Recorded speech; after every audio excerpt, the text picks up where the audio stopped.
Hello,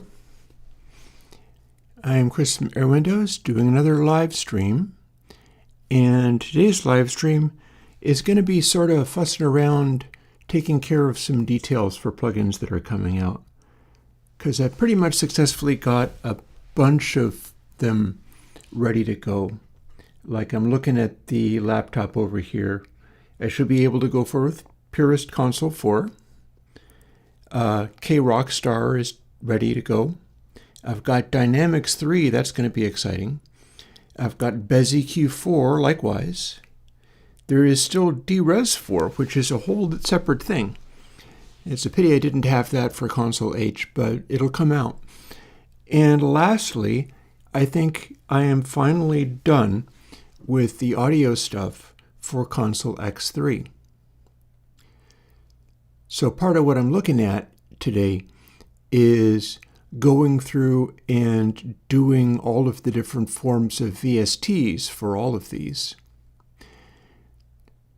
But then I might be thinking in terms of going on the main computer and getting the GUI version of Console X3 started. Because there's going to be some work done on that, although one thing about it, which I'm kind of happy about, turns out Console X3 is going to have each of the forms of plugin, the channel and the bus and the pre, will technically all have exactly the same control layout, with the exception of the audio unit version doesn't have a pan pot, because the audio unit version is the one where you can use the processing of it on an end-to-end mix. End-to-end mix, of course, means if you're on the Mac and you're doing a multi-channel or a quad or a 7.1 or something like that, you can do a mix in that. You just don't get as many functions, like you'd be running the same thing to the subchannel and so on. You don't get to specially route stuff to the subchannel. Maybe if you're doing a mix like that, you do. But it lets you load up the plugins no matter how many channels are on each track. And that's pretty cool. I'm not sure whether people are going to be using that, but it's cool in its own way. I've been having an interesting couple of days. I've finished almost all of the bringing firewood in, and I now have my heart set on getting another cord of firewood. I feel like if I can have 3 cords of firewood to get through the winter, I won't have to run the fuel oil at all. And at all costs, I want to avoid running the fuel oil because I expect there is going to be an unpleasantly heavy bill that comes for me prepaying for next year's fuel oil. So I have my heart set on getting more firewood and leaning on that. It'll also mean running the wood stove cam. We all enjoy the wood stove cam. I don't know whether that entails having that wood stove cam replace the drum room cam. And that stuff is so close to set up and ready to go. I'm really very close to being able to put things together and just dump in the studio and start making music again. Somebody that I know, I'd like to be a friend to this man, Chad Clark from Beauty Pill. I've done some work for him. As far as I know, he likes me well enough. I don't know if I'd call a friend. I will be as much of a friend to him as I can, put it that way. He commented on how he was doing experimental music, and you could tell it was experimental because it was capable of failing, and he was pretty sure that the thing that he had experimented with had failed. But, and of course people jumped in and were like, oh, I'd sure love to hear it anyway. Even if you think it's failed, I'd love to hear what you've got.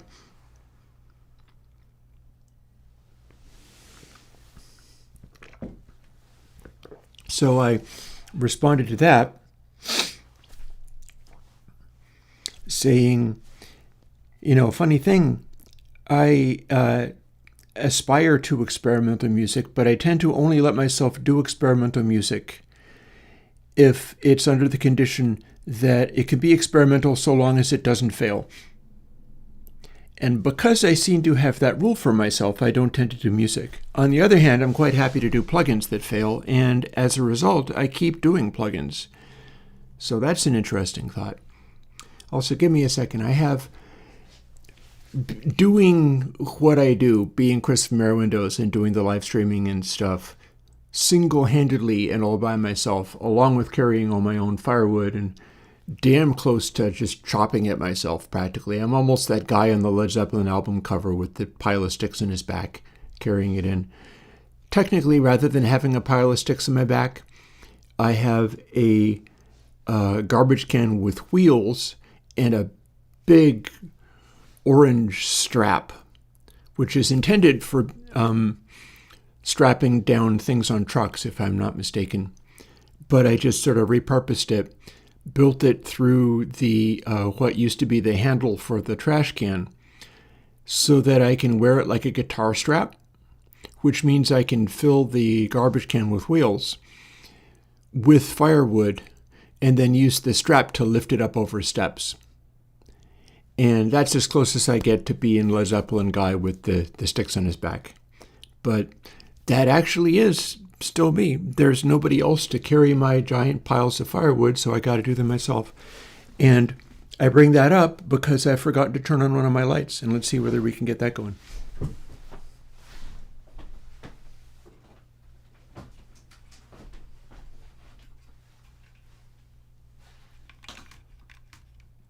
This light.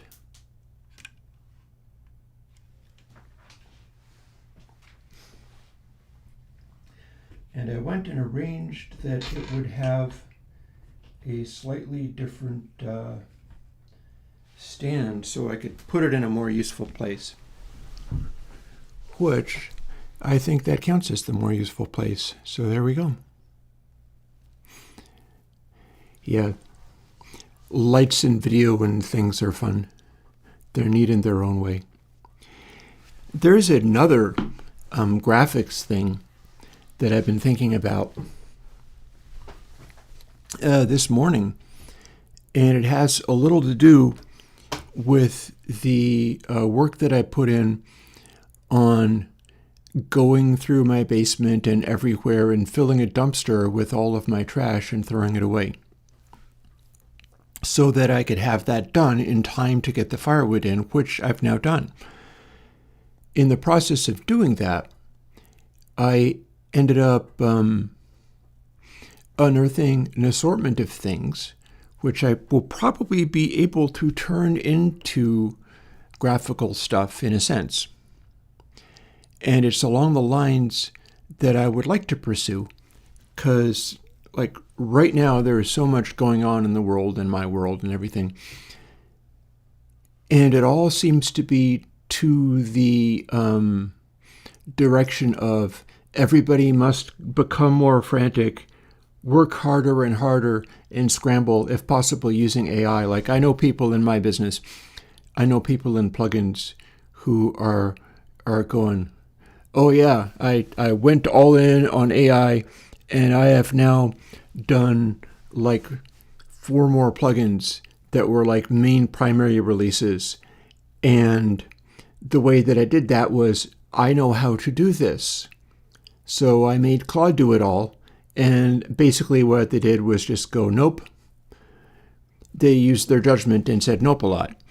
And as a result, they got a thing, and then everything else about that, they apparently scrambled to do all the other stuff related to that 4 times over in the space of maybe 1. I'm moving exactly as fast as I always have, which is putting out a thing a week and trying to do some of those things and have them be really cool. And my reaction is not really in terms of I must therefore learn to put out 4 plugins each week, because that's insane and nobody can process that. I'm interested in figuring out how to slow down, maybe not in the sense of not making the things that I normally make, but slow down and be ready to adapt to what all of this means. because I think what it means is that we are going to fall into, like, I'm going to need to have practice in doing like human things. It's going to be real important to have practice in doing human things when the backlash comes for people leveraging like AI to seem to do enormous, impossible amounts of stuff, maybe without thinking about it very much. And just the fire hose of content coming out. Hey, Chad. Which is to say, I spent a little time digging up some paints that I had back in the day, back when I could afford to buy things.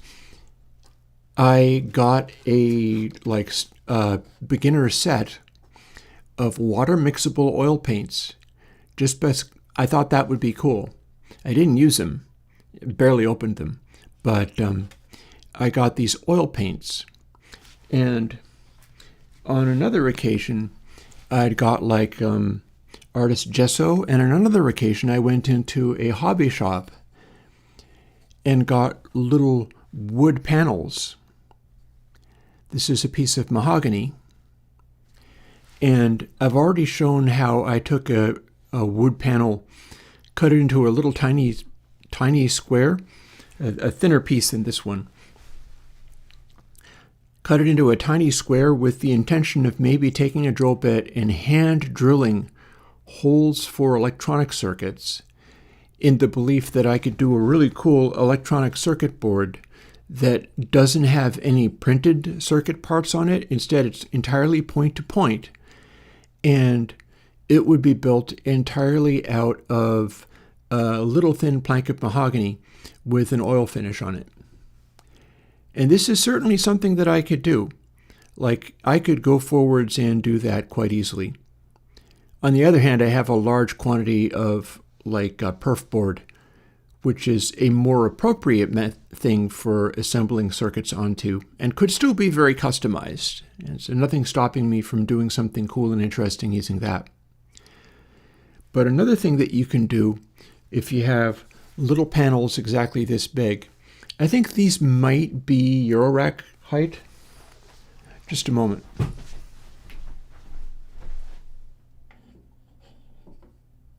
Ah.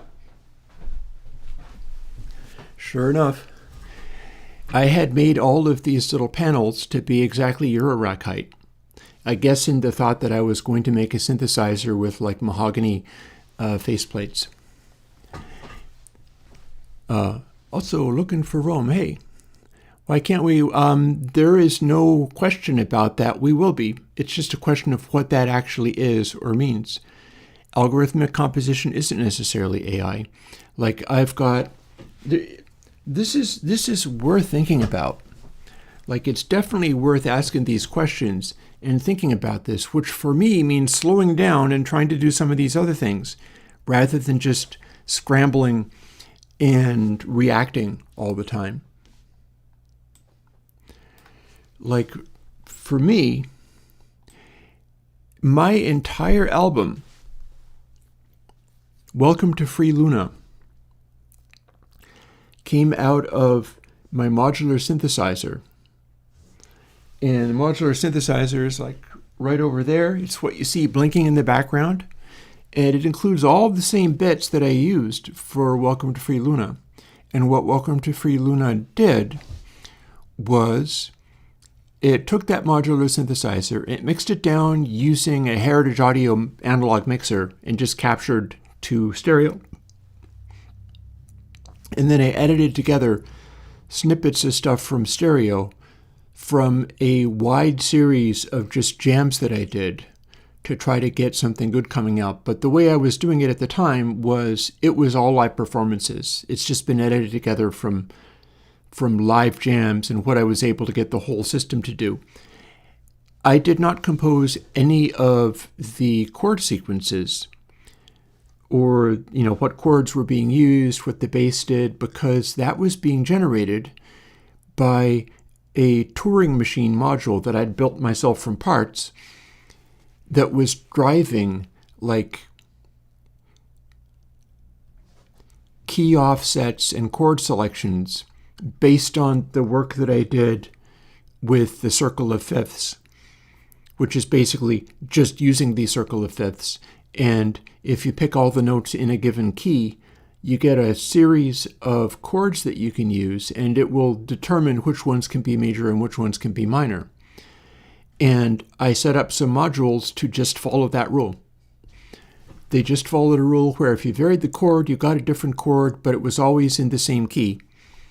And then if you varied the key, it had to vary it by one step of the circle of fifths each time, which means it could vary the key by one note changing in the key at a time. So if you got it bouncing around randomly among chords, you'd have chords in the key. If you had it bouncing around randomly among chords and also an offset around the circle of fifths, you got chord sequences that would wander between keys. And that's what Welcome to Free Luna is. It's a series of jams, sometimes leaning on the chords, sometimes not caring about the chords as much and just doing like techno or whatever. And it's edited together from bursts of jam. And that is not my literal composition. I didn't sit there specifying what chords went where. The synthesizer did that, but it's not an AI because it's a Turing machine. It's a slightly randomized sequencer that can spit out some random voltages in various ways. So that's not the same thing as what we know of as AI. It's certainly not a large language model being made to do it. So as a result, it is a machine. And the timing of things and so on was also a machine. Interestingly, literally using machines can work way the heck better than generative AI for making music as well. You don't have to be a human to do better than AI. You can be just a series of electronic parts and make, say, techno or trance way better than generative AI is able to do.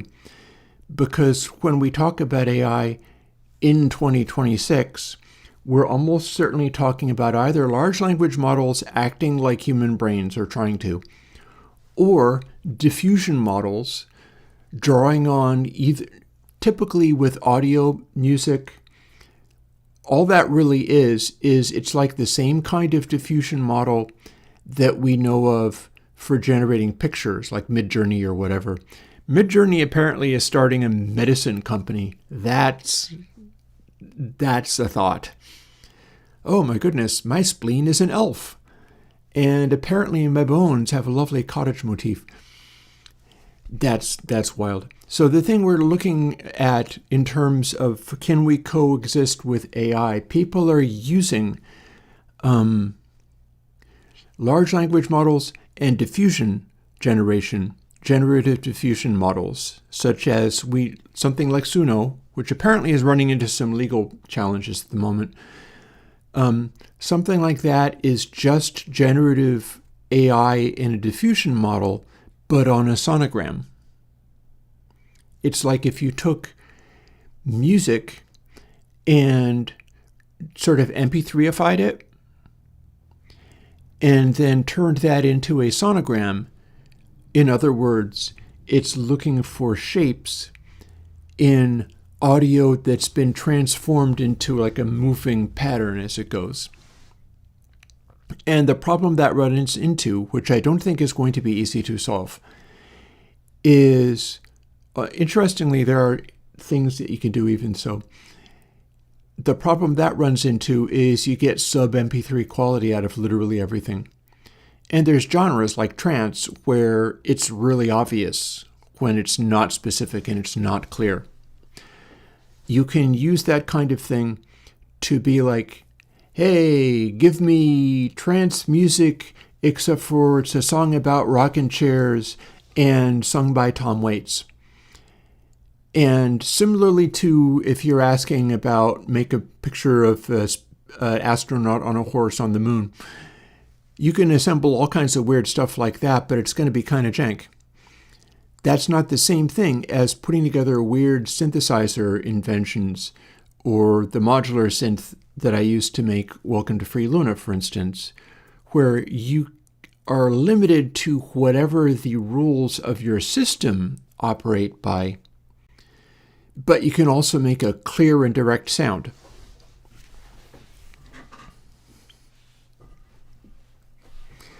Yeah, and looking for room, the Ableton tool to take a melody or a bass part and turn it into Bach or whatever, that is just extrapolating on patterns.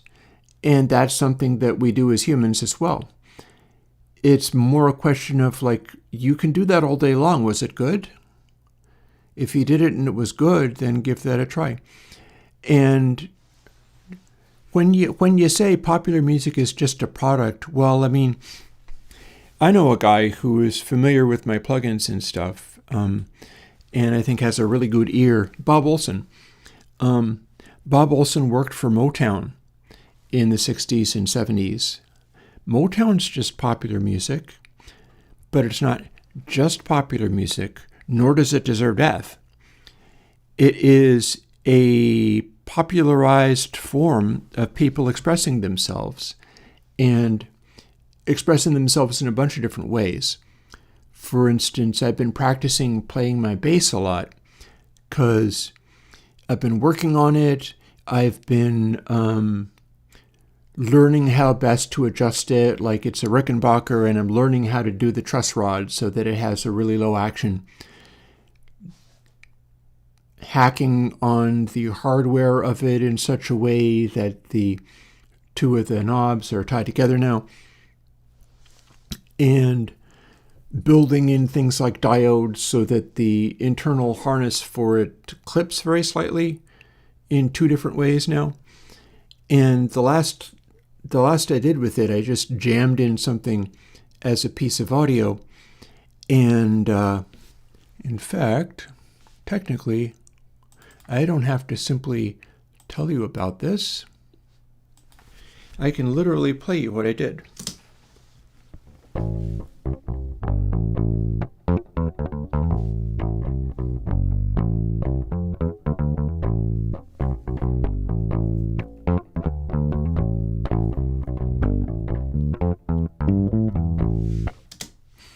Yeah, so that's me playing a bass. And I could do it in a more sophisticated way. I could do it along to soft clock if I wanted to have a regularity about it that would work well for other people playing along with it. But like I get to do that if I want. Other people who have played bass include like Carol Kay and James Jamerson. And I'm trying to remember Bob. There's a Bob who was also in that realm. And those are the Motown folks. And you can do stuff like that.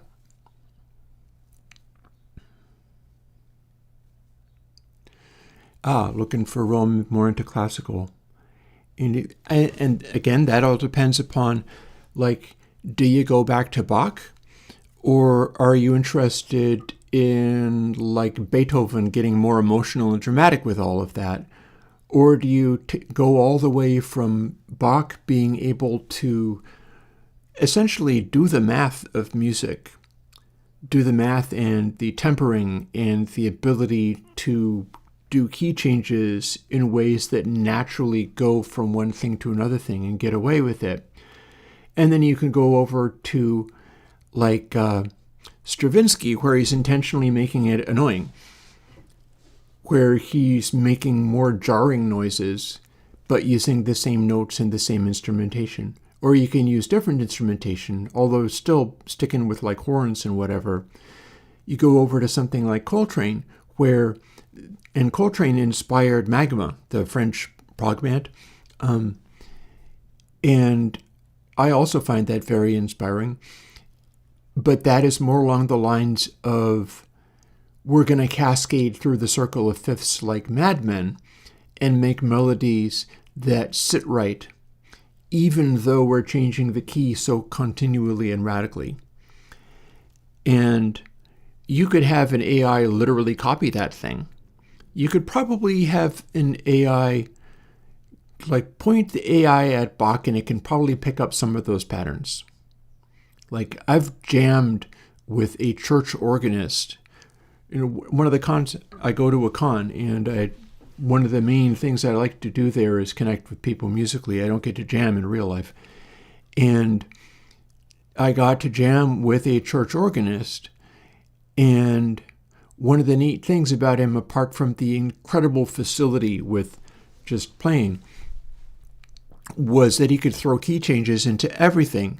But much like Garth Hudson of the band, who also had that training, he was able to modulate, and it would be modulating in this very Bach-oriented way. He was not modulating in the way that like Coltrane would do. He was modulating in the way that like Bach would do. So it would continually go to these far-flung keys, but in this very specific way, and that is how Bach would go about it. But yeah, I was talking about not so much music, but I was talking about visual stuff, and mentioning that I had gone and looked up when I had enough money to randomly buy paints, because I was in a store and was like, these are water mixable oil paints. First of all, that sounds convenient, not having to have turpentine around. And second of all, what if these are cool? Like, I've liked watercolors for some time, but maybe oil paints have something particularly cool about them. And you can see from these swatches that I have that what's called the mass tone of some of them, like the blue and the green. I'm not sure exactly what blue this is. It's going to be a followed green. It's an alizarin crimson hue. I think it's an aurelide red. And they come from particular chemicals, and you can deal with this kind of thing.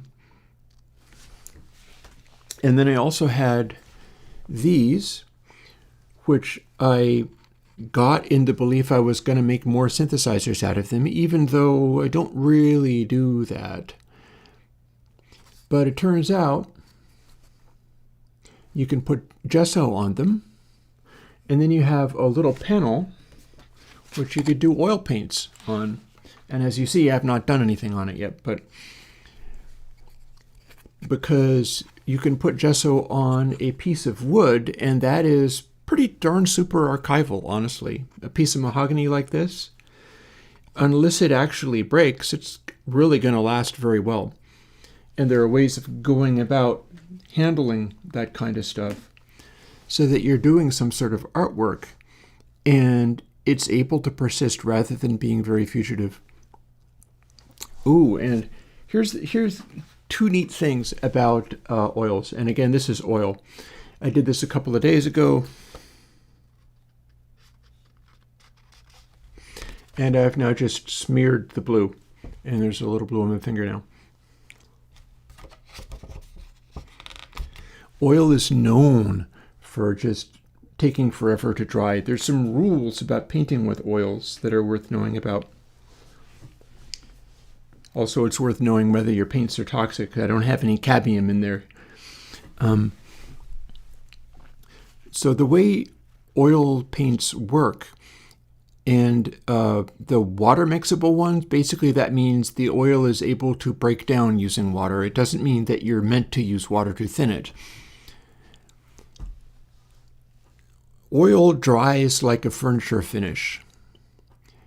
You'll be either using linseed oil, which is a furniture finish, and then there's also a safflower oil that does the same thing but is clearer. And they often use that for lighter colors like yellow or whatever that you see there. And even linseed oil is not that heavily colored, but when oil paint dries, it's semi-transparent. It is an oil film that you can kind of see through. And the interesting thing about how that's different from acrylic is it's reminiscent of a thing that's characteristic with computer 3D rendering and doing human faces and stuff like that, is light can penetrate your actual face. Like, there is a parameter in modeling a human appearance where people are also semi-transparent. Light will shine through you. If I shone the light through my hand, you'd be able to plainly see where it goes through, like the skin between my two fingers. It's kind of relatively thin. Actually, I don't even need to merely talk about that. I will show you. People are semi-transparent, and this has a profound effect on how things look. Well, oil paint is also semi-transparent. So when you do like a blue color or something like that, there's something special that goes on with oil paints where you're doing stuff like that and the colors are just like more vivid than they are with things like acrylics. And I believe the reason for that is that they're in a emulsion of they're in suspension in that oil. And where you have a acrylic drying to be a kind of mass of that paint, with the oil, it's like you have less of the paint, but it's hanging in a sort of semi-transparent space.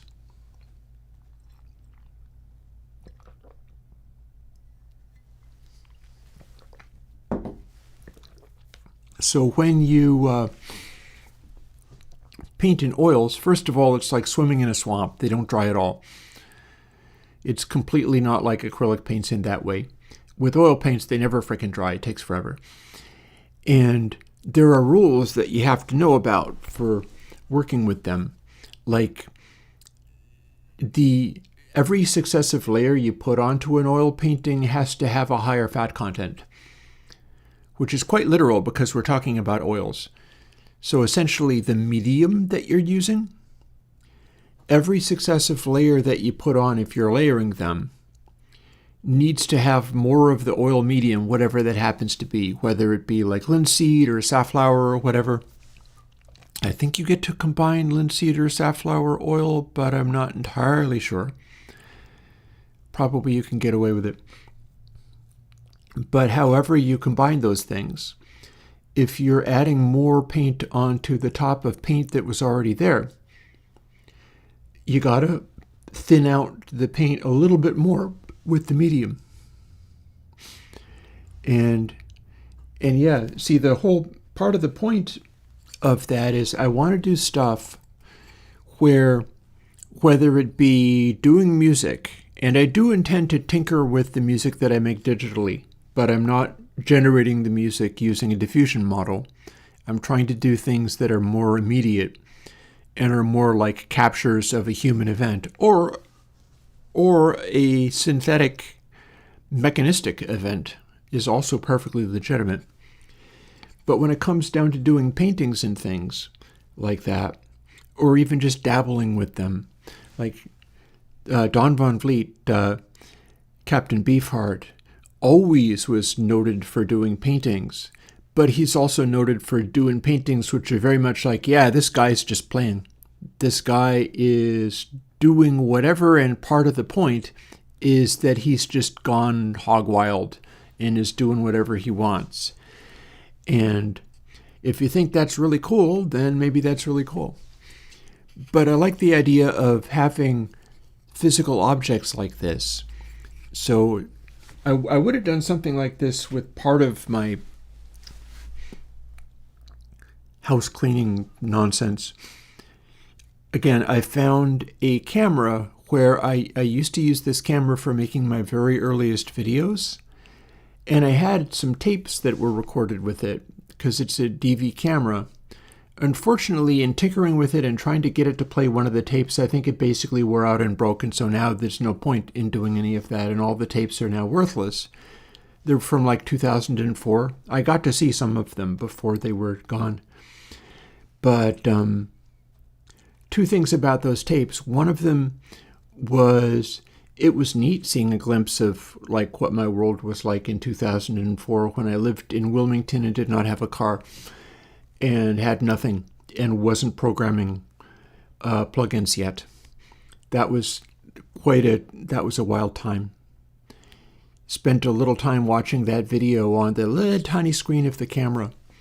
And I was going to make a video with my phone where I was just recording the screen of that camera playing this stuff from long ago. It would be a little bit like some of Dan Olson's videos where he's doing a video and part of it is he's recording the thing on a little Panasonic Handycam or whatever, and the aesthetic is he's playing back the thing that he recorded, but it's on the screen of the cam or it's on some VCR or something, and that's the vibe that he's going for, is we're watching an image of an antique thing playing back an image.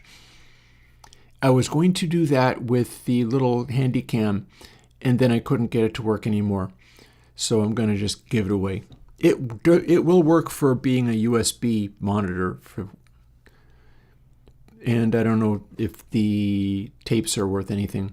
Although, funnily enough, the tapes that did have my 2004 filming on it that are now worthless, that actual tape is conductive.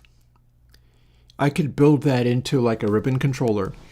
And so now I have a small collection of both VHS and DV tapes that function as ribbon controllers or just a way of making a resistance that is not a very large resistance. And that's interesting. That's a large quantity of that stuff.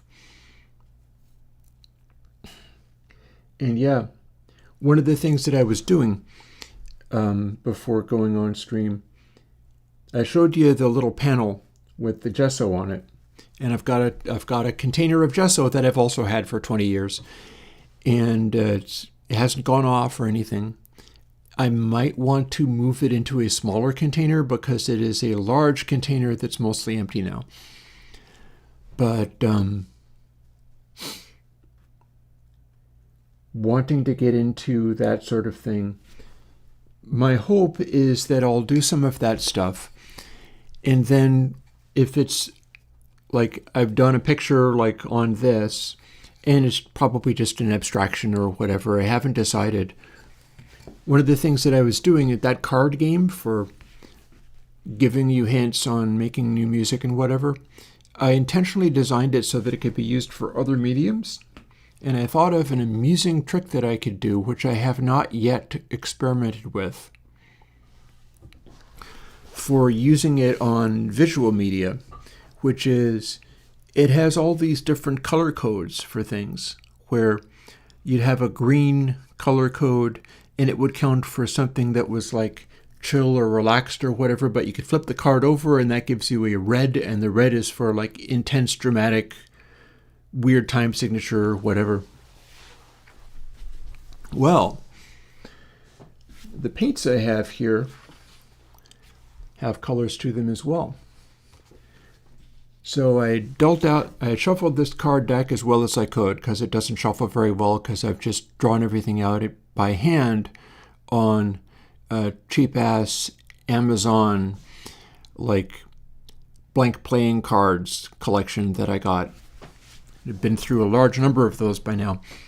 But I made all of that, and then in the process of tinkering with them and going like, okay, so do I deal myself 5 cards out of this and then select what looks like a visual thing and then base it on that? It hit me what would be cool would be picking one each of the colors that are on my palette. So skipping like white and ochre, I could pick a red card, a yellow card, a green, and a blue, and then see whether the combination of those things suggested a picture to me. And I don't know yet whether that's actually getting me anywhere, but I was able to pick out those cards, and there were enough like hints in there that I feel I could start making a picture on the basis of that. And if I didn't like it, I could shuffle them back into the deck and pick out another 4 cards, each of them producing one of the colors on my palette. And that seems neat in its own right. But having done that, what I'd want to do is like produce the artwork, if you want to call it artwork, because do the thing. Put the paint on the little panel with gesso on it. And the gesso is imperfect because the gesso has been put on using a very small and thin and flimsy palette knife because I didn't want to get messy. And so I just scraped gesso onto the surface of it. Turns out that's just fine. No reason you can't. I could sand it off and make it perfectly smooth, but I don't have to if I don't want to. And then I could come up with some kind of doohickey where I can point one of my decent cameras, like the one, I could hold it up to this camera, for instance, and light it properly. Or over there is the one that I film videos on. That might be even better. Put it in front of one of the Blackmagic cameras and capture that image, and that could be the background for doing a video with music on it. Is like, hey, now I've got a cover. This is not a square cover. This is not like a vinyl record or anything, unless I chose to only use the section of it that was square. But this would actually fill up a HD screen pretty well, so I could paint on that and then just use it as is, because why do things have to be square anymore? And having done that, I would have a hopefully luminescent, nice looking art piece that was not generated in any form. It wasn't digitally created in any form. It was literally a photographic capture of something that I did in the real world. And I like the idea of leaning into stuff like that if I can. And in the process of working with things like that, what I could do is simply take my phone and take a picture of me holding it in my hand. Now,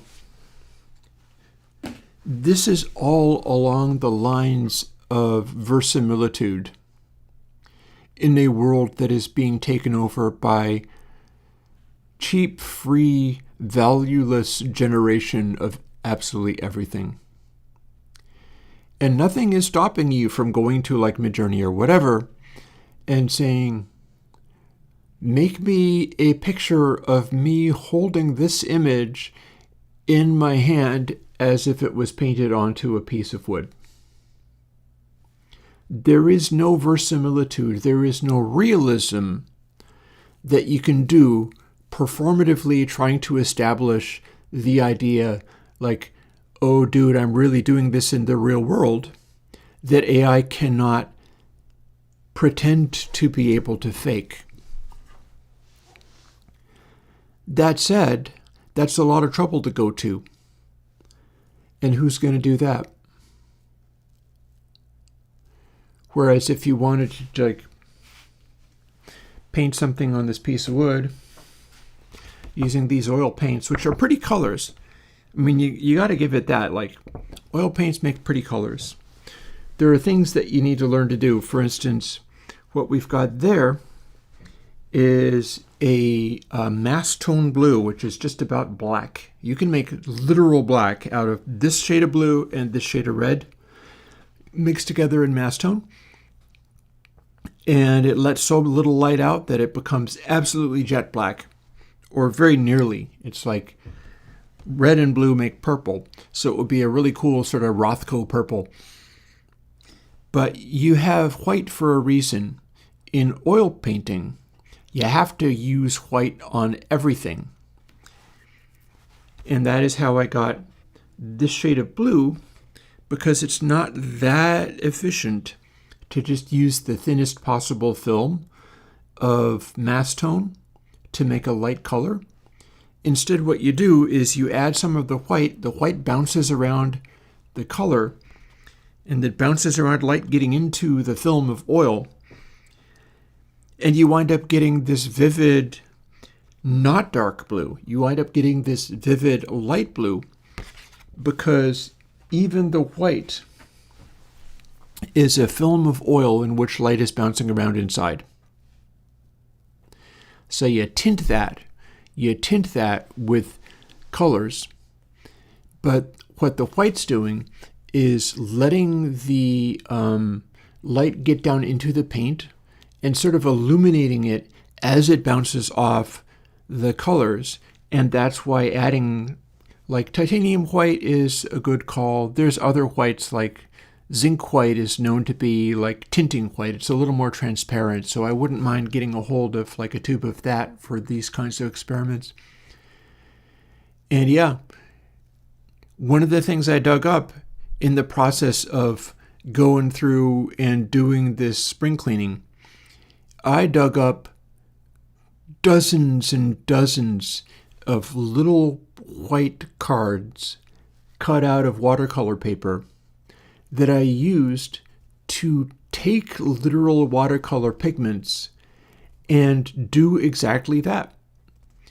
I was working with like, what do you get? And I was focused even at the time. There was a website that I was real interested in at the time, handprint.ca or something, that was all about watercolor paints and which paints were made out of which pigments. And it was all about you have to use specific pigments rather than convenience mixtures. Because when you get into mixing colors, like you say, Chad, if you say take a cadmium yellow and mix it with dioxazine violet, those are theoretically kind of like opposites, but what you get is this really interesting gray. And it's a gray with some character to it. Like, it's a gray that talks to you. That's very interesting shade. Lots of different colors and lots of different real-world things are made out of balancing particular pigments, particular shades. Like phthalo green is great. You start mixing it with burnt sienna or raw sienna and you start getting plant colors. And they're very convincing. Although technically, chlorophyll is also a pigment.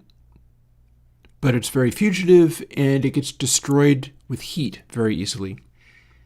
And I'm trying to think, was it actually chlorophyll I'm thinking of, or was it another plant-related pigment? But there's a green that is based on that. And yeah, those things are very interesting. And Jas, good point in that we're also doing stuff like that with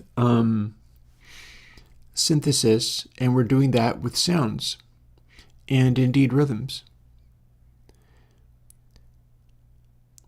One of the things I'm probably going to be doing in early July is Bacon Paul has a update to Six Signs coming out.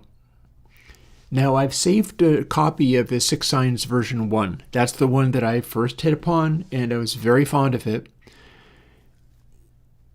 Paul is one of those folks who is doing the, like, 4 plugins in the space of not even one, and it has led itself to Six Signs exploding outwards into every synthesizer you could possibly imagine.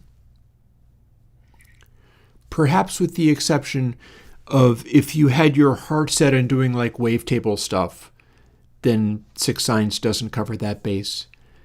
But if you pay attention to what he's been doing, and I hang out in his server, the Surge XT server, so in fact that's the only place I have an Airwindows forum anywhere on Discord. But you hang out with them, and what you see is like the best possible case of what it means for people who know what they're doing and have specific wants running with this AI stuff that is also being used to ruin everything. It's the best case scenario of what you can get out of that, because what happens is anything that he would be wanting to do, he would be able to do by hand. But he's not. What he's doing is going, I don't need to know how to code anymore. that is very much, it's what I do, is the coding a lot of the time. What he's doing is going, it should do this.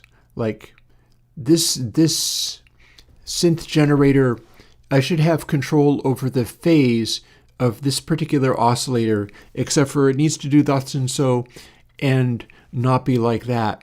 So he will tell that to happen, and then he'll be able to ascertain whether it did what he intended or not. If he wants, for instance, I saw this happen. If he wants a sonogram built into it, where if it's generating like signs and things, you can plot a picture of which signs are being generated over time. He can just basically prompt that, and there's something like it that shows up. And then he can go, okay, well, that looks ugly, so it should be like this. And then next thing you know, it's like that. He's paying money to do all of this. It's expensive. But these guys, they're not like me. They have money. These are the guys that are spending like $600 and up a month on this kind of stuff just because it's there, it's being pushed. They're paying that kind of money for it, but that's still underselling it in an enormous amount. It costs more to run those servers than they're actually paying. So they're running with it like mad while it is not at its true cost. So he'll generate the graphic and then go, okay, that's ugly, it should be like this, and then pushes another button and it's like that. And then somebody will go, well, that's very cool, but it's drawn from left to right. Shouldn't it be drawn from bottom to top so that it lines up with where the piano roll keys actually are? And, oh, that's a cool idea, let's do that, and boom. And then there's that. People are running with this kind of thing. And yeah, it's interesting because it's like, I think Paul would argue, why would you care whether I know how this work is done if I'm able to want this specific thing and make it happen? And the thing is, he does know how those things are done. And they're getting done at a blinding rate, to the point where I think one of the dangers with the current version of 6 signs, and they're stumbling across this, but the Surge community is already familiar with this challenge. It starts to be able to do everything. It starts to be like a spaceship cockpit for a music synthesist who wanted to do everything. So it becomes an overwhelming flood of information and unparsable. The discoverability goes way down because everything's there. Anything is covered. Anything is there. You know, if it seemed like 6 signs was annoying because it's like, well, but they're all signs. What if I wanted to do what if I wanted them to be sawtooths and then make a super saw out of it? Well, now you can. One of the first things I think that he added was being able to do various like synth primitives. And they're going to be specific ones. Like he's going to be doing like the Surge modern, properly calculated out saws and squares and things. It's not a primitive form of generation. You've still got the primitive form of downsampling from the high sample rate using various things like linear or zero hold or whatever, so that you can do. So on the one hand, using that kind of thing, you can use it to do things like snares and stuff. And that's why I argued for that early on. Early on in like version 1, there was a risk of he would just throw away what he originally had and do only the correct way of downsampling it, which was involving a much larger sync interpolation. And I did not like the sound of it. It sounded too plastic to me. And so I begged Paul to keep the more primitive forms of downsample and have there be different offsets on there, because the one that he was using sounded phenomenal, but it didn't sound exactly the same at different sample rates. And to these guys, that was a deal breaker. So they had to fix that bug. And in fact, they did. But in so doing, they ruined the original sound that it had, so I begged them to keep that as an option, and they did. And now you also get to do bit crushing on the output and another undersample on the output, and all of these weird additional cruft added to that just because there are more things that you could have, and because it's being developed using AI, it's blowing up at an enormous rate and is going to be able to do literally anything. I do not know whether that will also mean it doesn't have the tone that the original Six Signs 1.0 had, which is why I'm saving a copy of 1.0 just in case. But come early June, not early, it already is early June, come early July, that version's going to come out, and I'm probably going to do some live streams based on experimenting with it, seeing how discoverable it is, I guess, but also showing off all the astonishing things that they can do now.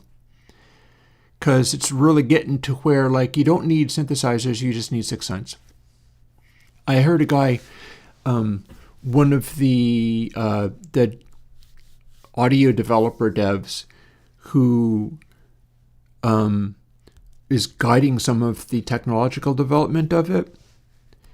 He was doing a sitar sound with like resonating strings, and this is an FM synth. This started out as a 6-operator FM synth, a proof of concept, which is also a proof of how he was developing it. It was designed to be a test bed for the way that he was going to make future synths be based. And then next thing you know, now you don't need anything else. Now this one particular FM synth does all of the things. It's really quite something. So we'll be doing that in July, that being something I've been paying attention to. Meanwhile, long as I'm in the process of looking at that kind of thing, let's also take a look at this.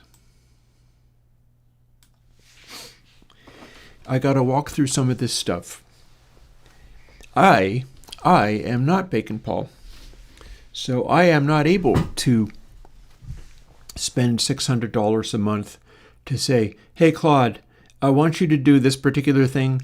Please make all of the variations of all the VSTs for all of these things. I'm going to go off and have a wank. That's not me. I do my stuff longhand, much like the longhand plugin, which apparently is going over pretty well with people. And I'm going to be walking through some of this today. But, in its own way, it's a little bit like the idea of telling something to do a thing and then going off and like resting your brain. It's kind of like what this is. This is kind of like that.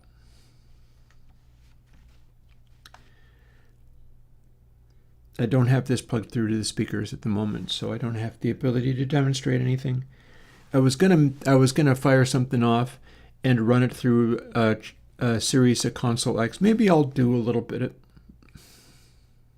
I can't decide whether to do a little bit of that or not, because I am in that taking a breath mode.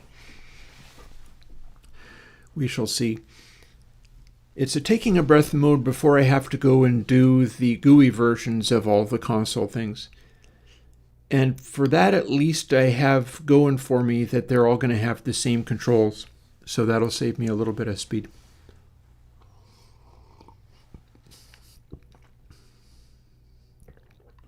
This morning,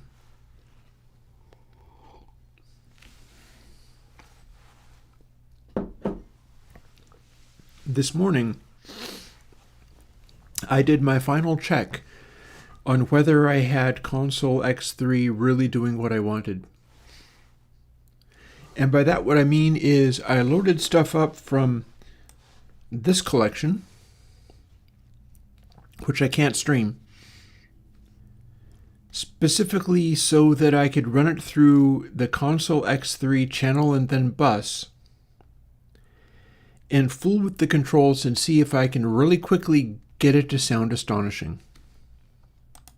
And I am going to pull out my little adapter, plug this into the speakers, and do likewise, but with my own stuff.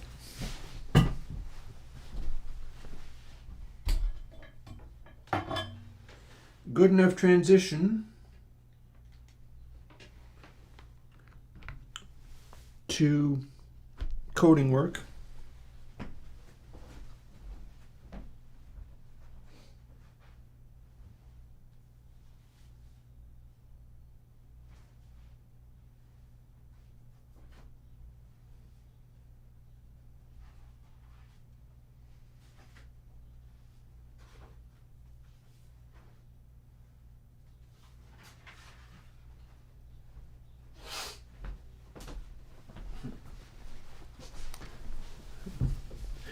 I've even got my pages of notes. Here's a page of notes walking me through porting these things to Windows, which is the first thing I'm going to do on stream.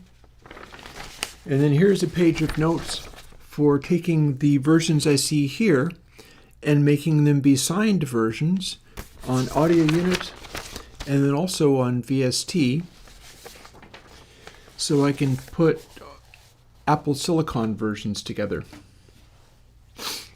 Although I probably don't need to refer to most of that, at least for this, because what I'm going to do is just kind of walk through it. And I do believe I'm going to remember how to do it. Most likely I'm going to remember how to do it.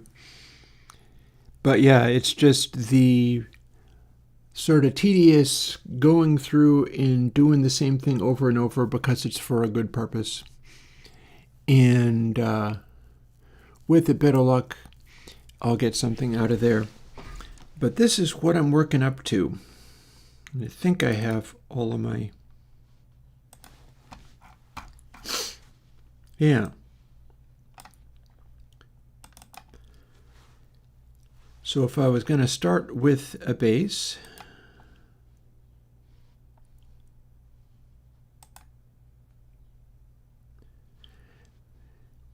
here's a objection. That said, I can work this around, but I could also be using the VST version, and that wouldn't have that problem. This, on the other hand, this we can do. And here's the bus version, and here's the channel version. And we can set it to default.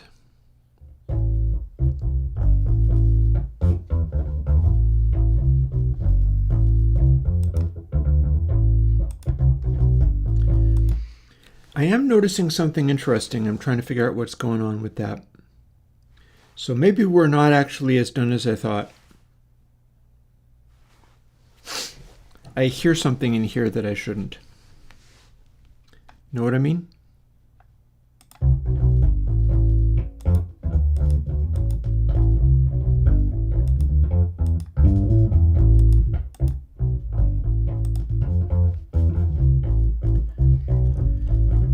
I feel like I've got some work to do in terms of figuring out why that's happening. So let's start. Yeah, it's okay if today is just grinding away on this and figuring out what's going on with little details like that.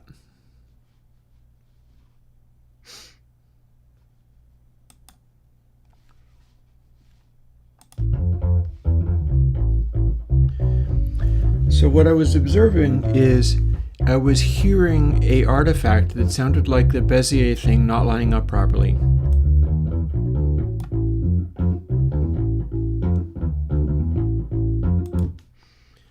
We can do that.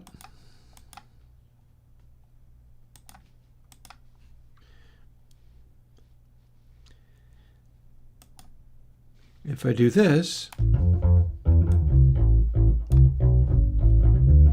that's still pretty pristine.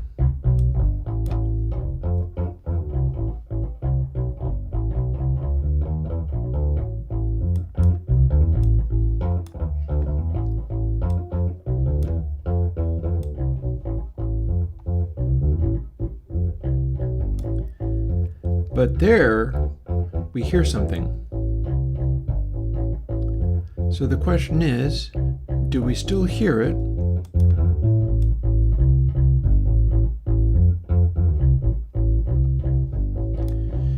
not doing a radical cut.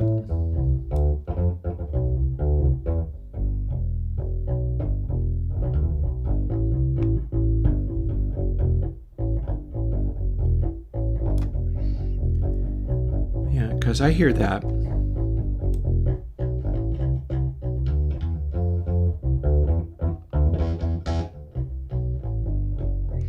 We can exaggerate it a little bit.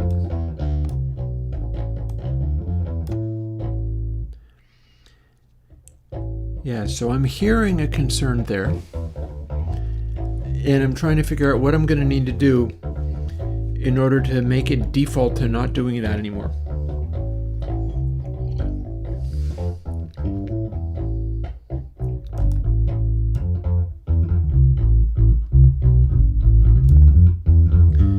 It's susceptible to this.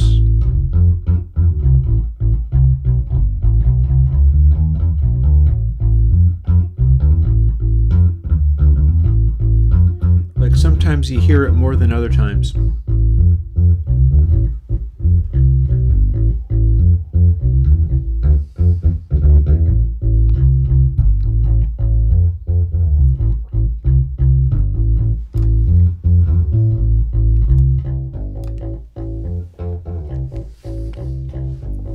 So by the nature of it,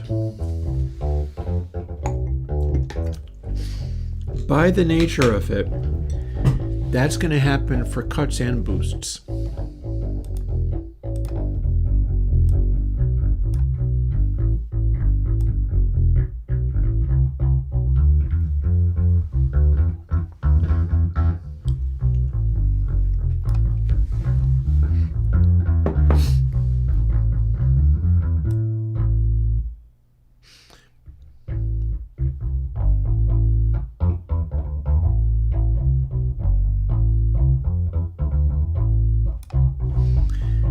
I hear it again.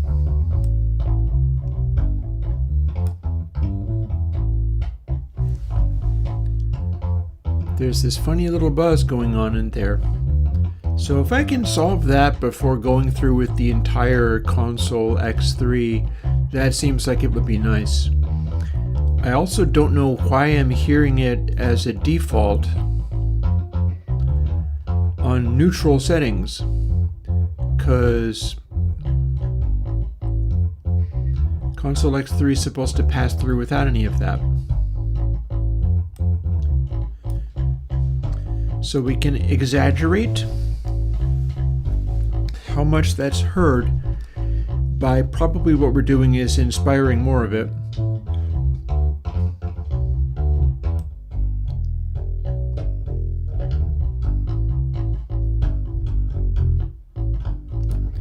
It might have just to do with the bass cutoff, like bass between mid.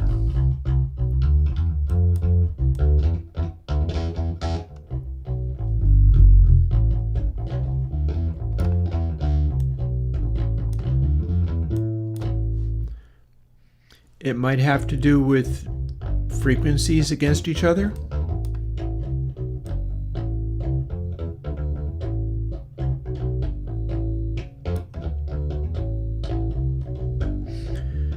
Can I get it really obvious and then go in and look at what it's done?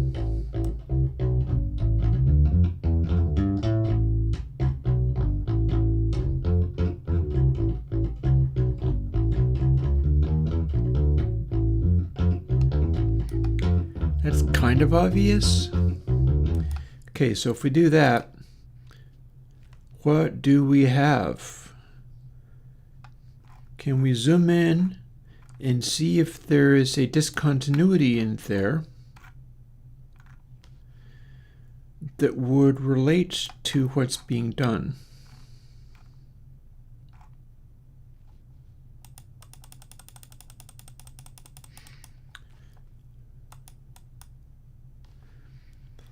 So you might not know what I'm looking for. Even I don't entirely know what I'm looking for, but I have a rough idea. I'd like to know if I see any small departure that's showing up being like a little tiny offset over what's supposed to be a much larger offset. For that matter, There might be an easier way of getting through this. Haha.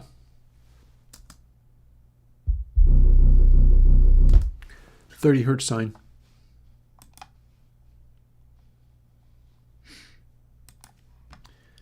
So we fire this up again and we're cutting base.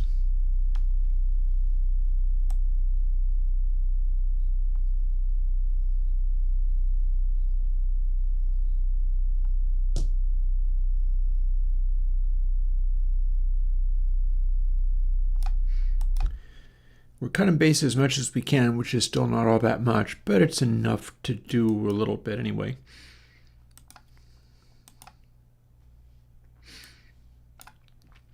And then when we move the frequency control, sometimes it's normal and sometimes we hear a noise being added. So let's try that again.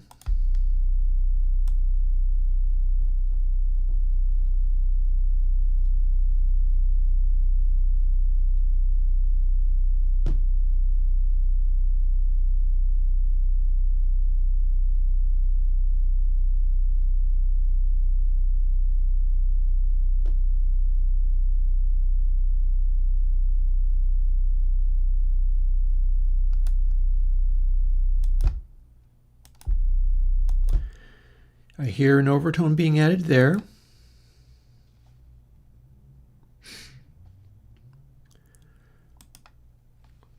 Can we layer it on top of itself to make it more obvious? Maybe. Let's keep going.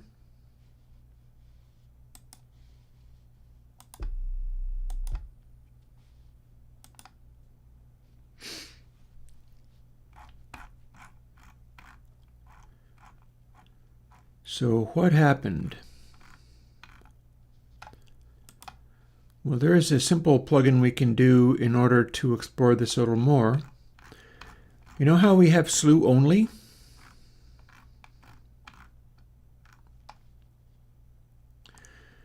This is going to be a really steep high-pass filter.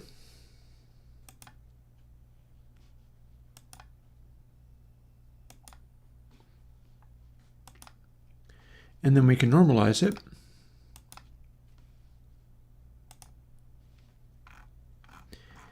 And this is now what has been added. And that is what I would like not to be there. So let's see what this looks like.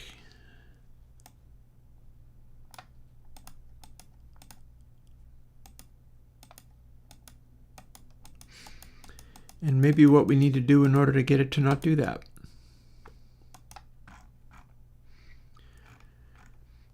It looks like we can have a condition where, and it seems to come and go too, where one of the samples is off, and I'm pretty sure that is what I'm hearing.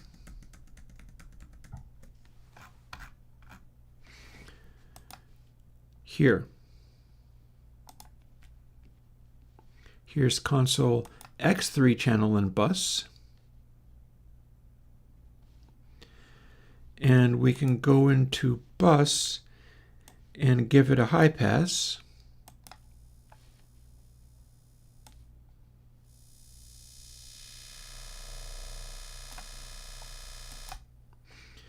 And all we're doing is applying a high pass, which means we shouldn't be having it do this at all. And yet,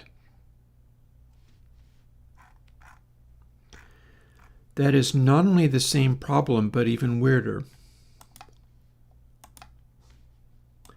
Doesn't even really need normalizing, does it?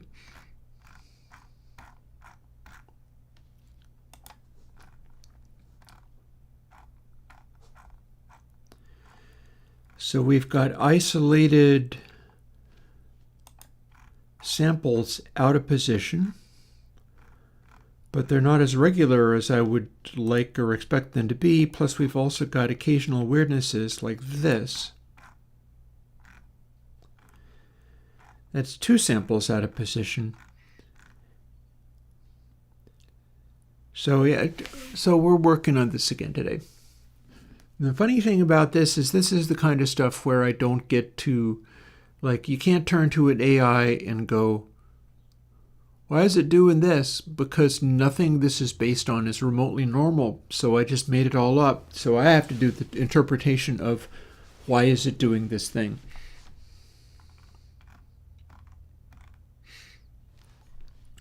And I'm very interested in finding out the why of why is it doing this thing. Like, I can see what it is. We can see those wiggly waveforms there, and we can see that it is sometimes retaining a amplitude. The combination here, see, here's our sine again.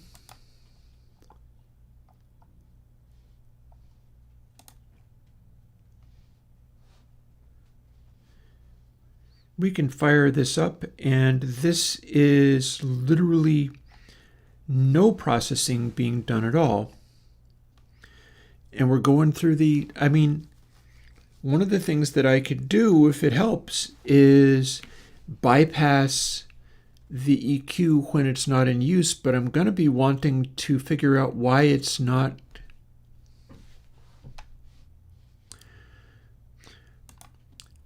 Like, let's try this.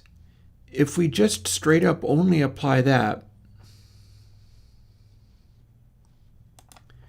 and then apply slew only so that we're not blowing up our output.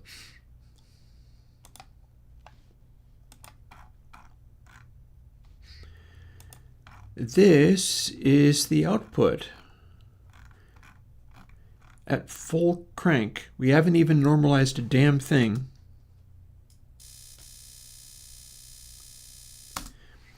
But that is everything we had going on. So I was going through earlier on using Console X3 on, like, Jethro Tull and the Police. I spent the morning running Rehumanize Yourself and doing a couple of tweaks on it using Console X3, the dynamics and the EQ. And I was like, this sounds absolutely awesome. Cool, we're good to go. So obviously we're not. But the sound shaping part of it is working fine. It's just that we're running into this problem. And the 30 hertz sine is a perfectly good way of unearthing what it's doing there.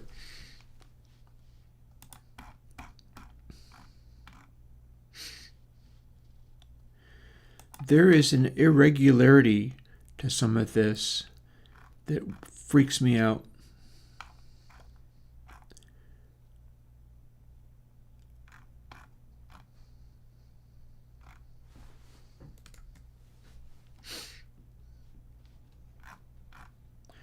Oh, although when I do slew only, there's a boost involved. So that's why I'm not looking at it quite the same way.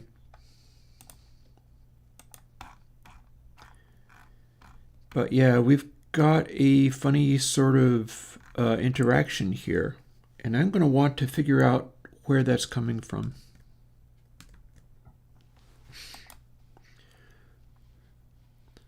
Let's look into BezEQ4 and see what that does. Firstly, default. So there's something up with this as well.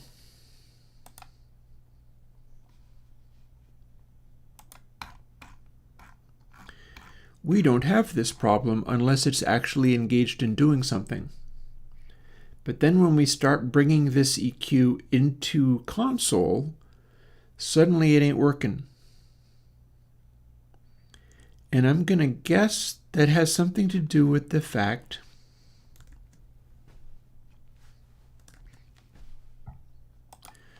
let's see if we can get it to misbehave with BezEQ4 by fooling with the filters.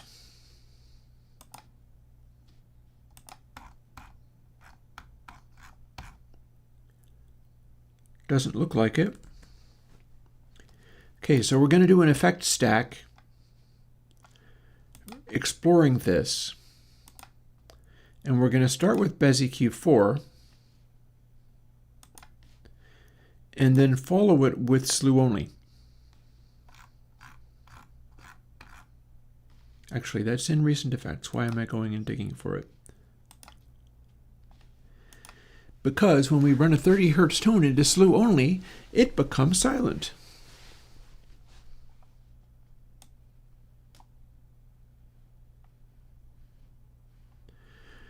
The way BESIQ4 is supposed to work, if it's flat, nothing happens.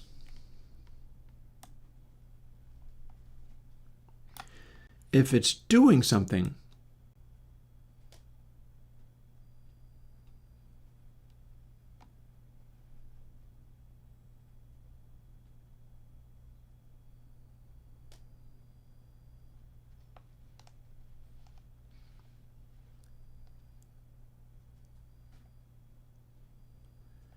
so what's special about that frequency that causes this to do it?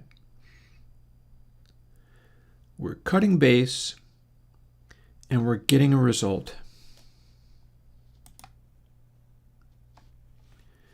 The result we're getting is this.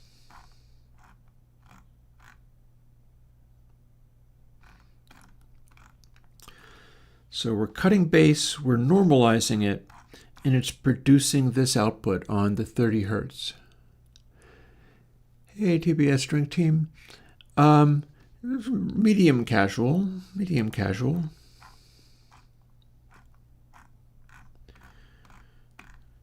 So what could be causing this output? The primary waveform is consistent with what you get if you're using this and cutting it. But then these little extra... This clearly has something to do with how I'm counting my Bezier thing. Something to do with counting the Bezier thing and causing that to happen. What I don't know is why it defaults to being off in actual console X. But then there are things I can do to explore that too.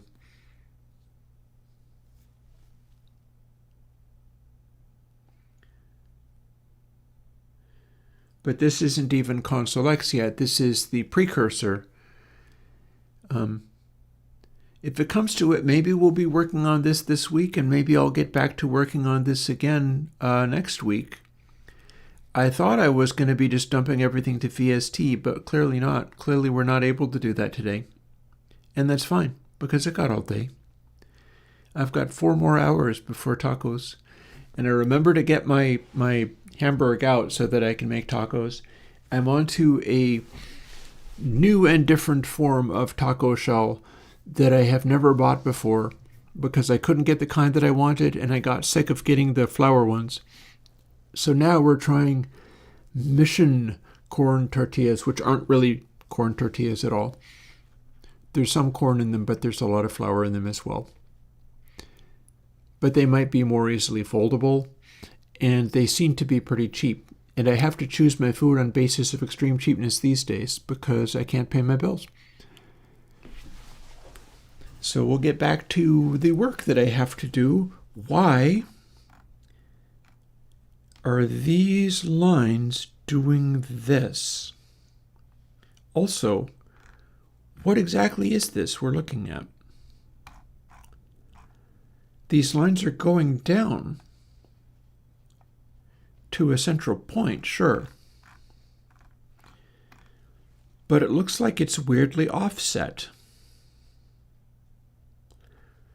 Why would that central point be also moving at the same frequency that the base frequency is, but slightly delayed? Like, you can zoom right in on it and see that we've got that overall wave, and we've got another wave which is neatly offset about halfway. Like, here's a halfway point. That's pretty much where it reaches that center point. and goes through it.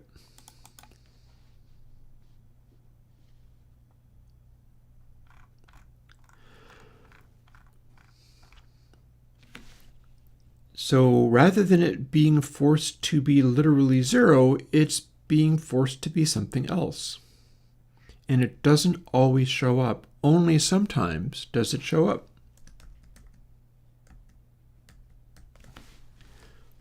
So if we go back to, well, I didn't save the effect stack. Maybe let's just start looking.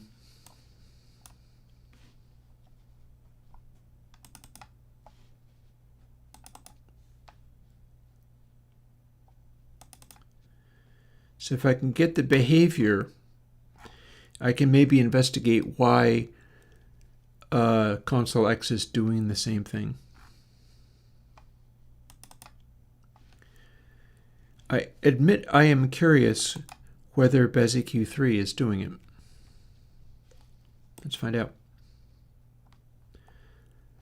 And effect stack.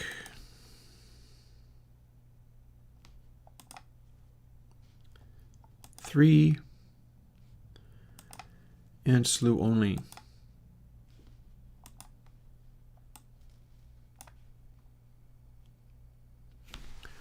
I feel like maybe I hear something.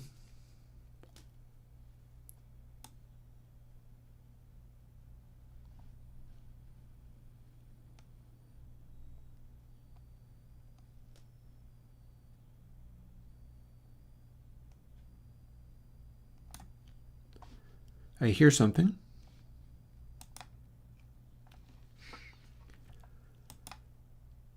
So I did apply slew only.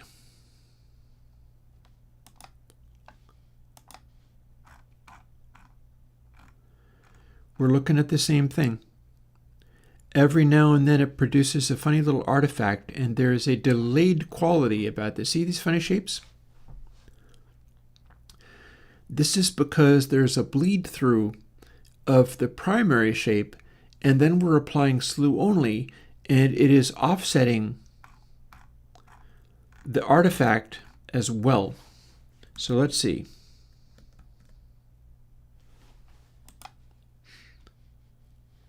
It should remember what we had it set to. Yep.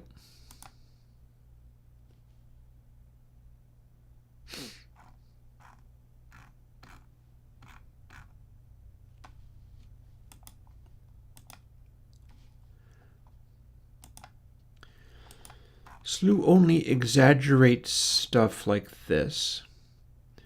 We've basically removed all of the low frequency offset. As a result, it's hard to see.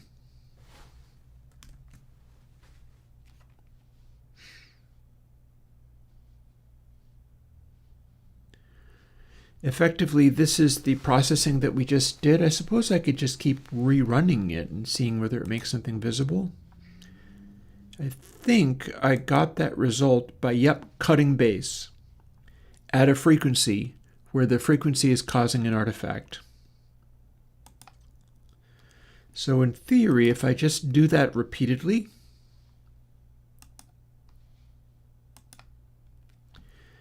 I can then normalize it.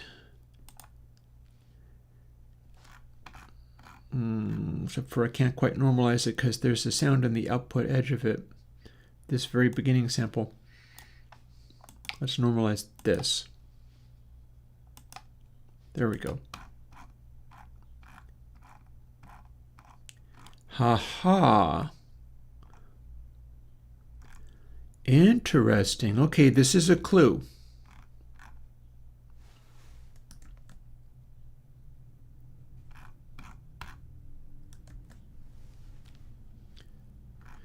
So we normalized that. Instead, we're going to repeatedly do this more.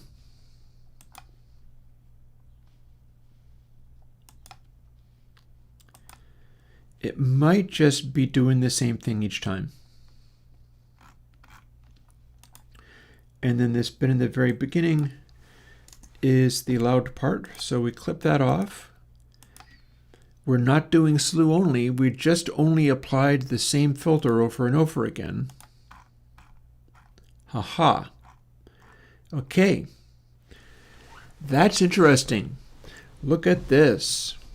We should be able to have some clue as to what is happening by virtue of seeing that it repeatedly did this. That is the Bézier filter being applied at this particular frequency where there's that funny artifact to it. What's causing this to happen?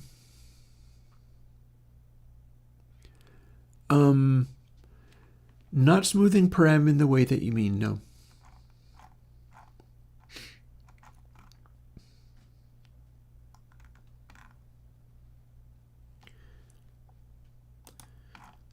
So let's see, as we start going through here,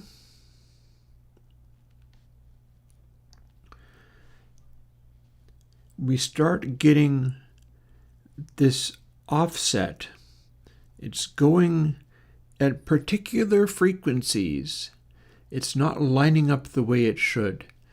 This is the cycle that we're using, but we're repeatedly doing it over and over again. And when I repeatedly add it, it takes that artifact and exaggerates it. And here's what it's done. It means that as it continues to go through this, it turns into this little sawtooth. And we can see that the sawtooth is very neatly organized. Like it's really starting the beginning of the cycle, going to the end, and then snapping back again. This is not a one sample offset. This is some form of irregularity that lines up very neatly.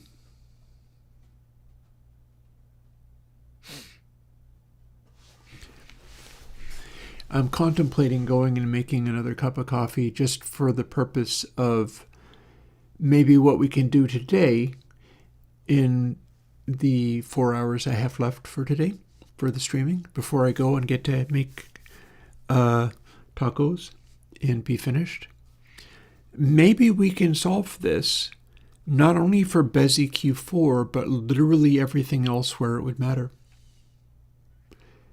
Because if I can solve it for Bézier Q4, this acts like it's the same thing happening in and this has me wondering whether there's anything to do with the way I've got it implemented in Console X in a distributed formulation that would exaggerate this in any way. But the way it's acting, like this is definitely the thing that I'm stumbling across. It's present in Bézier Q4, or I think actually aren't I testing it in Bézier Q3?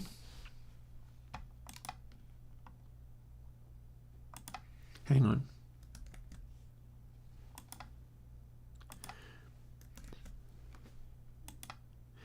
Bézier Q3, yeah. So it's still doing it in Bézier Q3. Let's quickly jump ahead. Bézier Q3 is out. I don't get to revise that.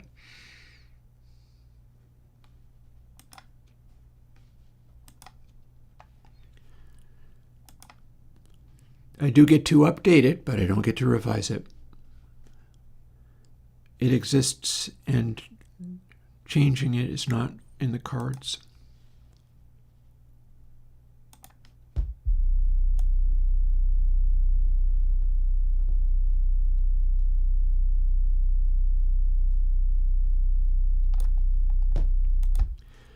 Yeah, at some positions,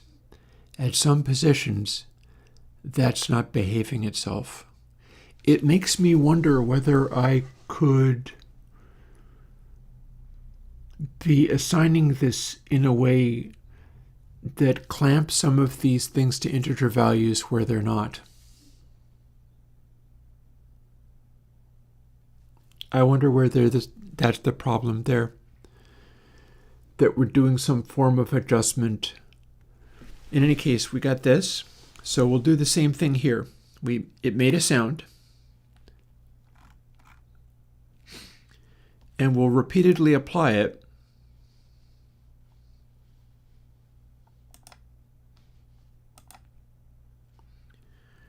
Starting to see visible departures. Again, because if this is perfectly consistent, it should be following this same pattern. I'm not changing the settings at all, not in the least.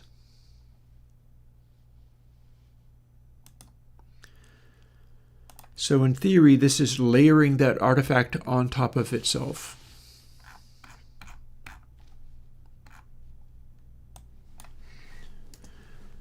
And we can clip that off, and then normalize it. I bet you it's going to do the same thing. Haha. Look at that.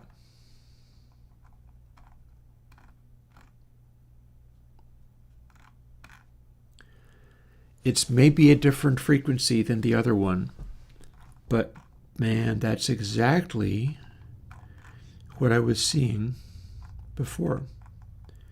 Zoom in until it is a slightly larger shape.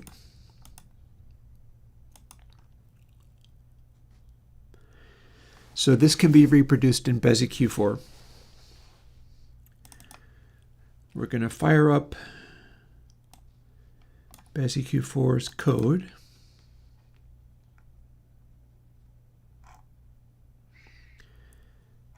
It is very neatly organized in this way. I had the same thing happening with 3.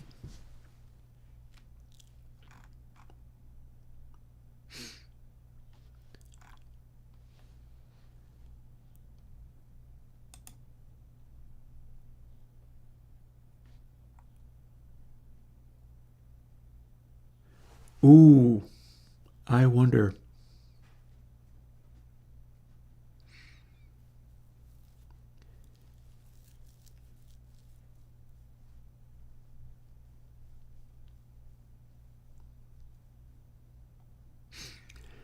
There are some possibilities here for simplifying and also debugging it. However, right at the moment, what I'm going to do, I am going to make another cup of coffee, seeing as it's only 1 in the afternoon, and seeing that this is important heavy-duty work that I got to do. But while I do that, I will set you up with some music.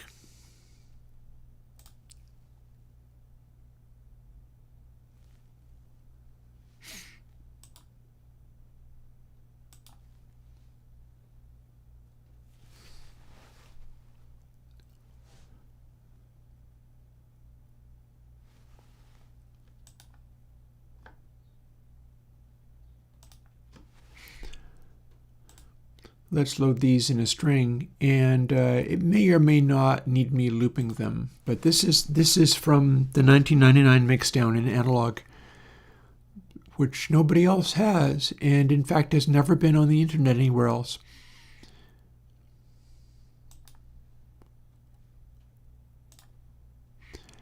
I'll be back with some coffee, and we'll figure out how to solve these problems.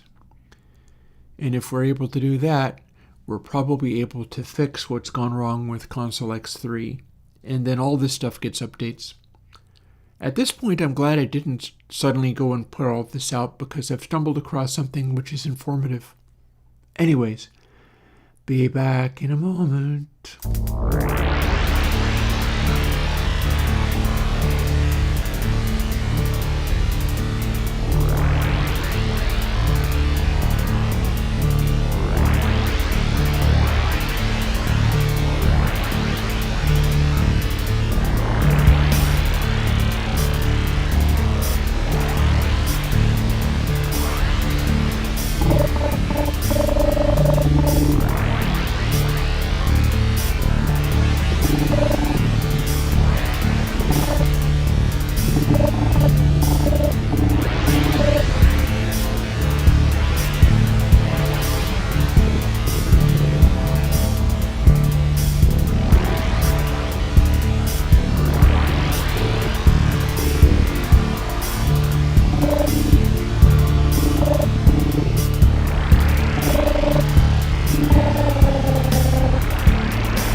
I'm back.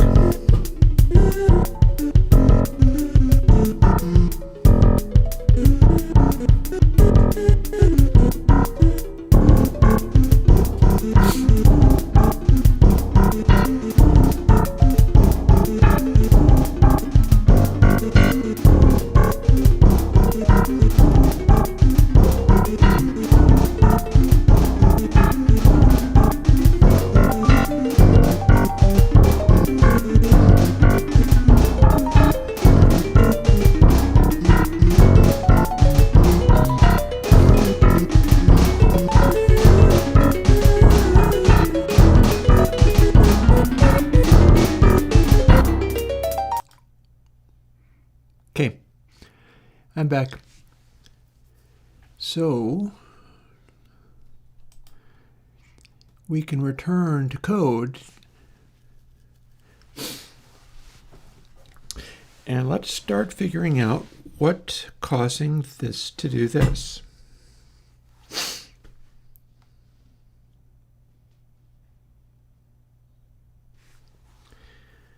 There's an irregularity that happens in here.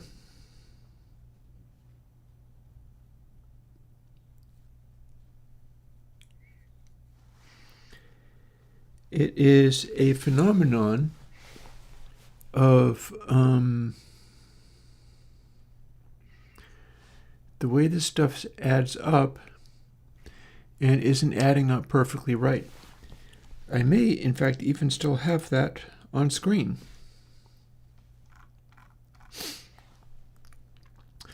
So you can see we've got an artifact on this sine wave. And in fact, if we keep on adding it, it will become stronger and stronger because it seems to line up each time. Which it ought to, because this is not arbitrary. This is zeroing out, and so it should be lining up each time.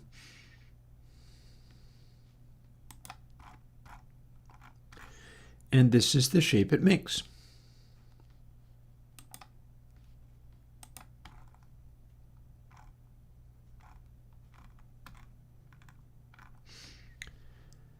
There's a position where it's flat. There's a position where it scooches up more than it should.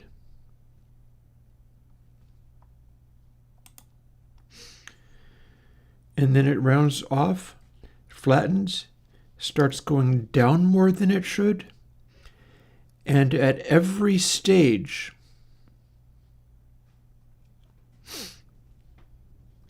it's snapping back. And that's the Bezier frequency we're looking at here.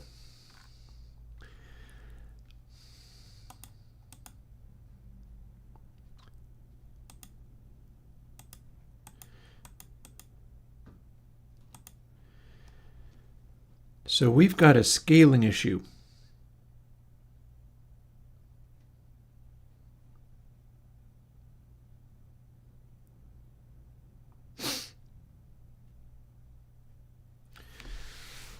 So the way this is being counted, we're looking at both the waveform at the moment, but we're also looking at what it's doing in the code down here. A Bezier filter is supposed to be generating this reconstruction based on where it starts. It's possible I don't understand properly how to reconstruct a Bezier curve through a series of points. This is my attempt at making it go through a series of points. TBS drink team? No, not exactly. I've got Airwindows meter. I only measure peak. I'm not that concerned with true peak. I have no care for volume units or LUFS at all, and I have no care for RMS at all. That's just how I roll. but I measure several things that aren't on your list. Like, you didn't mention slew. You didn't mention zero cross. Those are, Airwindows meter measures those. Why didn't you mention them? They're more useful. Anyways.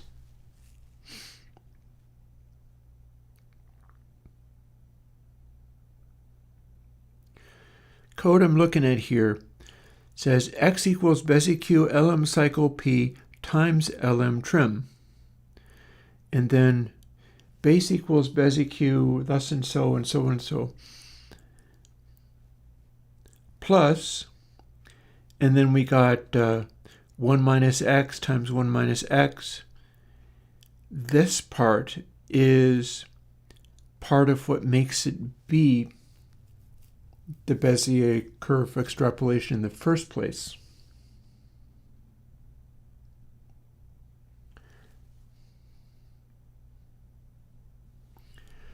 Like it's going C plus D and then C and then B.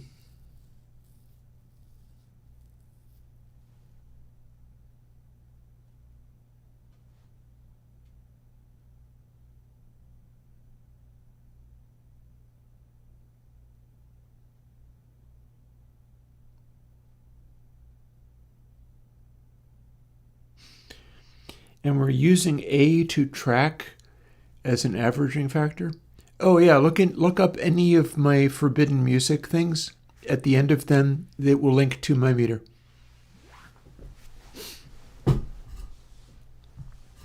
Like that is something you can have.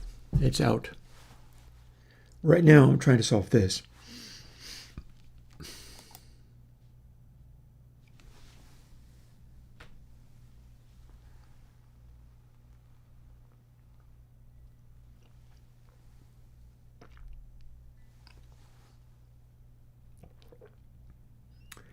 I don't know where some of these values are coming from.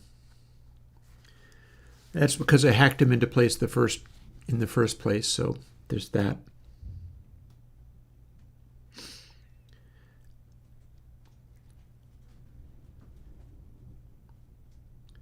So the reason we have an LM trim is to make it so it doesn't count up to exactly 1.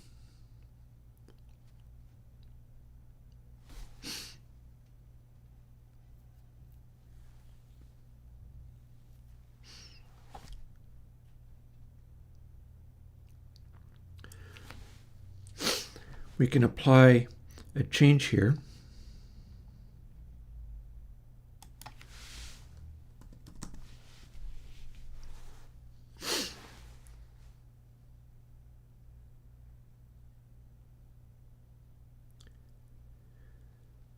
That counts as a change. And then we can compensate for that change here.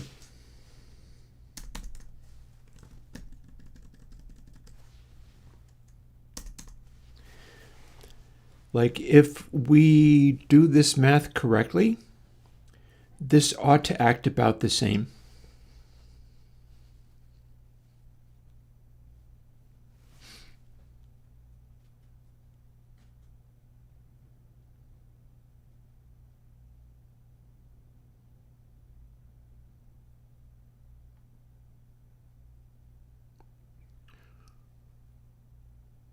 I'm staring at it because I don't think that's true. Let's see what happens if we do this.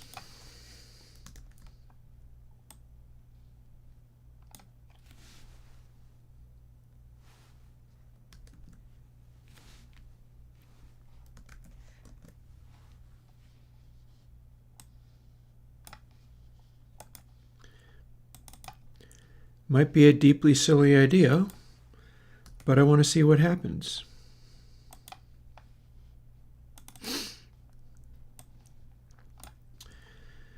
We can but try, after all.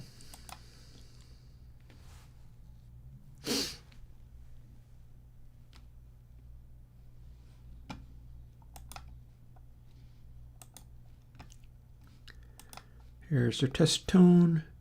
we're going to use the same problem frequency we've defined here.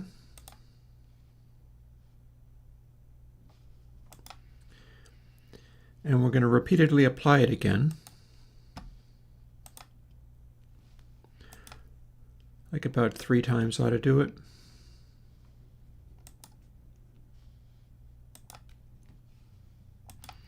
Mind you, I can keep going.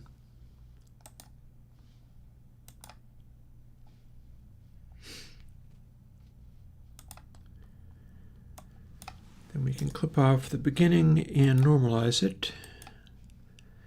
And now we will see what we've got. And I do in fact see something here.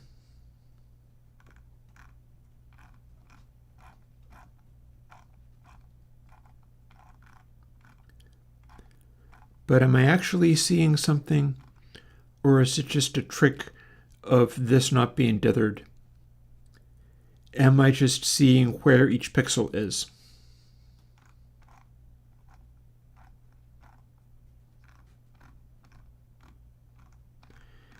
Maybe I'm just seeing where each pixel is.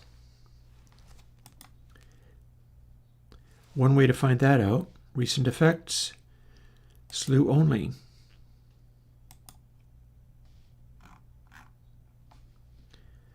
And then let's normalize that.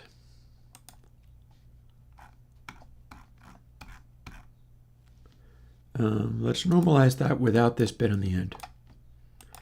Don't mind me stumbling over my own crap. Let's normalize that again. Okay, what do we got?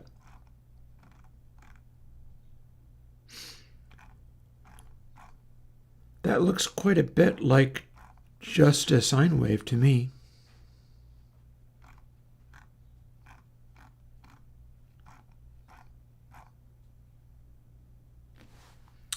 Interesting.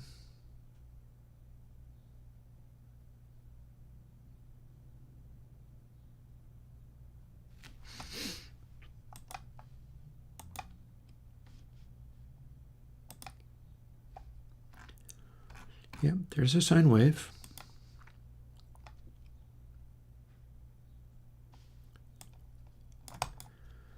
We will fire up the effect stack.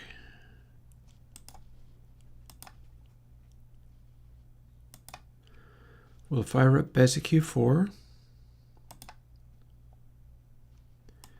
And then throw slew only on afterwards.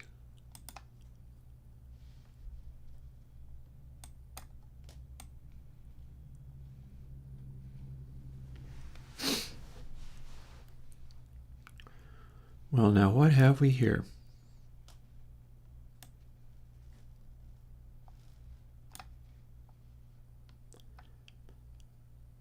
But as soon as we introduce a different calculation that hasn't had this fix,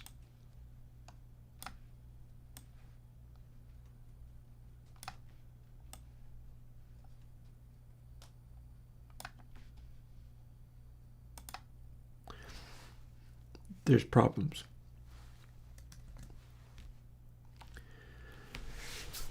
Interesting.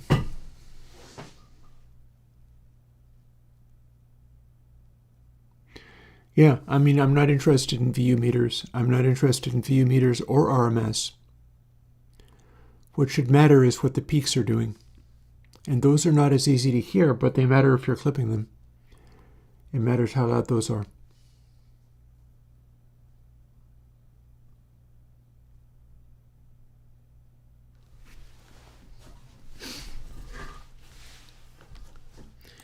Neat, we just did a thing. We seemingly have completely removed the need for LM trim. Or rather, that's not true at all. What we've done is we're applying this value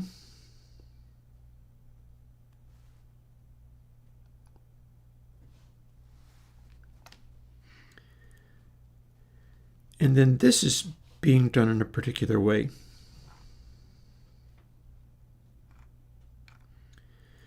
If we were to continue that,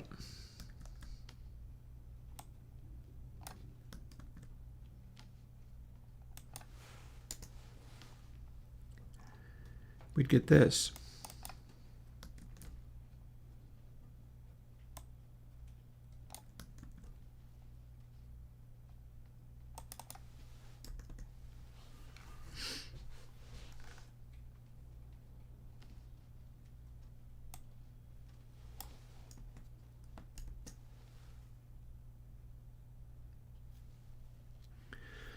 So that's pretty straightforward.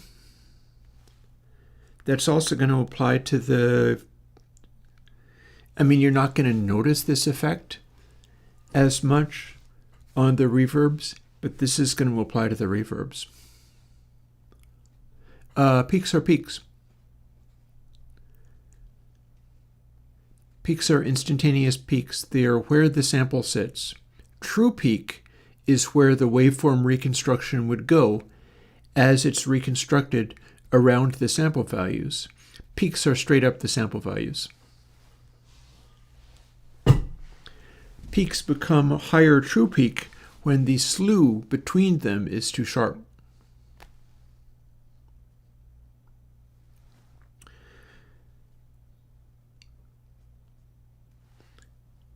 Twisted Wave shows them, by the way, so we can get into that a little bit too.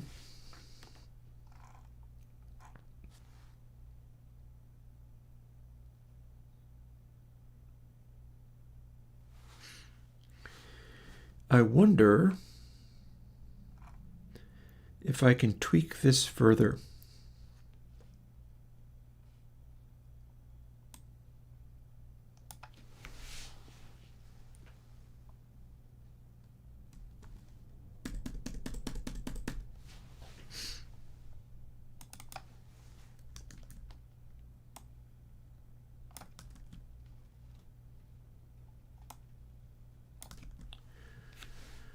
What if this is the value we want?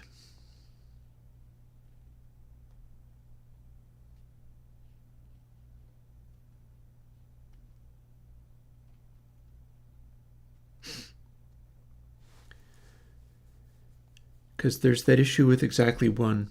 Well, let's see what we get. Everything else seems to be behaving itself, and that's fairly encouraging. I like the fact that it immediately behaved itself as soon as I made that change. It implies I could run around making that change everywhere else and everything would be good. But I'm also suspicious of using 1 for this. I'm wondering whether there's an issue with using literal 1 for this.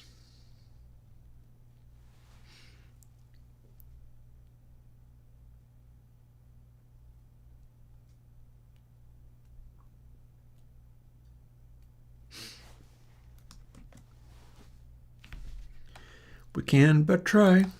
Let's see. One thing about it, at least this method is simple.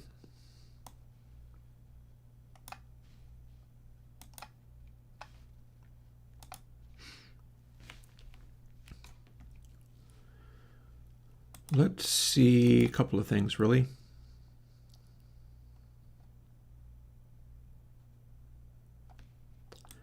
And let's start with our happy sine.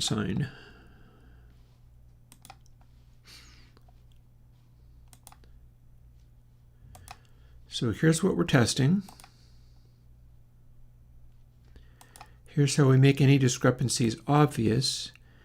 And then I believe we should also be able to boost it even more with the happy discovery that seemingly we've already fixed the problem.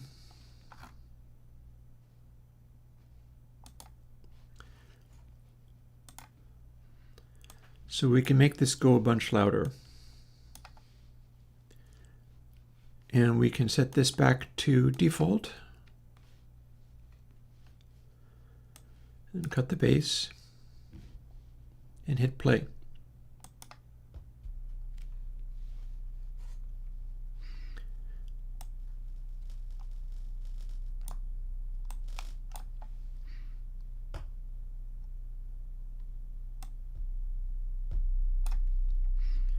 So that's the leftover from slew only. This will ruthlessly reveal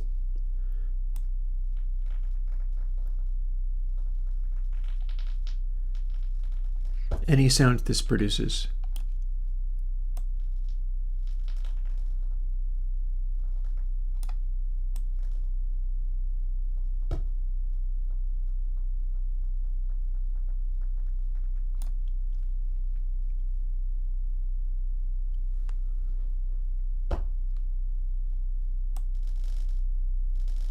It's certainly revealing all of the zipper noise. That, at least, is reasonably cool.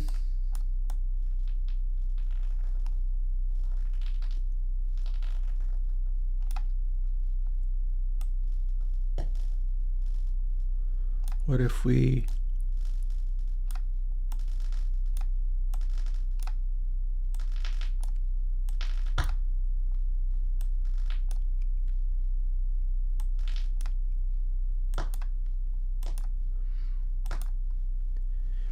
all the pops make loud noises.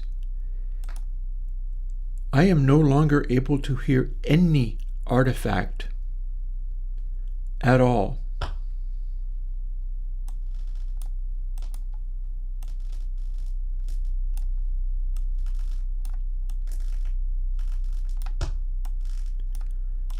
At any setting.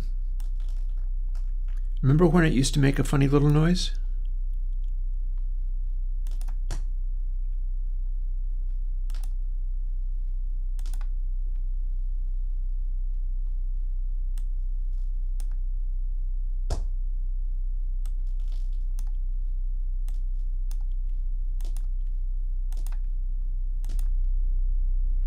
One thing about it, we do get the opportunity to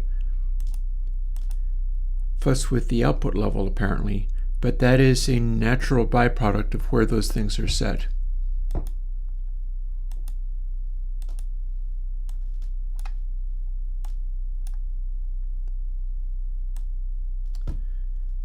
But the thing I was talking about was the funny buzz, which turned into like ramp shapes of the waveform.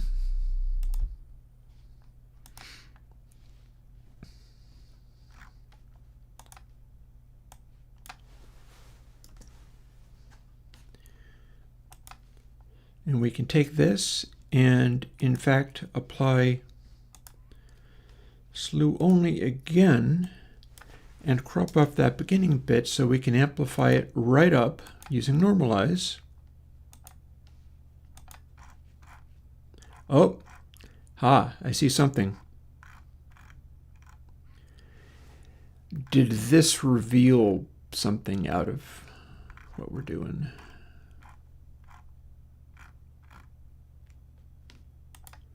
I made it quieter, but I still see something here.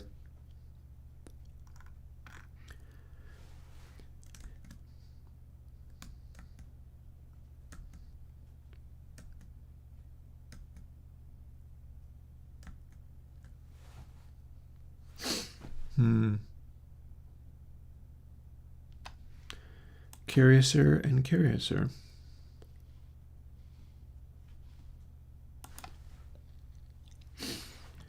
Let's see if I can get that to show up.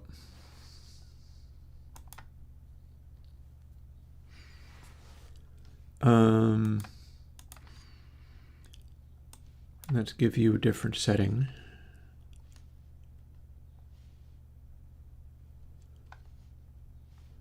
That's probably fine.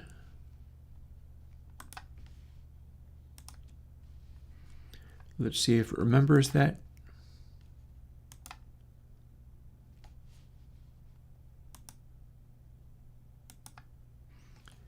Yep.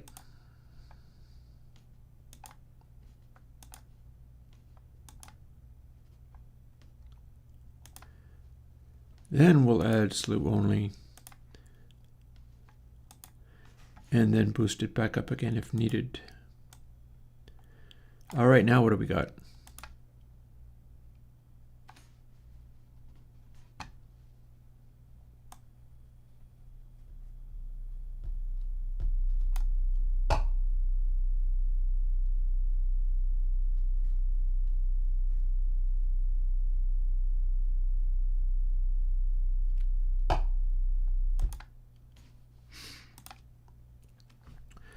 Okay,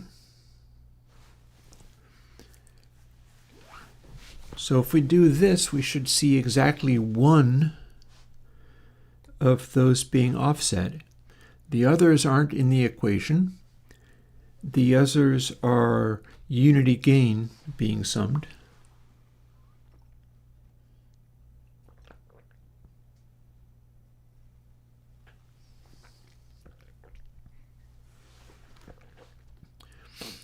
We are applying the same cut over and over 4 times, as we see here. It's at that default frequency, but it should work for any frequency. No matter what, it'll reveal what that frequency is. We're applying slew only. Technically, we don't need to do that, and we don't need to do this. So we can apply this 4 times over. It's cutting the volume quite radically.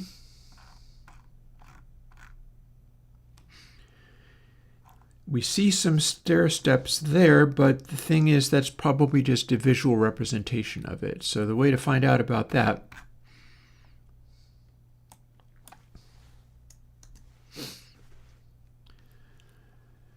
we'll lop off the beginning and let's do a slew only, which should exaggerate any discrepancies there, while making it be incredibly quiet and while producing a offset in the very beginning. And now we normalize this. What do we get?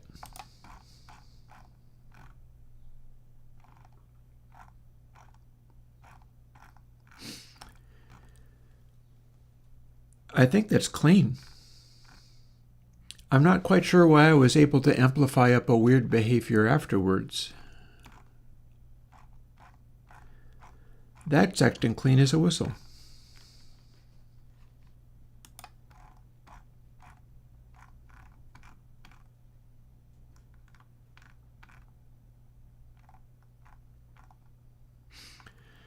The difference in line weight that we get here is a difference between drawing just the pixel and drawing dots, which are being used to represent true peak.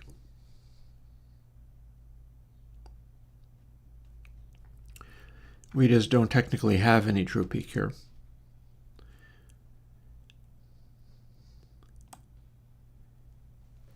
And here's what true peak does.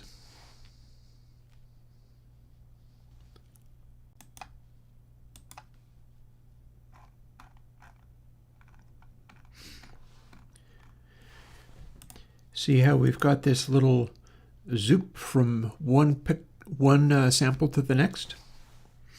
If we zoom in on this enough, we start to see this because it's being drawn sample by sample and rendering the reconstruction of the wave. So there's what true peak would do with this series of samples. Now, normally if you capture something, you're not going to actually capture a series of samples that look like that. What you'll instead get is the ones on the edge being like a little attenuated or whatever, which we can do like this.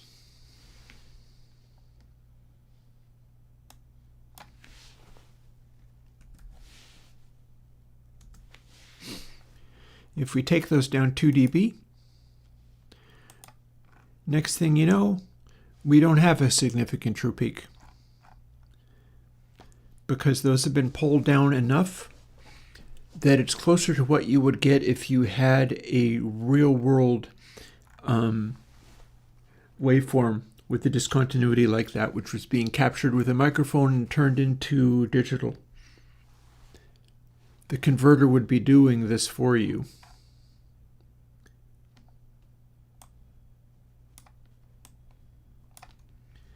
And we can continue that.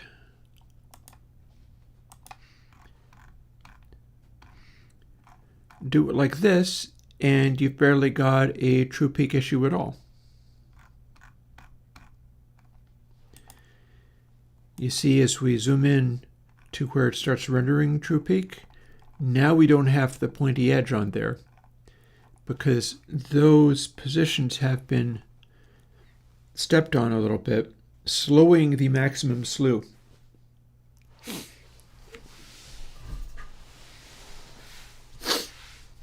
Meanwhile, I'm fussing with this.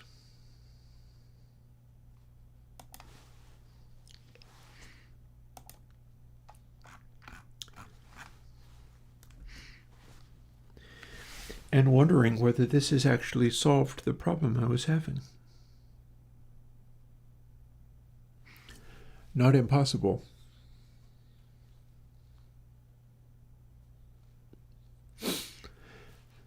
Aliasing isn't necessarily desirable for symbols.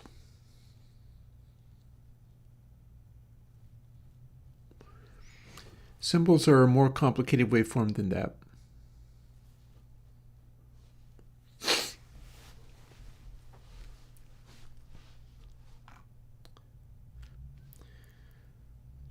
So this is interesting. I've now done something where a bit of this is super effectively fixed and another bit is not. Let's make an effect stack.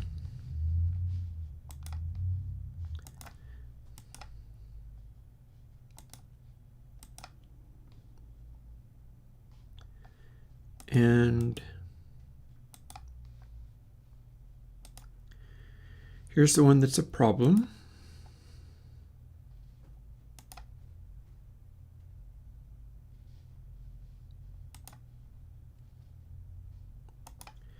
Here's the one we just fixed.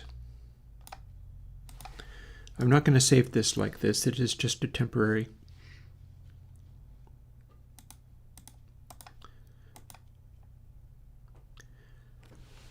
So we can do this, and this is slew only over just the raw input.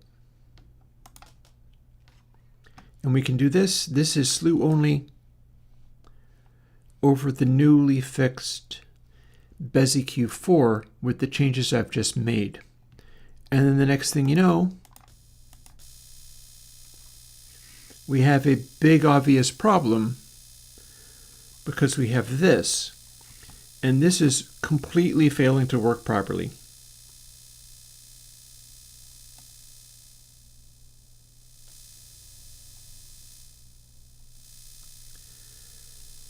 So I'd kind of like to know why. What do you think you're doing here, Mr. Program, that you're acting like this? It's supposed to not make a noise.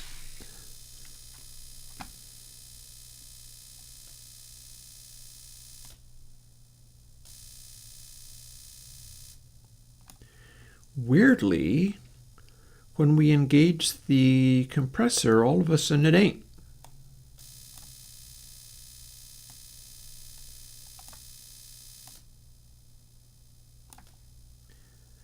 And it's not like it's engaging a lot of compression.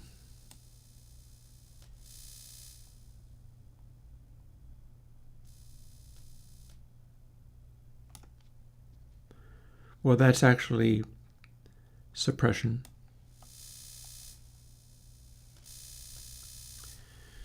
So a raw inverse on the expander gives me full volume of that again. We have a much attenuated version.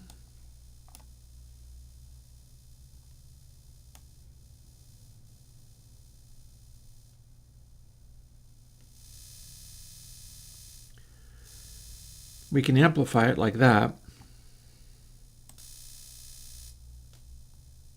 Yeah. If you hit bypass on this, engaging the compressor at all is making this not do that, making me wonder whether it's actually a function of the EQ at all, or whether it's an interaction. Let's see what happens when we engage it here. and also here.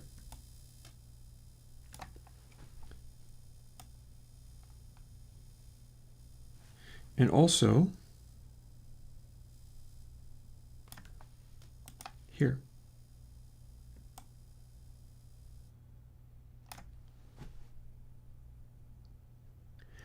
Okay.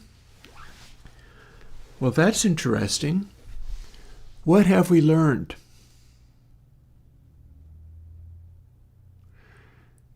I'll tell you what we've learned. We've learned that if we are not bypassing those two things, there may be an artifact still here, but it sure is a lot quieter than it was. Let's turn it up.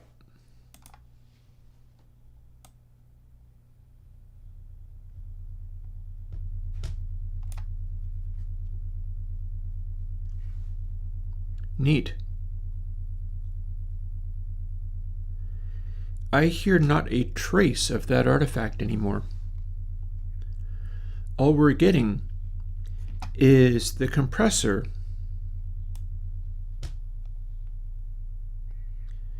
interacting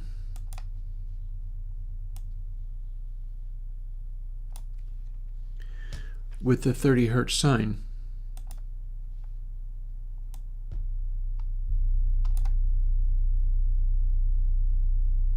And then slew only is still letting a tiny bit of it through.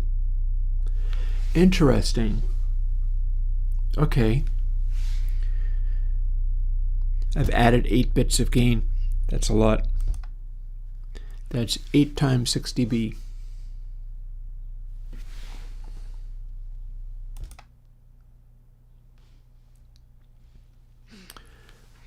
And yet, and again, BESIQ, fine. Not causing a problem. So what's happening is our bypass is freaking out. So the bypass is supposed to actually make it cleaner, but it is having the opposite effect. I could leave it off completely and we'd be getting better sound quality. The purpose of the bypass here is to make it sound better and also not have to process as many.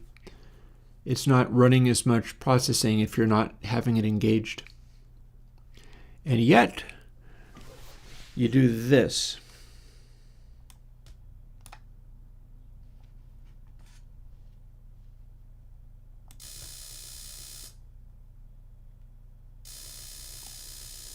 That's not good.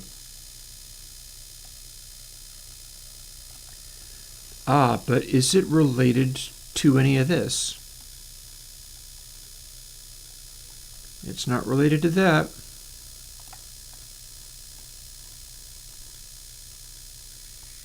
It's not related to this. Is it related to smooth? Ooh.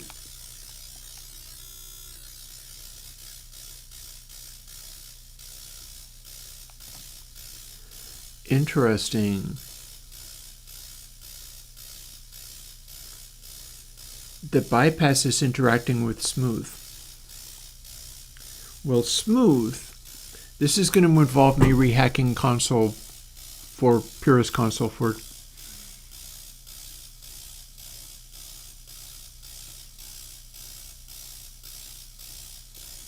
this is very interesting.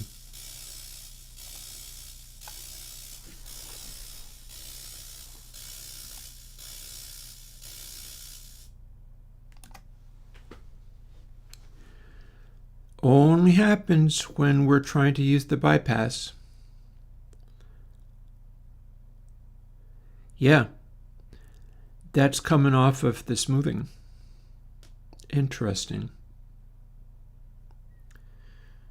So how would that be interacting with the smoothing? What's being manipulated in smoothing? I mean, yeah, that's what I'm wondering. I am seeing it interact with the smooth control, which itself I can do the same change that I've done on BESIQ4 now for all of the things in console X. That still wouldn't answer why it's kicking off a behavior, this behavior.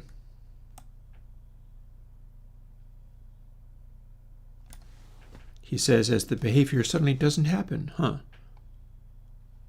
Okay. There it is.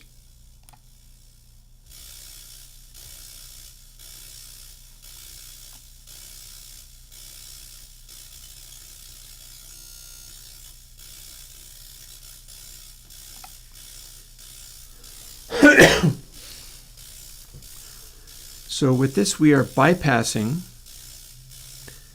these, and it's freaking out. Why?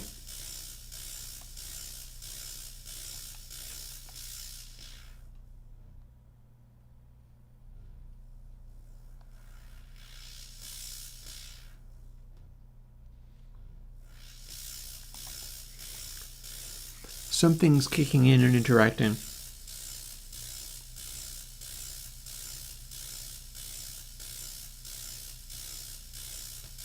But only when these are bypassed.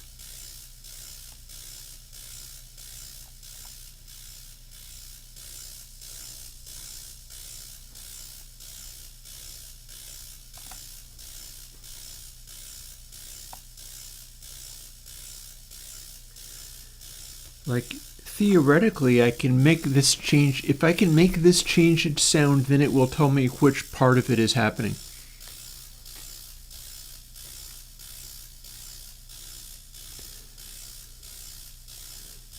Jazz, not exactly.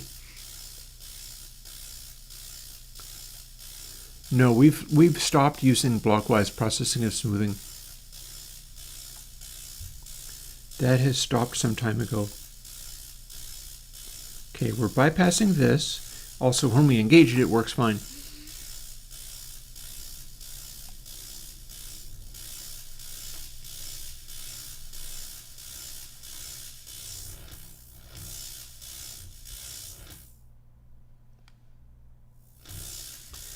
It's happening in front of this.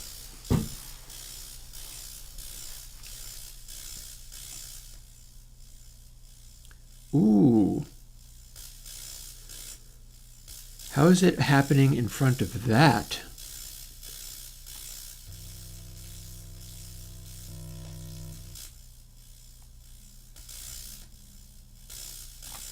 Wow. So that's a whole experience. So again, if all of these are engaged,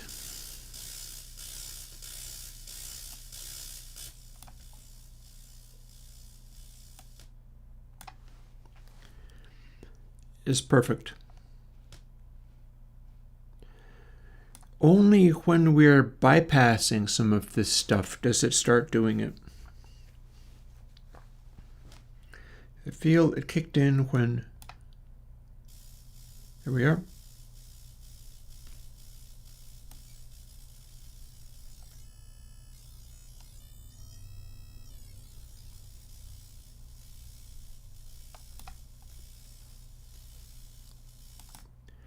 Let's run it again.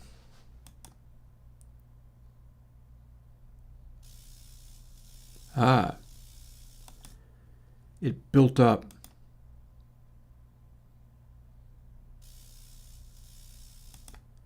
Fascinating.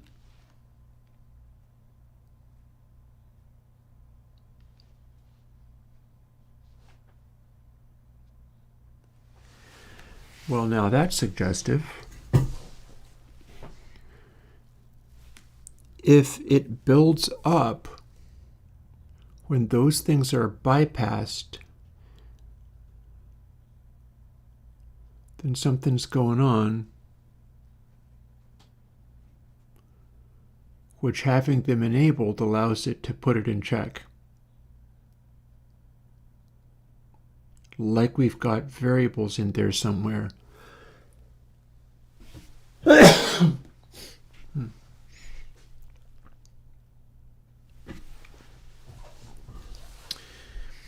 I mean, I do see that there is also the possibility of simply not having those bypasses there.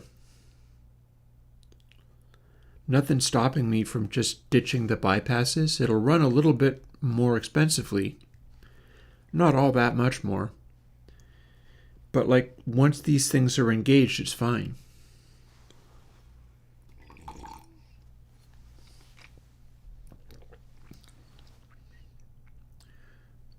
Well, let's see. First of all, if I run this again,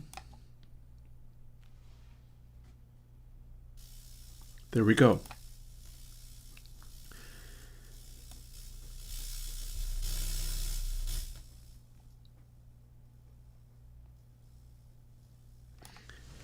I can gain stage it.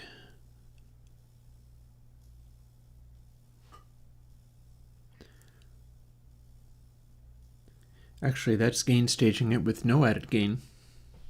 If we do slew only,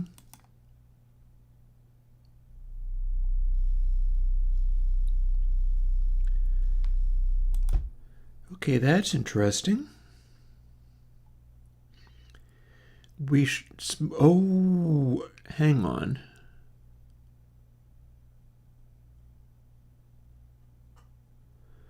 Smooth is fading in from a default setting, and smooth applies to everything, including fader and pan.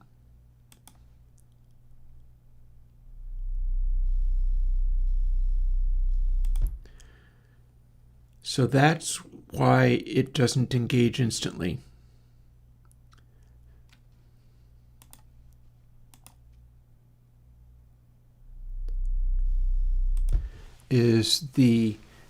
When you have smooth set that low and it fires up, it hasn't switched everything to its final state yet. So it's creeping up to the you absolutely should do your own experiments. You might come up with something that's different than my things and is equally valid. That'd be really cool. I'd love to see other people fooling with this kind of stuff and then having different things that aren't even the things I have. I seem to have solved the stepping with BezEQ4, and that means it suggests that I can run around making that change in literally everything. You wouldn't really notice it in the reverbs because they are such high frequency already. And all I'm seeing is a slight discrepancy that has to do with the stepped Bezier interpolations as applied to extremely low frequency sounds. So when you're not doing like a massive frequency crush like that, you're never going to notice it because it's a very small discrepancy. That said, still worth checking. I'm a little puzzled as to why it worked. I'm not really quite sure why that worked, but it is actually a little bit more efficient, so win-win, I guess. So this is all the stuff where I would be fixing it, but this is where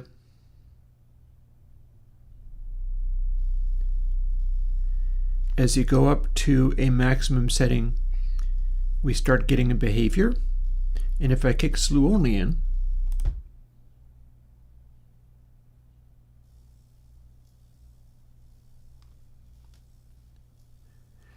we don't get that, and we get a picture of what's actually happening when this is engaged. So I'm going to run this and I'm going to close it without saving the stack. We've already demonstrated that BezEQ4 is working in a way that none of the rest of this is, which suggests that if I do the same change on literally all the things in console X, it should update not only the smooth, but everything else to work properly. But what I want to do is see what this looks like when console X3 is doing what it do. And I've got all the rest of this set up so that the only thing that is causing the artifact is one piece of console X3 channel. So let's give it a go. And there we are. So here's what we're looking at when it's misbehaving.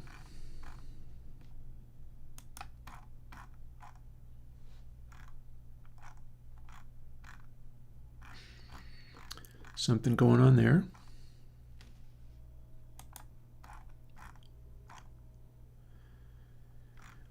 We've got a pair of values offset each time, and then we've got little areas here where something's going on.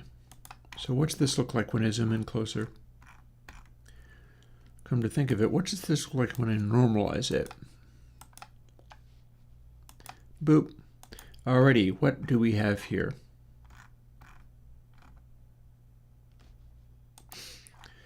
Well, this is the same behavior that was present previously.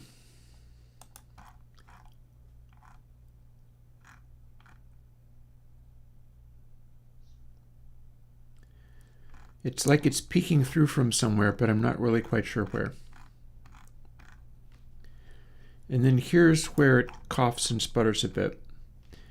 And these are just a series of one sample offsets. Plus, and then minus, and then we're back. So this is like the same kind of thing, a one sample discrepancy that was present in Bezier Q4 before I went and fixed it.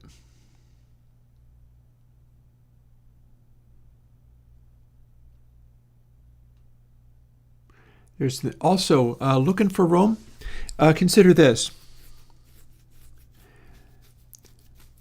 You're talking about clipping stuff. I think you were talking, either you or Jess were talking about clipping symbols and things.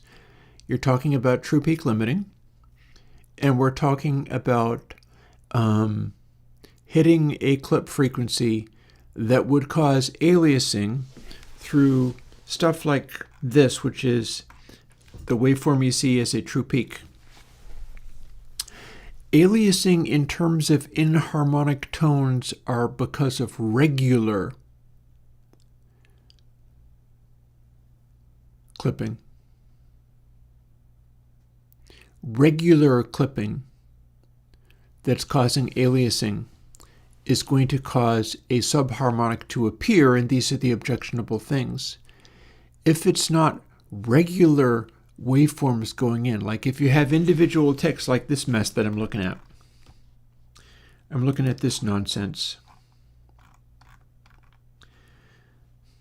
What we're seeing is a single sample that's out of place in each direction. And it seems to be happening at kind of random times and at different volumes. It's always the same pattern, or is it always the same pattern? That's low followed by high. That's high followed by low. Not quite. These aren't going to produce aliasing as we normally experience it because they're happening too quickly. You could clip this all you want, and it's not going to change the behavior, nor is it going to create a lower frequency sound coming out. Or for instance, like let's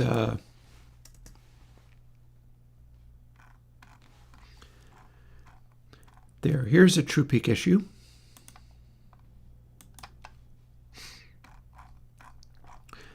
Not really, but close. If we had two of these in a row, I wonder if I can...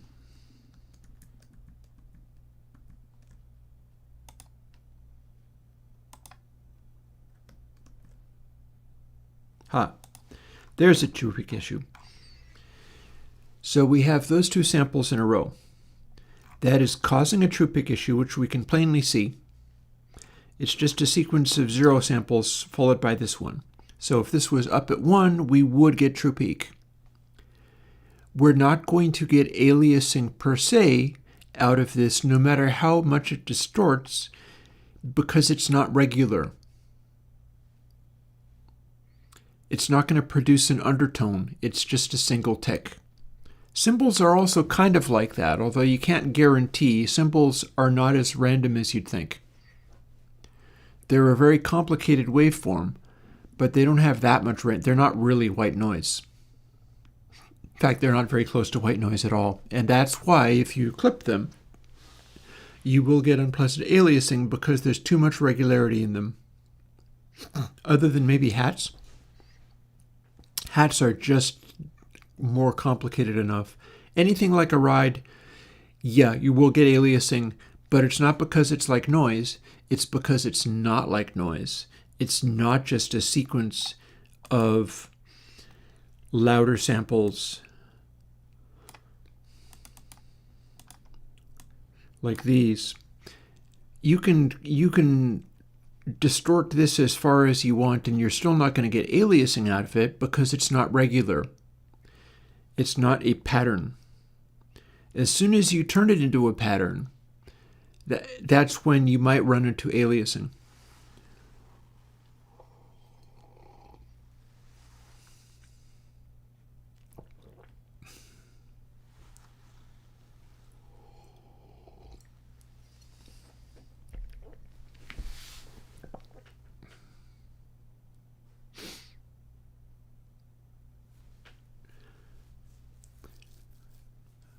So several questions arise.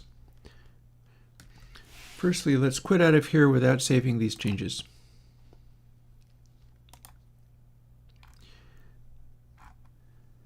We have updated this in such a way that it no longer poses any problems at all. I love that for me. Let's see if we can go through and do it for the VST, which I have not actually gone and built all the VSTs yet, so this is a fine time for me to do it. BESIQ4. BESIQ4 VST version. It's going to be only in proc.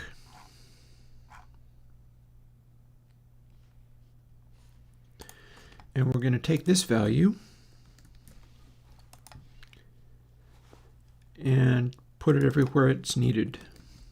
There, and there, and there.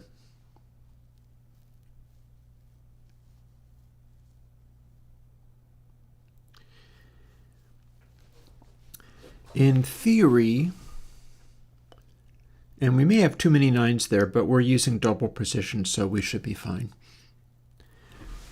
The sum total of these changes may be stopping that offset issue, although I don't understand quite why it would be doing it that effectively, but we are consistently trying a thing with it anyhow. And we are consistently being able to keep it in check.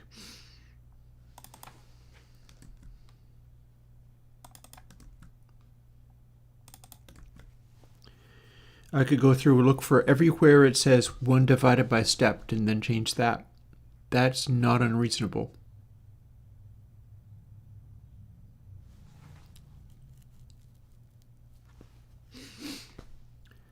Of course, it gives rise to the idea of, well, now let's just explore that assumption. How about? I can zoop over to here. Let's close sounds. We have a whole bunch of things in here that have that stepped business in them. What if we took all of our currently in process things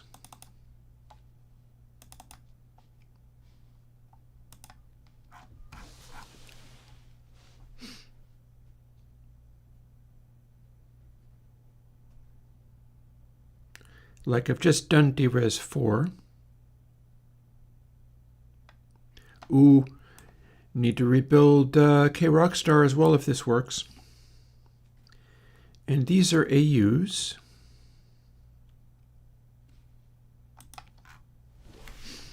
Let's go in here.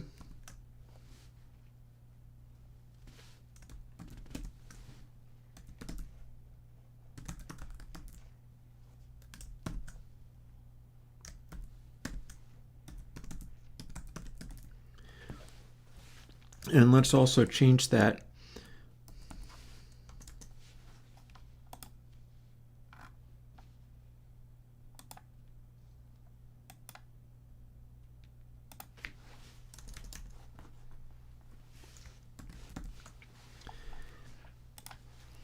and because the thing is, I'm finding a thing where I can do a simple word find and replace and do a whole bunch of work using it.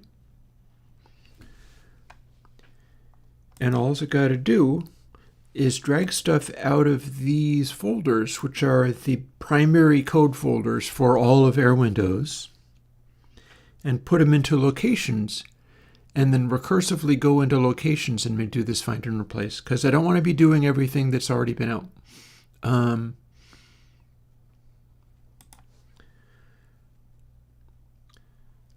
So Basic Q4, that's actually been done in AU terms.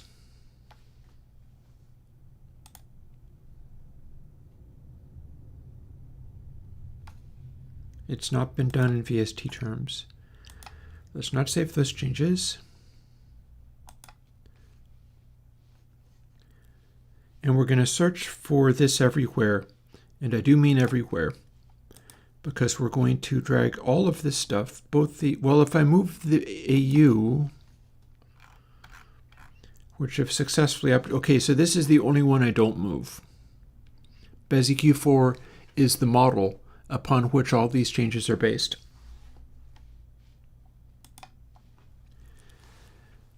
But you'd be amazed at how many other things can gratuitously have the changes applied.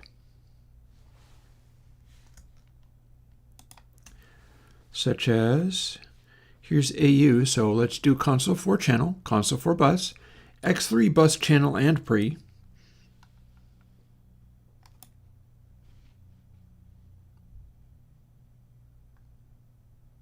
DRes 4. Okay, Rockstar. Dynamics 3 and Dynamics 3 mono.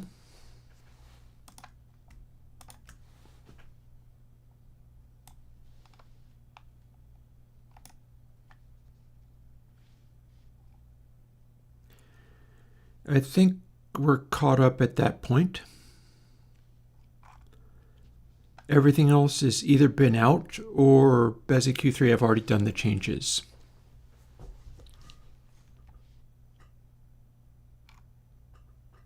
Yeah.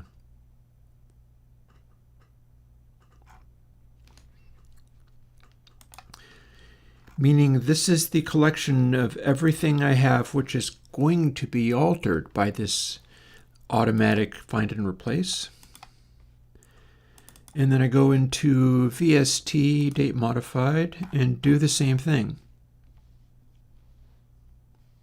But not X2, because stuff that's out is out. We're not changing the sound of anything that already exists, but maybe we're leaving it all behind and moving on to a grand new world of all this stuff being fixed and working properly. So let's see. So DRes 4 will be contained. Basic Q4 I won't have done yet. Dynamics 3, yes, yes, yes. And I think that covers it.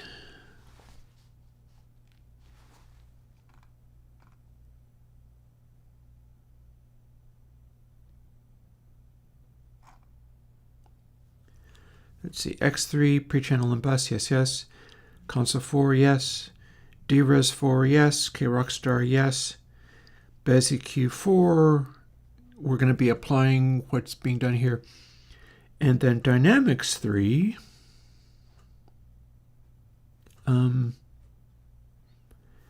is Dynamics 3 and 3 mono in the AU world. And not longhand, because that doesn't contain any of this. And not CyberCity, because that's out. Alrighty.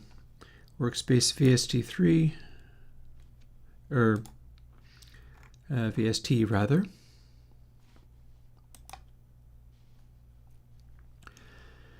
And then once I've finished doing all the work on these, I can just dump them back into those folders and roll with that. But these are all the ones that need to be changed in this way. What way, you may ask?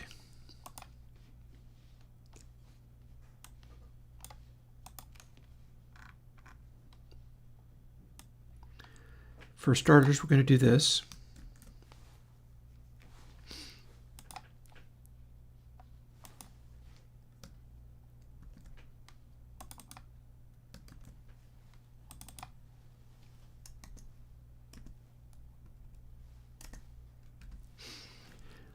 And here and recursively. So if this fixes the problem, we're going to have updated this many plugins to not have that problem going forward. How many? Let's find out.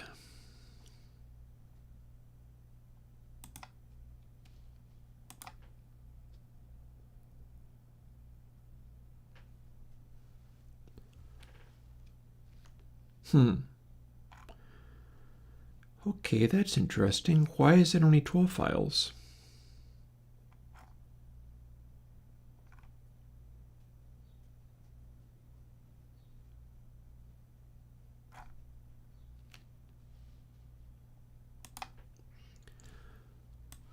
Well, there's one way I can find out.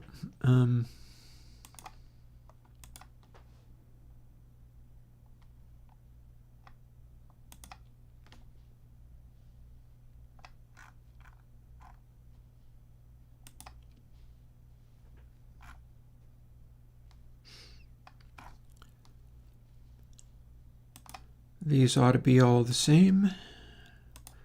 What have we got here if it's not what I thought it was?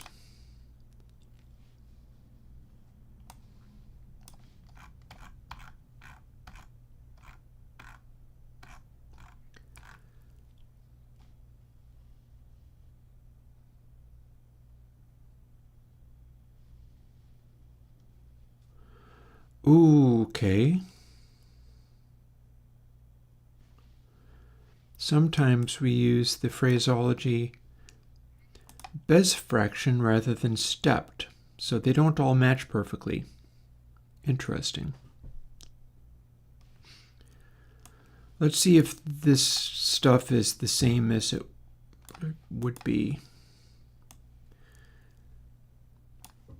So we're looking for 1 divided by stepped.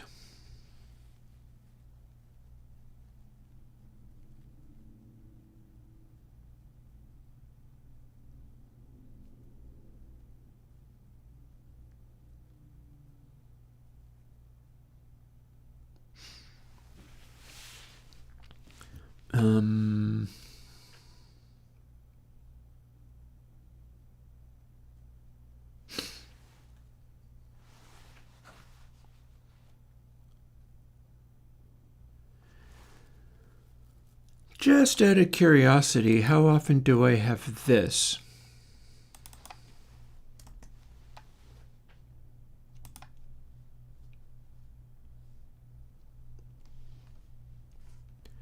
Okay.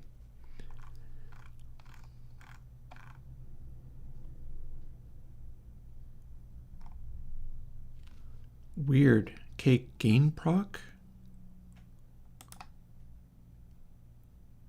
Oh, okay, so VST master. Alrighty.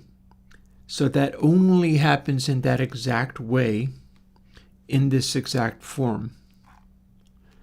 That means I can also go back in and do this now. And let's not even worry about that bit. We can just assume that this is what it was meant to be and go forward from there. Done.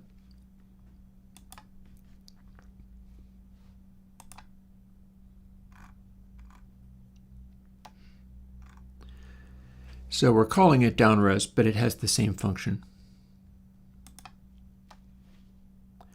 Out of curiosity, let's open up another one that should have been taken care of by that.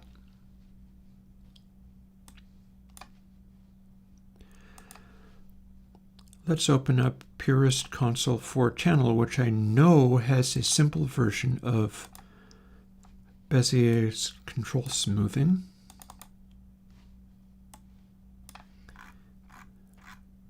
And see if it found that.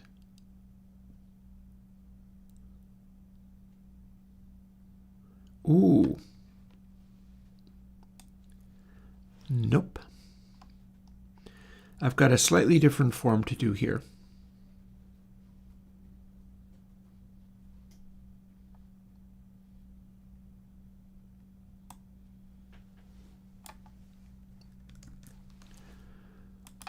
Let's go and find that form now.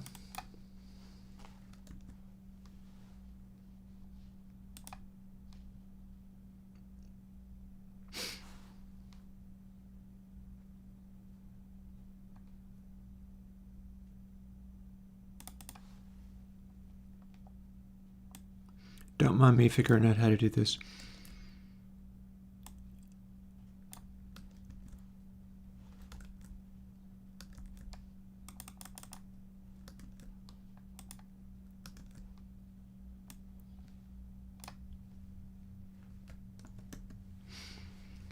Alrighty. Please continue about your business. How many of these are we going to find? 10. So that's the Bezier smoothing, which may have been causing the problem. Maybe it was causing the problem. I guess we'll find out. We're working on it. Going to have to rebuild everything, but thank goodness I'm doing it now and not after I've made all the VSTs and all the Windows and all the Linux and all of that. This is the right time to be finding this problem. So we got Bezier smoothing in bus channel pre, bus channel proc, and channel proc, and pre-proc, and bus proc, and Purist console. And it doesn't look like we have that smoothing anywhere else. I think it only exists in these two versions of console, because this is where I brought it in. That's pretty cool.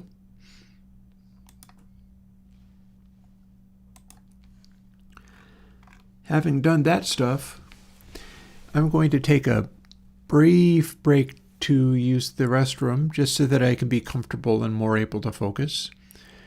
In so doing, I'm going to play you more music from my old Dragons. And we'll be right back.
Alrighty.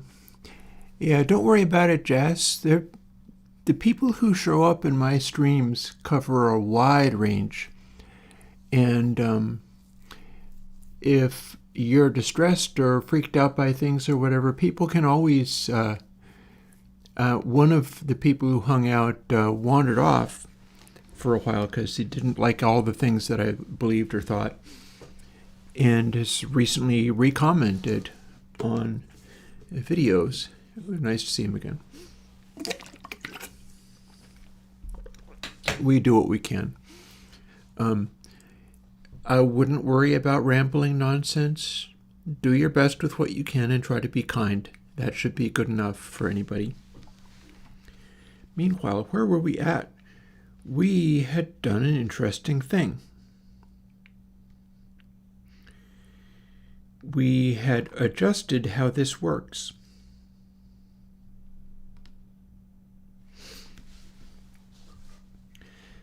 And by that, what I mean is we moved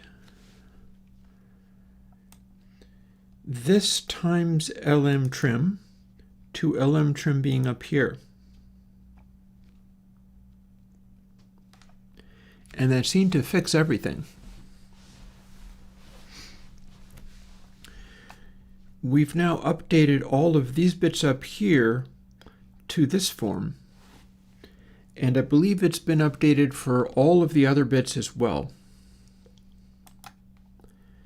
I can have a quick look and find out.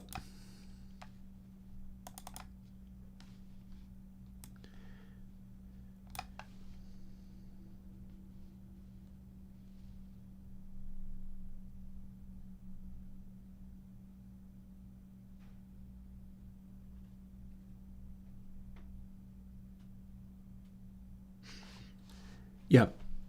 See, that's the bit that I added, which we end up using.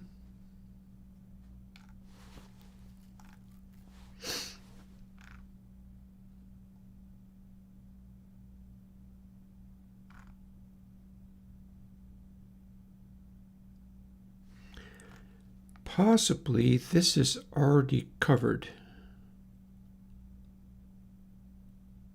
Oh, no, wait, no, it's not. No, it's not.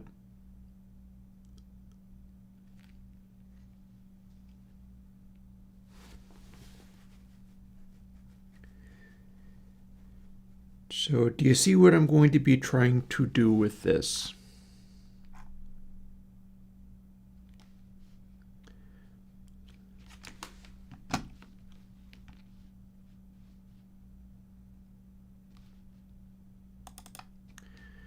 We're going to have best trim in here. We got a whole lot of processing done inside this.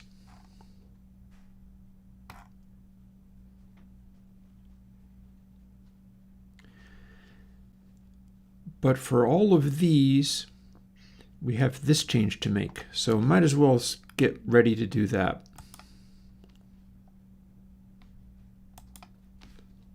In here, multi-file search. All the reverbs are going to follow the same rule.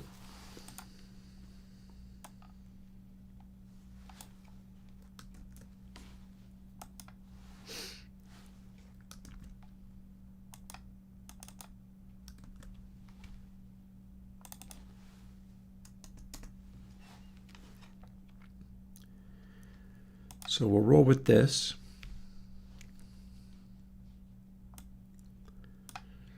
Also in locations, meaning we can get away with closing that, I think. And we know we're going to change this everywhere it appears. That's going to be all the reverbs. I don't know how many other ones. No, literally only the reverbs. But that's cool. We can actually walk through some of the other ones. That said, might not have to. And then in the reverbs, let's open it back up again. Our example reverb being K-basement. But they're all going to be the same.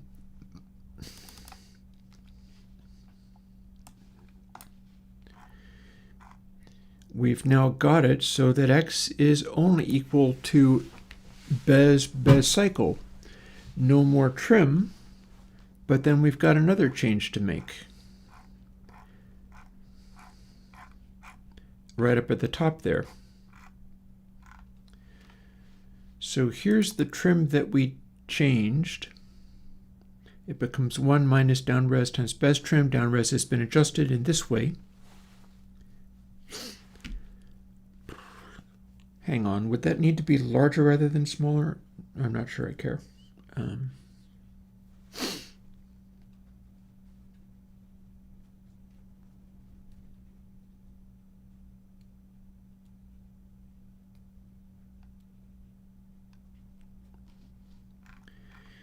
I think we got there anyhow. I'm a little anxious, but it's fine.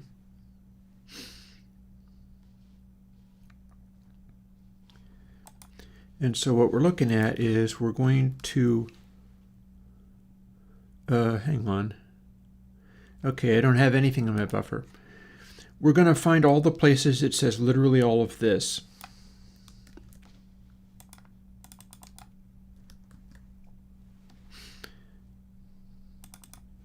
And swap in this. So technically,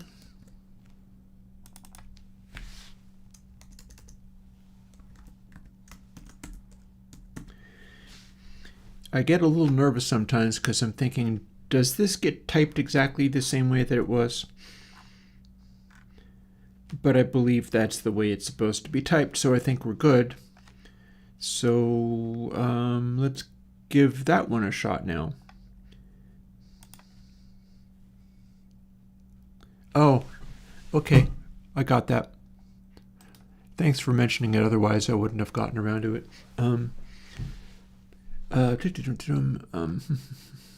Proceed. Ooh, look at that. 40, no, 38. Why does it say 38 when I think it says 40? More relevantly, did we get Rockstar? Yes, not only did we get Rockstar, it said 40 instances, but 38 files. That's because it included Rockstar and Rockstar Proc.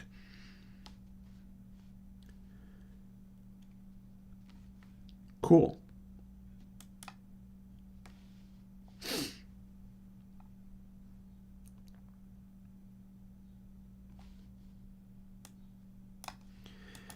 And these are all the ones where it's more cumbersome because it's the reverb where the Bezier undersampling covers a much broader area. I'll do a little test of Rockstar before long, never you fear.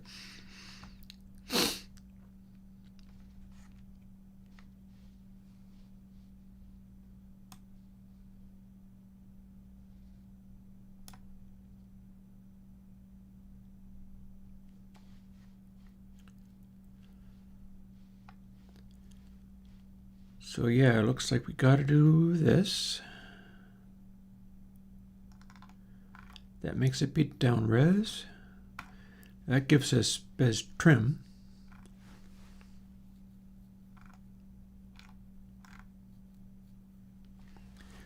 We're referring to it there, and then at the very bottom, when we're generating X here, we don't use Bez trim for this. And that should be about the same thing we were doing elsewhere when I got it working and it was fixed.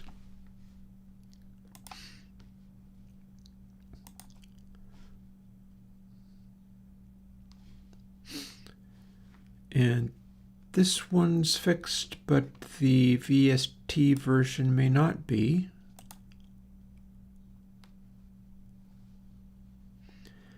This is where I was looking for all the instances that were actually the control smoothing one.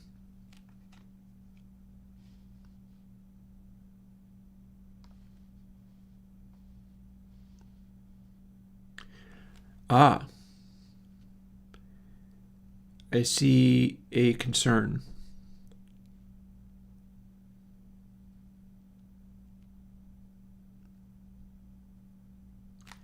But I think it can be fixed.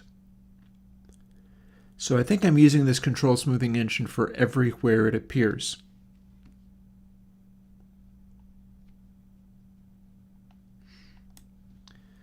That suggests that this line of code is going to be the same place everywhere it appears.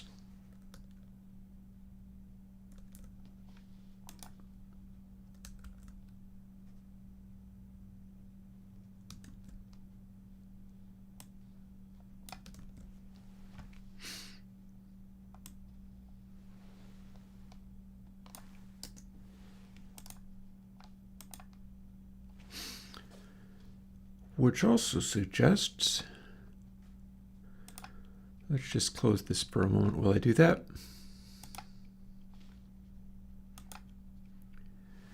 We can do this, and it has found multiple instances too.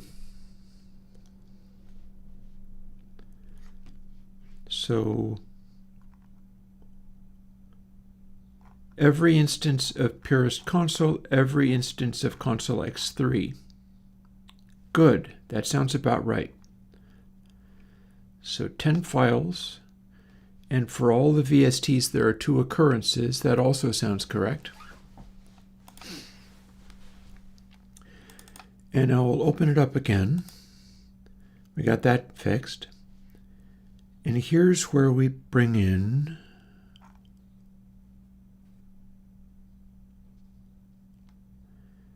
Bezier trim is going to be the value.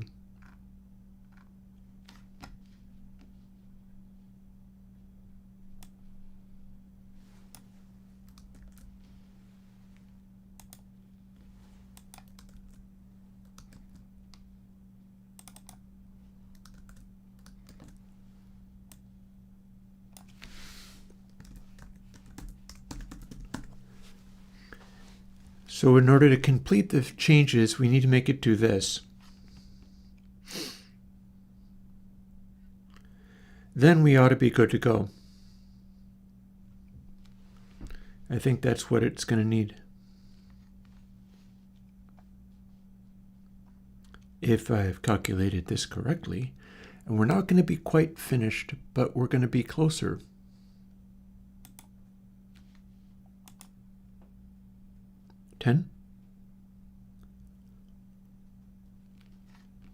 Ten. Many of them have multiple occurrences, though. Namely, the VST versions have multiple occurrences, and that's normal. That's what we're expecting to see.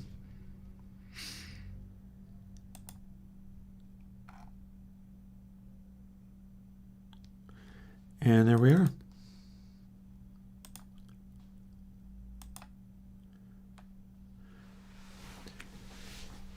So that's going to make all the control smoothing and all the reverb interpolations be correct.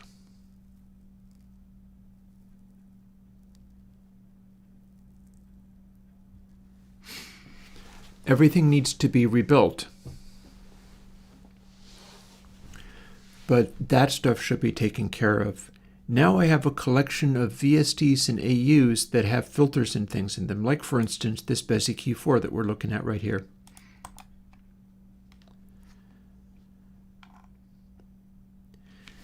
This code actually comes, like the stuff that I'm doing in the EQs should be present in console x3. Each of the instances should have a HM derez, an M derez, and a LM derez.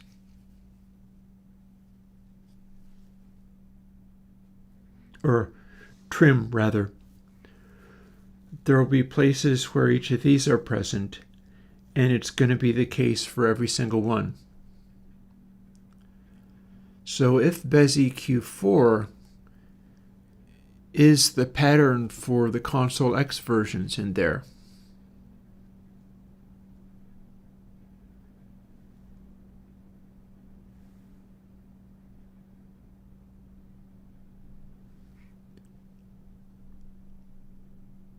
I'm hearing a loud noise. I wonder whether it's rain pouring down like mad all of a sudden. I don't actually hear it on my chimney though. Hang on.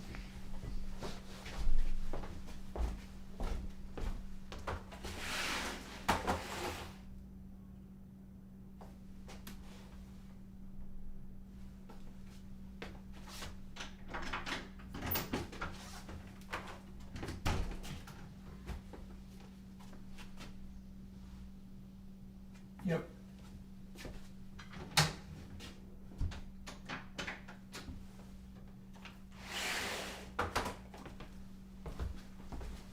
Yeah, that's where it was. That was a sudden cloudburst of rain pouring down, and probably what I was hearing it on was the tarp. The tarp that's covering my firewood.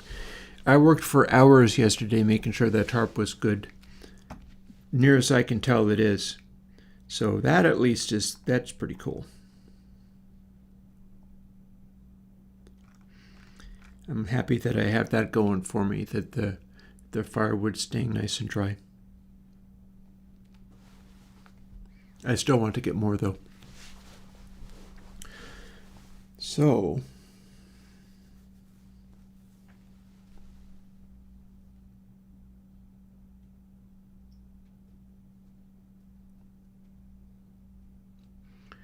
I'm reusing X, aren't I? Yes, I am.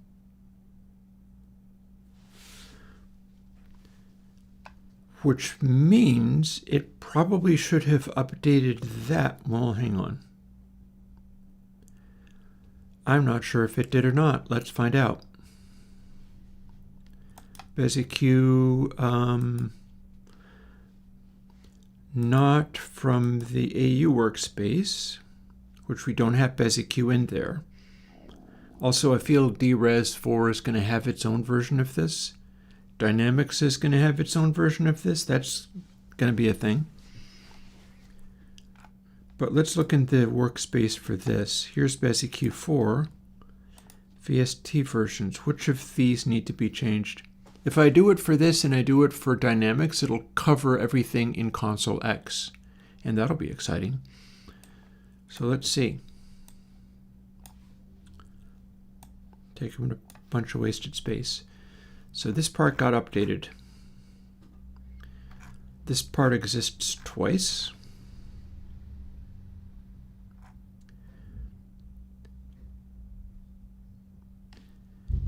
And I'll get to do these statements. So let's do these statements. We'll work through them one thing at a time.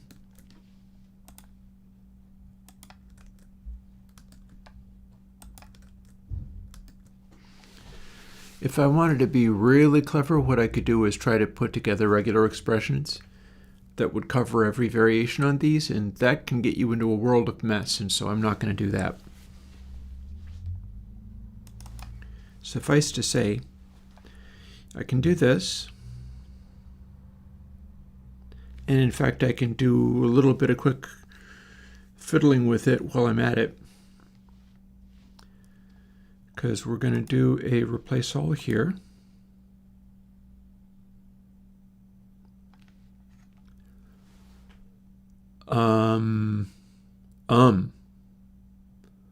Well, that makes no damn sense at all. Why is it only found one?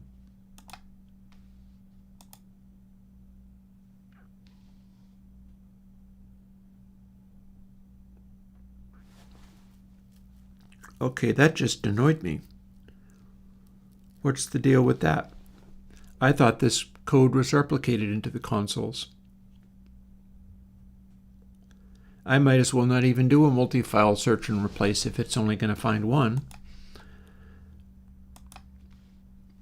Show me console X3 bus.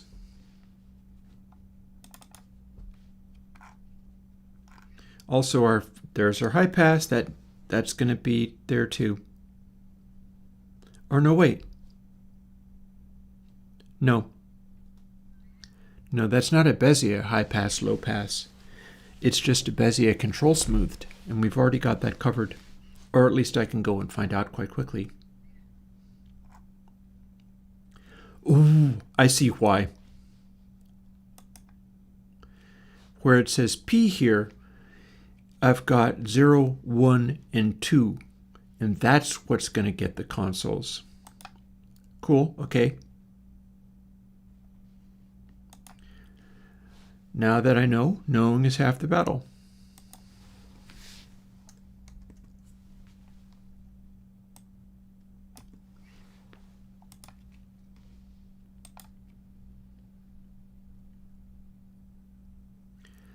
There we go. One in each for each of the versions. Lovely.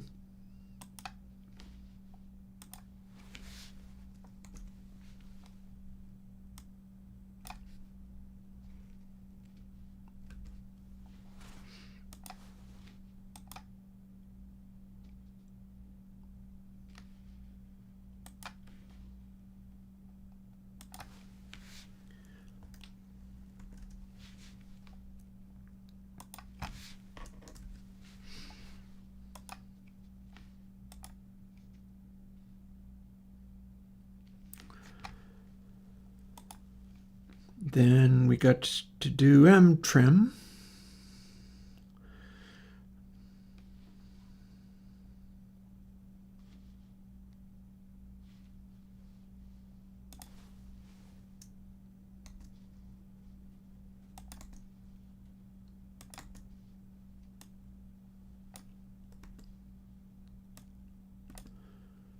First the loop.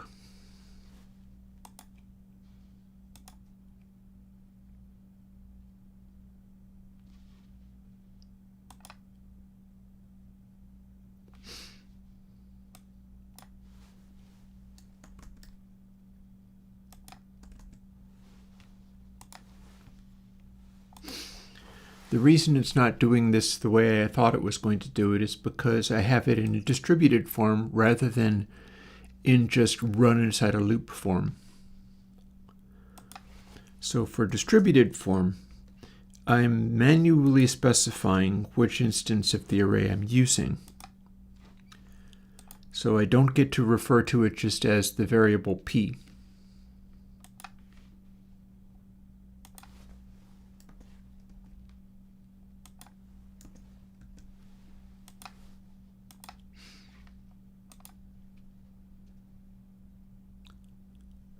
It'll be amusing to find out whether this has fixed all of my problems or not.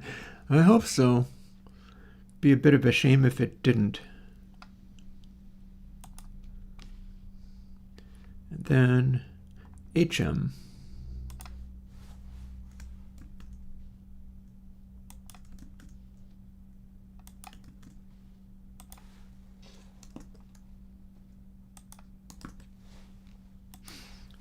I think that's going to only replace one.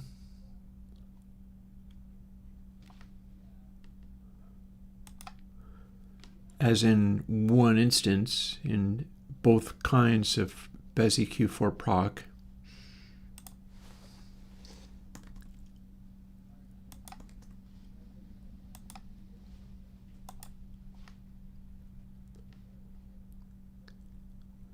On the other hand, here we do 9.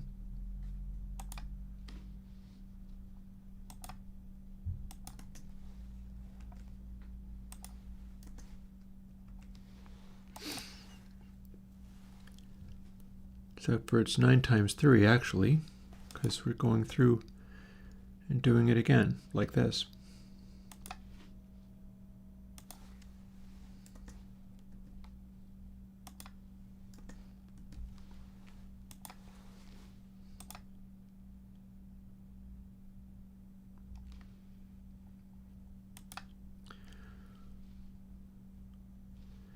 And then here we're going to have the same situation all over again.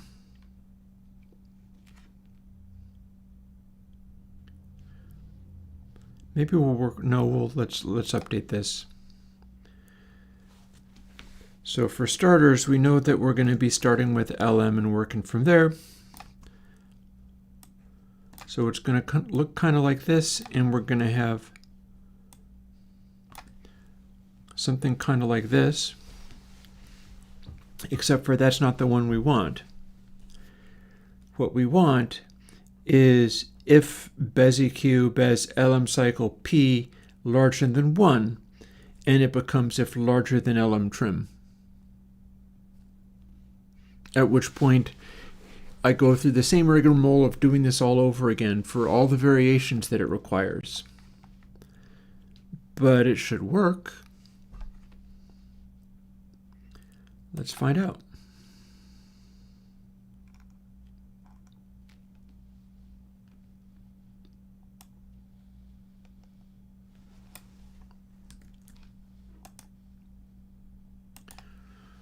Oh, and looky there how that didn't get updated properly. Well, no matter, because that all's going away anyhow.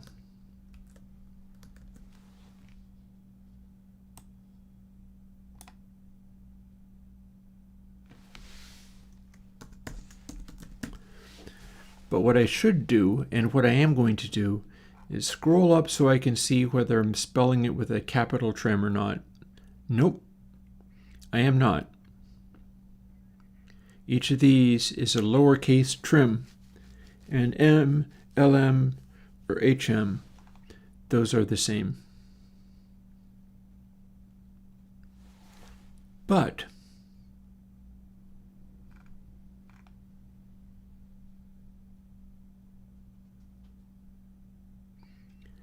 how often do we run this check?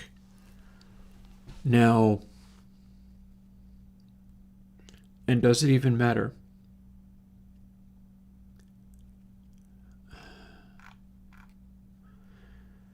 This is me trying to figure out whether I could, and I think the answer is I cannot. I can't simply do a find and replace on the greater than 1 parentheses curly bracket. Ooh, or can I?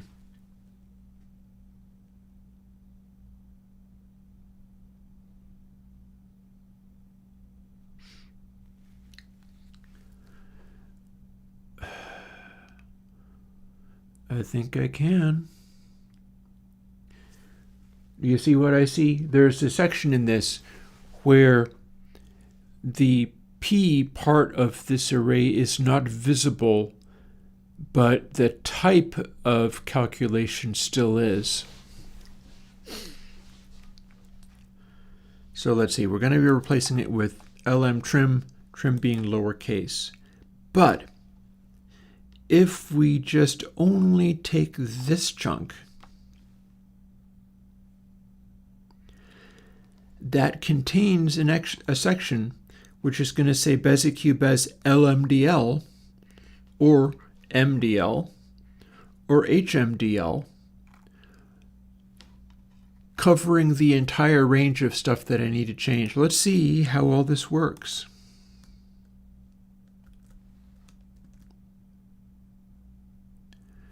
I think I have to copy it first, otherwise it won't work. Copy, please.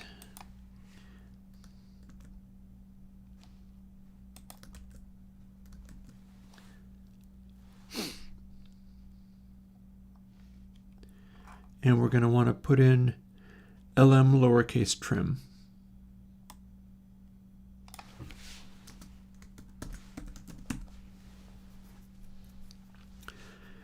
That should get everything. Let's find out how true that is. Also, how far it stretches. Like, how many places am I doing a 4-band EQ like this? I think it's only in BESIQ 4. And I'm going to have to check and see where I'm doing it in Dynamics 3. But this is a useful trick. Let's see whether we're able to do it both in BESIQ 4 and in all of the console X3s. Go.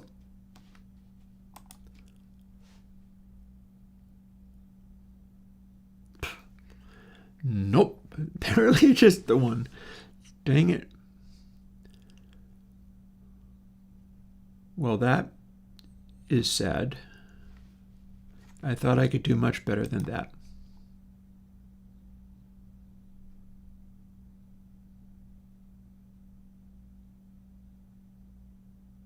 Why can't I do better than that? Please to be showing me, am I already got it open? No. Please to be showing me the console. How is this implemented in console?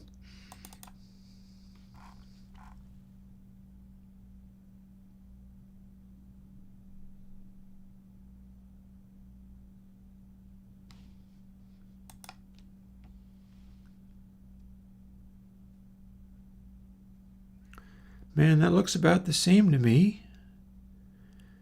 I don't get it.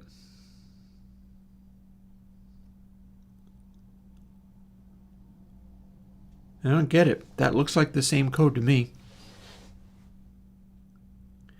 I mean, it did a wonderful job of not screwing things up worse.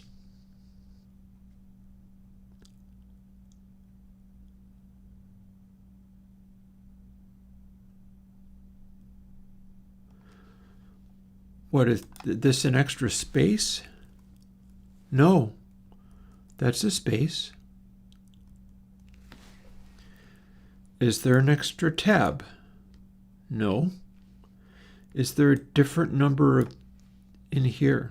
Maybe.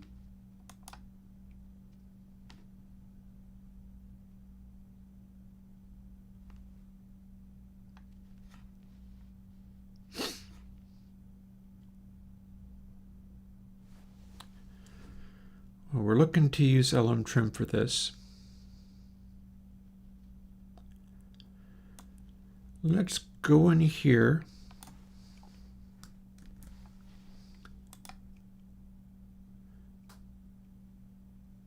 And I should be able to paste this in and it will not change anything. Does it change anything? I just saw it kind of move. Okay. Cool, cool.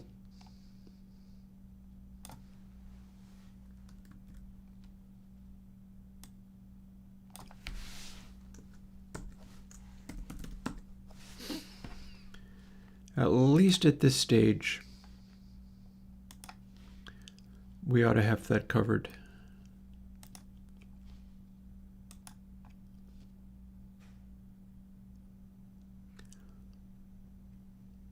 Neat. Okay. Yep. It replaced it for each place it needed to replace it. Well, given that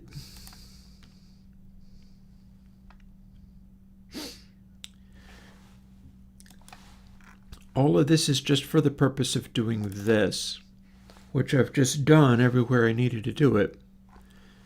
So, since this only covers one, let's just do it manually.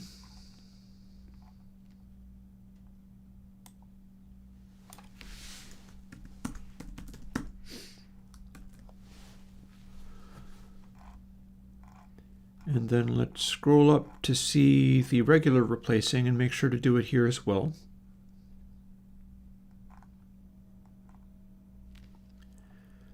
That's covered, that's covered.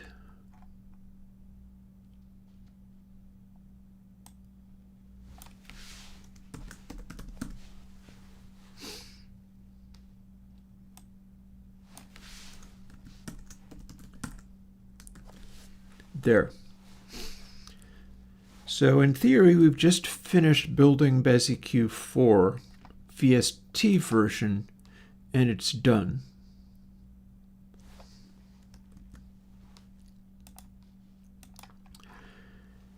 Here is Beziq 4 audio unit version. It's done.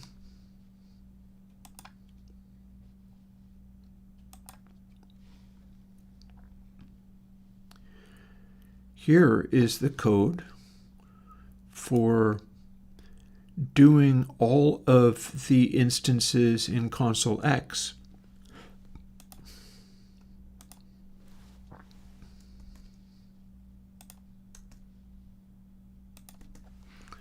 First, MDL.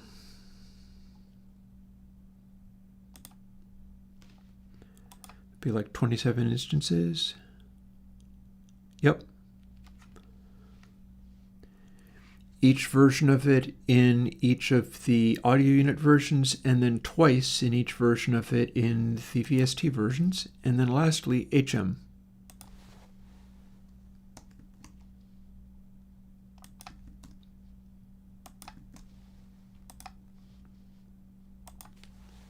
Not that we're completely done yet, but this is at least making some progress in that direction. It's going to be really interesting to find out whether or not the console X still has that unpleasant behavior, or whether it's magically completely gone away, because what was happening didn't have anything to do with this. These are all changes that I made based on the work I was doing on Bezier Q4, which would also apply to what I'm looking to do with Bezier Q3 going into mastering. Because this implies that Bezier Q3 is not perfect either, but then we knew that. It's all a process. So,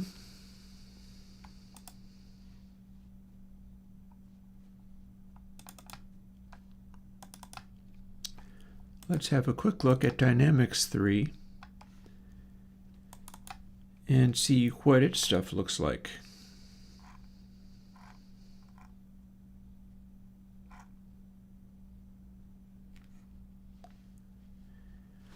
Okay, BezRes and SlowRes. I think SlowRes gets to be a slower factor of BezRes. BezRes, this part has been updated.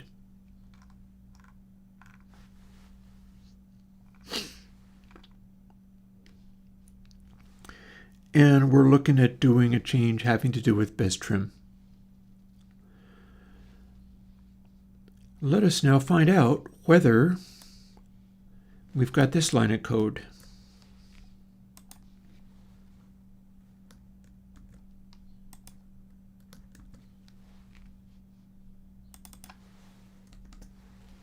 How many places do we have this?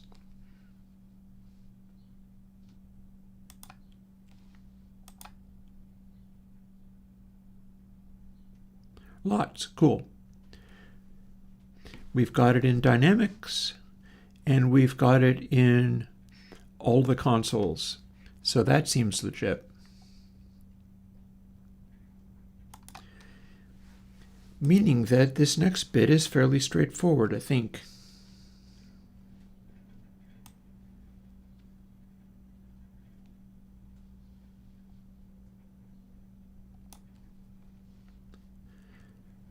In fact, we probably don't even need to include that part. Ooh, a lot of rain coming in. We're looking for BezTrim here.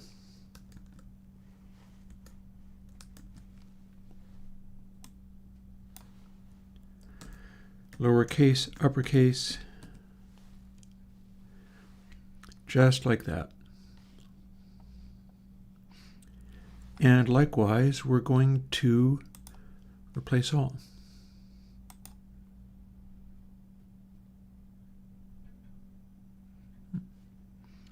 In 9 files, okay. And it's covering Dynamics 3 Mono too, which is good. Saves me the trouble. Cool.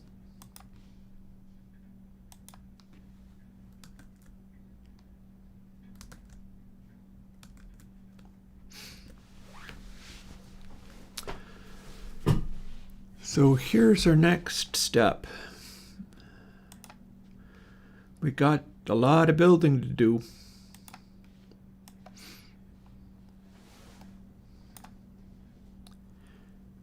Oh, I didn't do DRes yet. Okay, let's check that out. And we're going to have literally everything on the desktop thrown away and replaced with the new version, at which point I get to see whether it worked.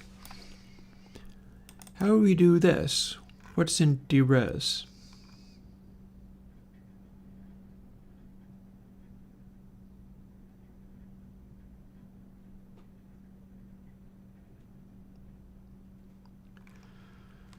Well, that at least got taken care of. Ooh, Ooh, and we are doing a Bezier filter, which needs this update, so that's cool.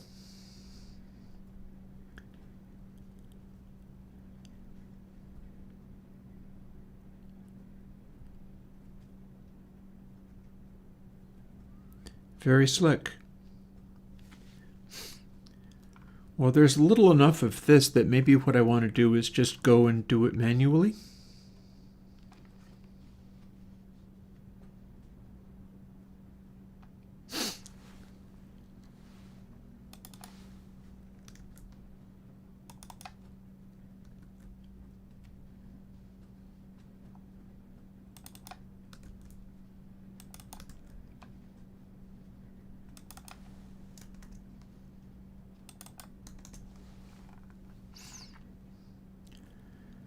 And then the point-to-point business never actually requires that at all.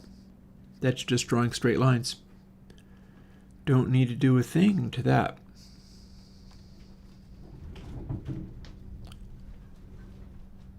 Man, wind and rain.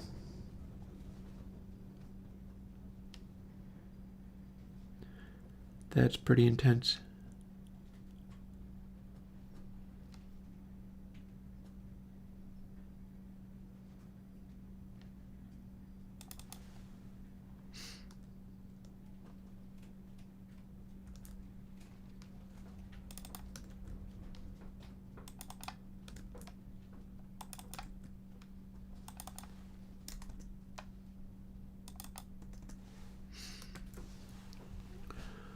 Okay. I should have it sorted there.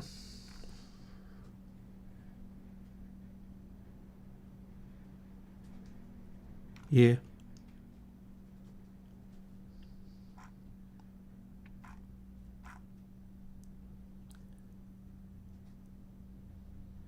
Yeah, I think we got that covered.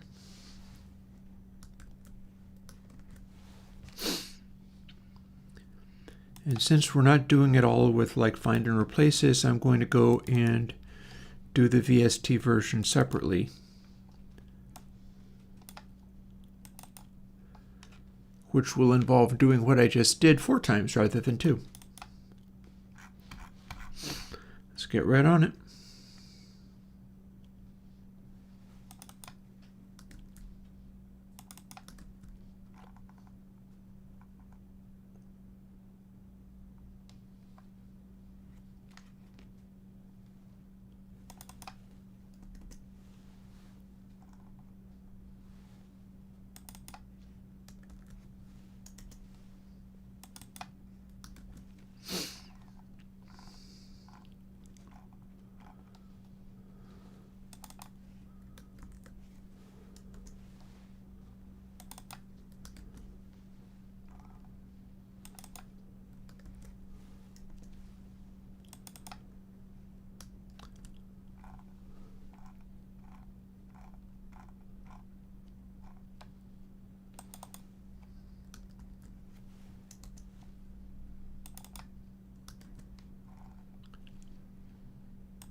This is where I start fumbling.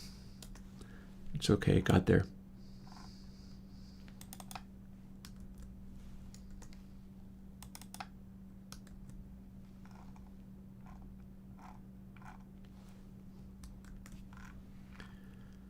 Let's scan down, larger than bright trim, no change. Larger than basis trim, no change to this X. Larger than bright trim, no change. Larger than basis trim, no change. And then the double precision version.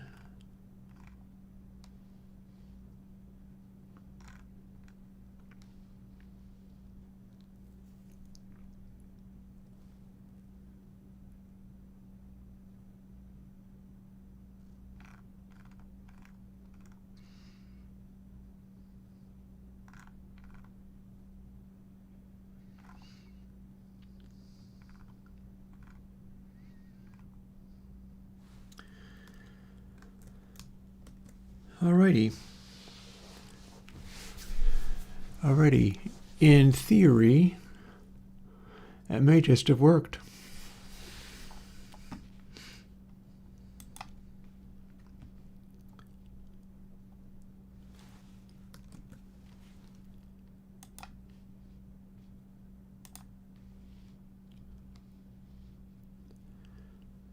So now we're going to go through some of these things and fill in what needs to be filled in here. So let's start with the purists.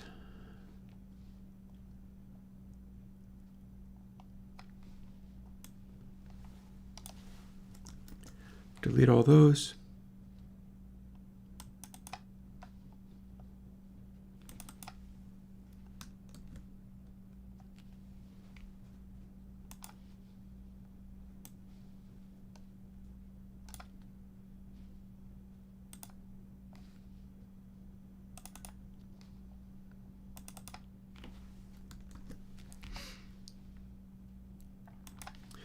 I'm not aware of a script that I can run that will just run through and build all of these things. Oh, fair enough, I hear you. When we're done doing this, we're going to copy everything into the folders and then audition them.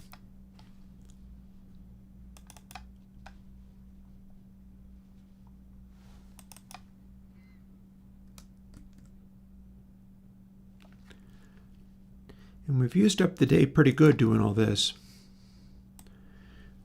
I didn't realize it was going to take as much time as it did, but I don't feel it has been wasted time. Although we'll find out pretty quick. If I run this thing and the same problem happens, I'll be like, and then I'll go and work on that, I guess.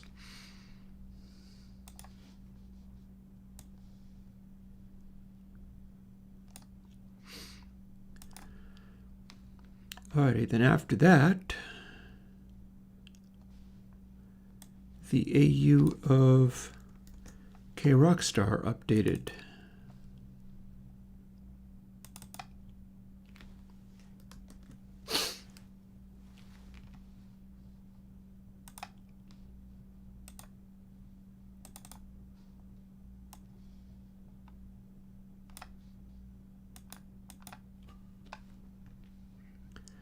Should contribute to the behavior of smoothness, even if this is not one of the instances where it becomes obvious.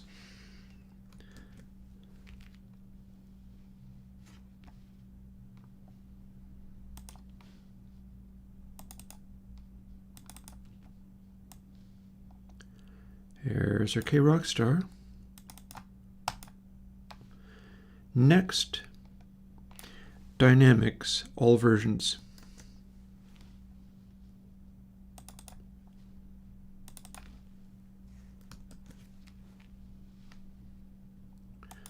Something to be said about going through something like this in this methodical a way. So if I can identify a consistent bug fix and implement it that way, it didn't really take me all day to do. And yet you can see the number of things, and that doesn't even count all of the unbuilt reverbs that are taking advantage of this.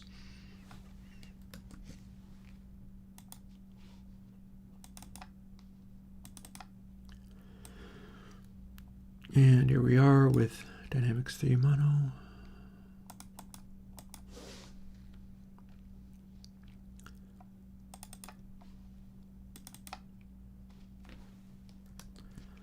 Here's our VST version.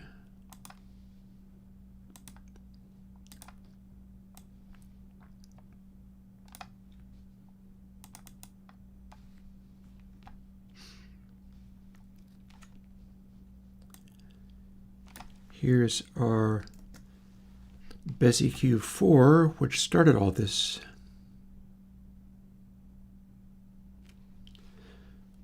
Now where?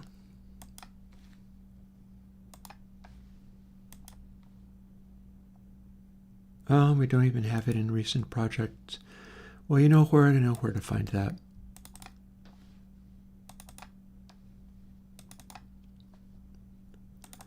It's here.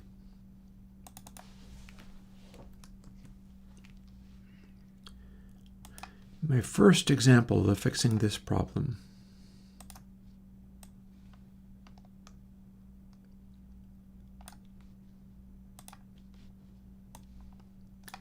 And follow up.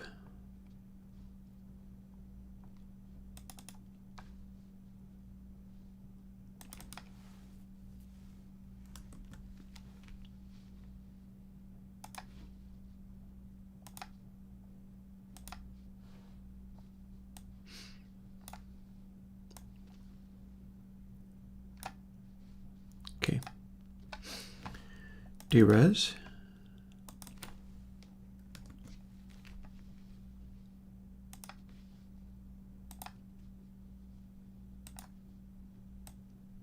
Oh, here I am forgetting to get rid of the previous one. There you go.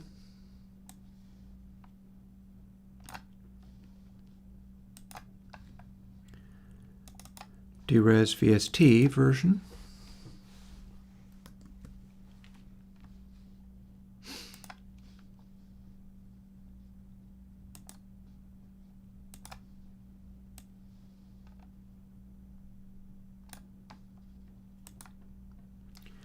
And I'm going to finish it all off with these things, which behaved unpleasantly for me before.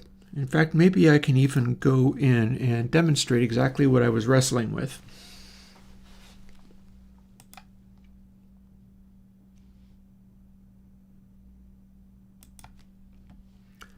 Sign, effect stacks, x3. Add a quick slew only, just so that it's not too loud. We had this noise. So my question becomes, now that I've done this fix, is it still going to have that noise? It is acting like it is part of smooth.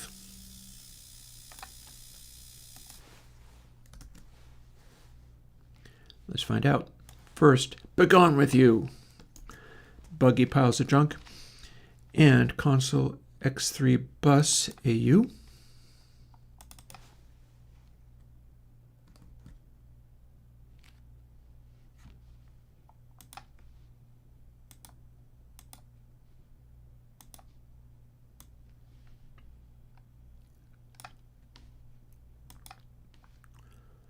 Channel AU.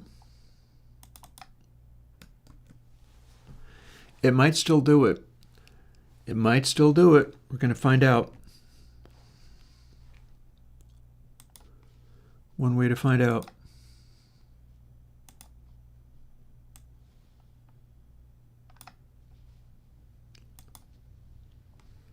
Pre-AU. It'll be a lot of trouble to have gone to run into exactly the same problem, but that only means I'll just keep trying to fix it. Hip-hop for me, I don't know about that. Weirdly, though, on YouTube, somewhere, is me rapping, believe it or not. There's a track that I did a number of years ago.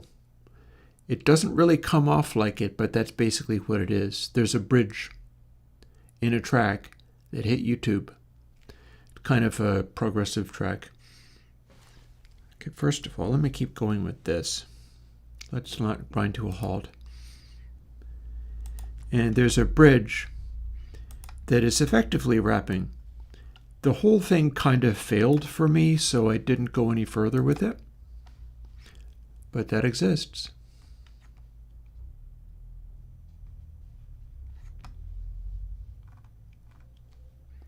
And then VSTs. It's going to be really exciting if it completely fixes that problem, but if not, I'll just keep plugging away at it. So I know that this addresses other things that have been happening.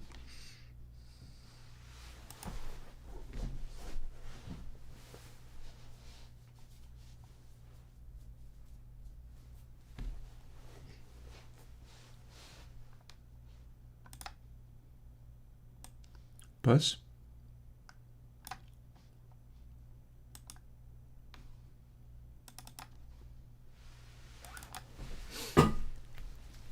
Janelle. Oh yeah, I absolutely like some hip hop. The way that I grew up on progressive rock and stuff like that means that, oh, hang on. Let's try to keep this going. Channel, VST.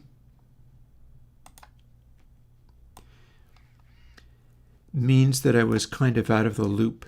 So in terms of like nostalgia quality or stuff that I was infatuated with when I was a kid, it doesn't actually fit into that category. But there's been some hip hop that's really impressed me over the years. I just came to it later in life is what that's about.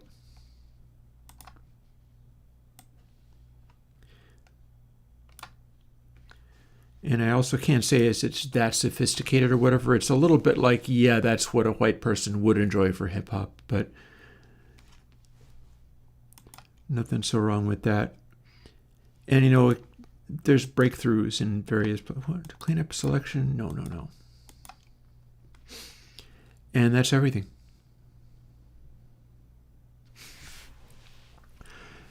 Like, what made the connection for me was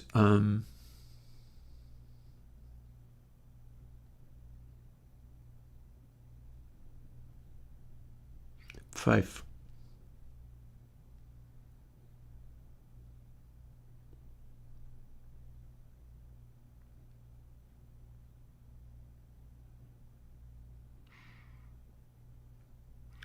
I'm so out of touch with this stuff. I know the album.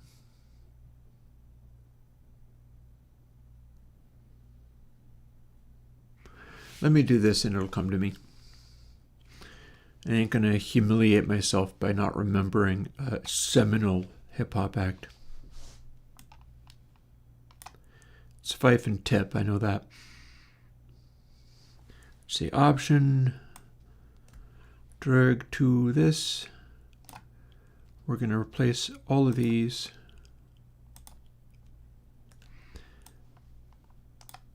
Option, drag to this, likewise.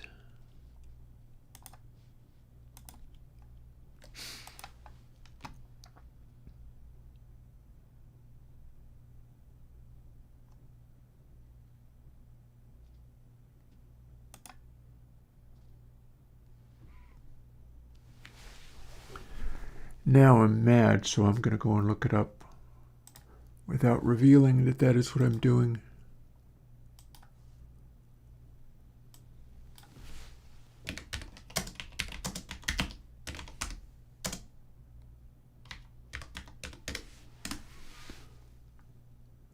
Tribe Called Quest. Duh. Why'd that not come to my mind? Yeah, so the thing that broke through to me was the video sequence Jazz / Buggin' Out by Tribe Called Quest. Because we got the jazz is enough to sort of draw you in, and the video presents it in this very cool way, and then it straight up hits you with straight up hip hop. Buggin' Out is truly essential hip-hop in the purest form. And it's got this crazy ping pong ball eyes and the bright colors and stuff. And it's just slamming. And it's Fife rapping. He's been like, I'm like this, I'm like that, I'm this, I'm that, I'm the other thing. You know, bet you never saw a funky diabetic. And it makes me understand, even though I don't have any experience listening to any other musicians who are like, yo, this is me. And that's really fundamental to hip hop.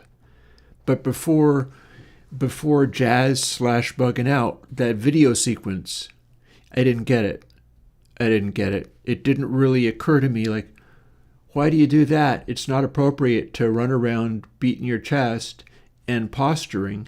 And that's because white people don't need to do that. And I didn't have a personal experience of ever being able to do that because that was beyond my repertoire.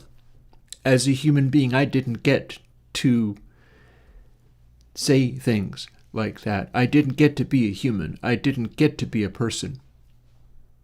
So first of all, it didn't occur to me what I'd lost. And second of all, it didn't occur to me that there was a thing where anybody would lay claim to being a person.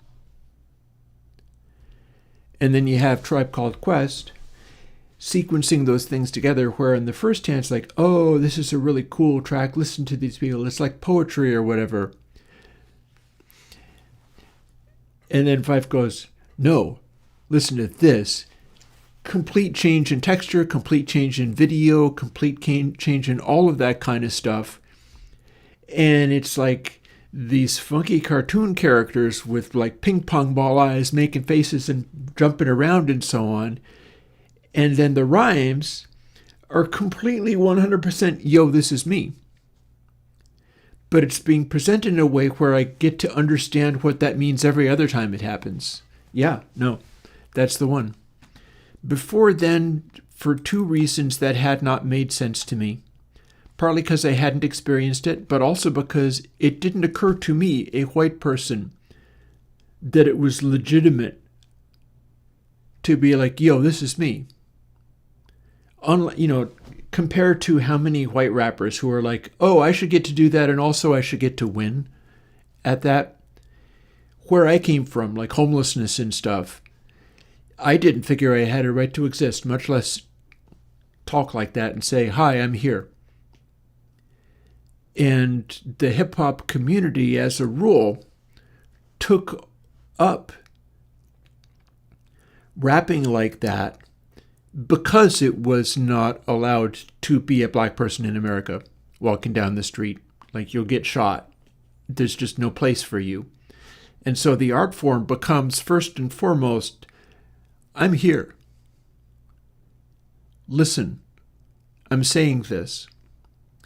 And it's weird and ironic that I shouldn't get that when, of all people, like a Scandinavian white person, but I grew up in a life of like abuse and mental illness and stuff to the point where I was in a homeless shelter and it did not seem to me that I had any right to exist. And yeah. I'm not sure about that, Jess, but he did earn respect. Best is a big word. I wouldn't go there. He counts as a rapper. Let's quit this and load it again and see if the work that I did just changed anything.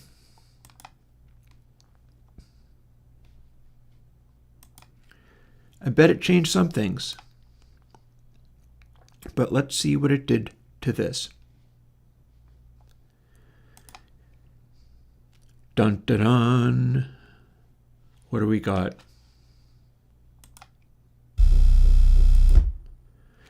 Didn't change it. But there's other things that have been. So let's now find out what's wrong with console X. I've got 15 minutes before thawing out food for tacos and an hour and 15 before dinner. Also, I forgot to add slew only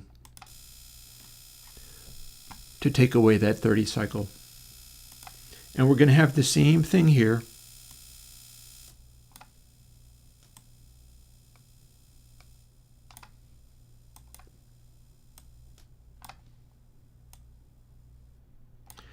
Where all we got to do is shut off that and everything will be fine.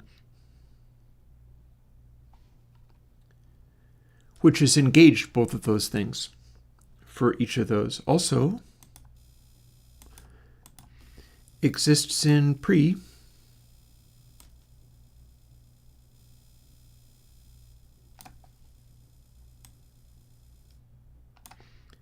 And completely goes away as soon as that's not the case.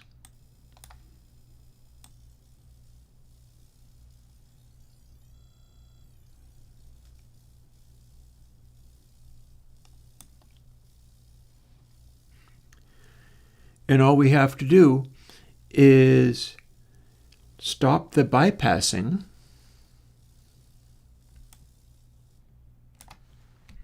and we're good.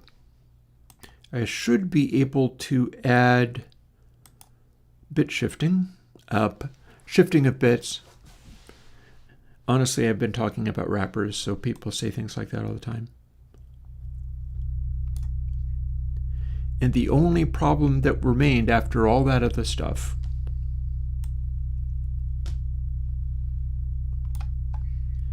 is the bypassing. Outside of that, we're good.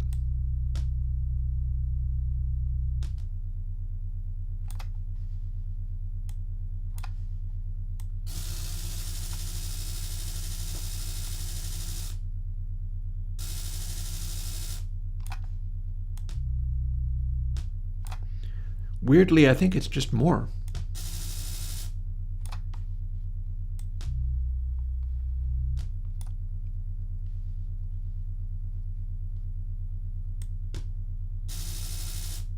Something's wrong with that.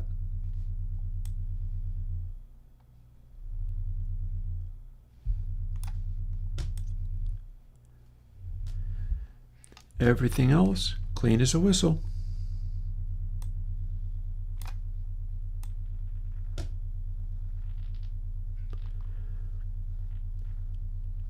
There are no longer any filter positions that make a noise.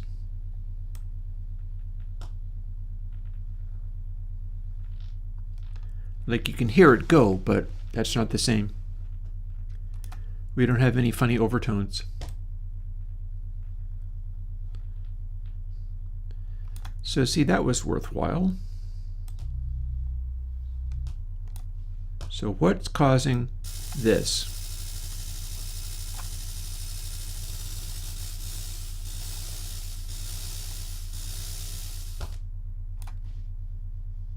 Time to find out.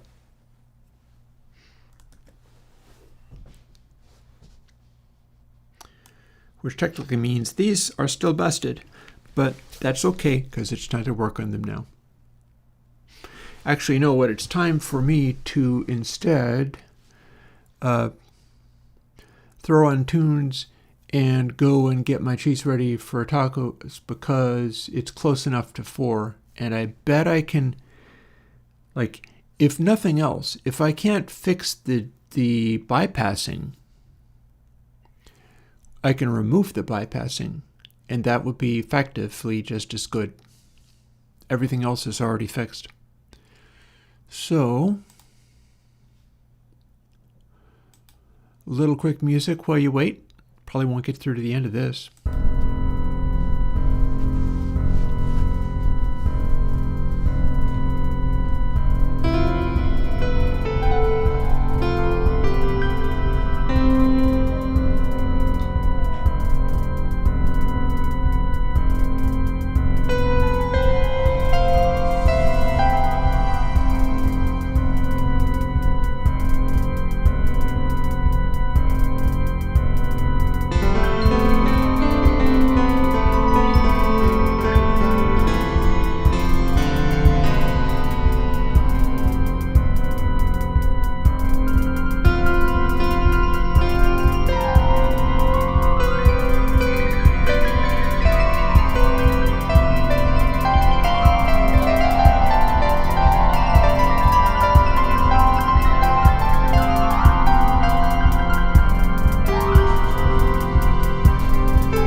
Alrighty, this time I remember to switch back over to Coding Stream. Oh, you thought that Water Dragon sounded like a scary Pokemon mansion? Fair enough.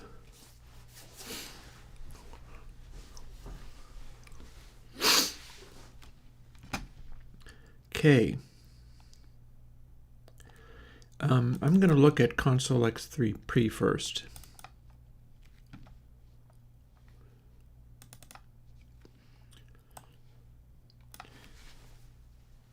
So here's where things get messy. Input sample L and TAPAC.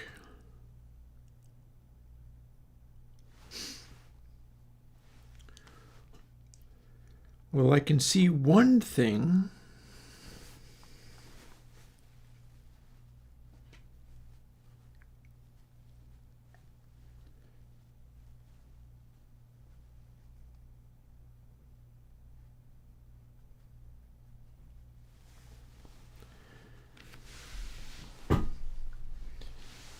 We've got a filtering thing going on in here that's sputtering on and off.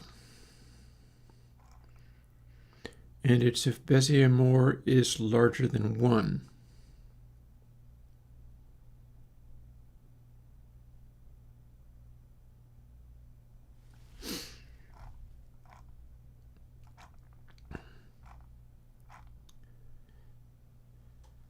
Bypass, not so much.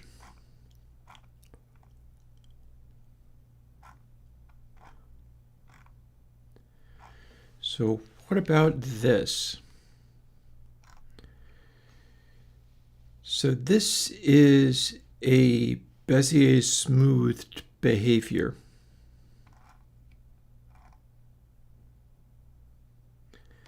But comp bypass, that ain't.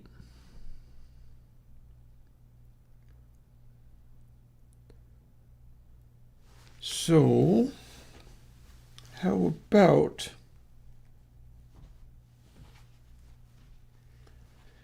I think that's basically legitimate. It's just that I cannot have the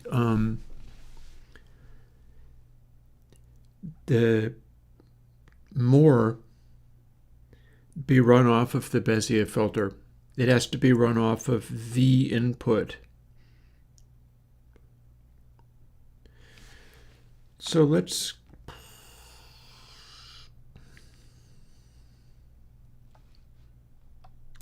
break out Text Wrangler again. I bet I can do this for everything in one go. Think?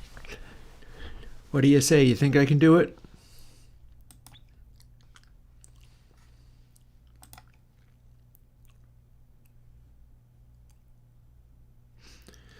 Also, that's still wrong.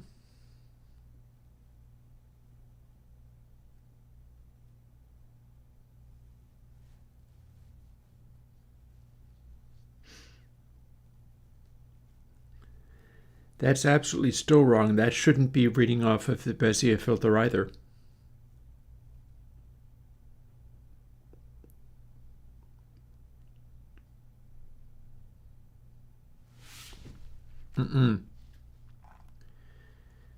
Okay, so here's what we got to do.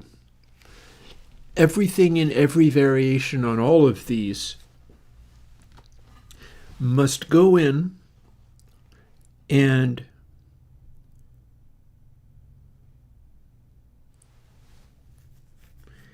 make comp bypass refer to get parameter thresh rather than anything having to do with the Bézier filter. We need to run off the get parameter, and if it is larger than 0.9999999, then bypass is on. By the same token, the TAPAC has to read get parameter, which technically that means that we don't actually get. I'll get through it.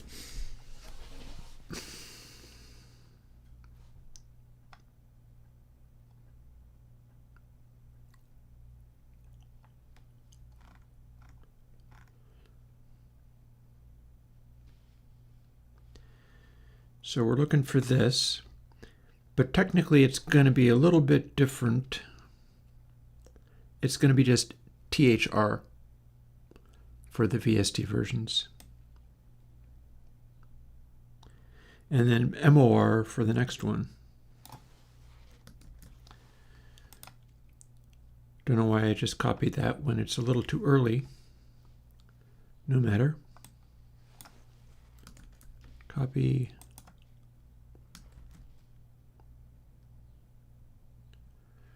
Ooh, do I need there to be the... Let's do that over.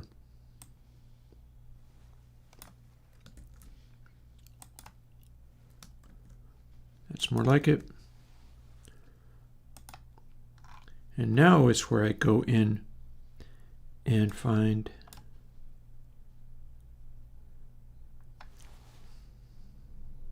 thresh. Okay.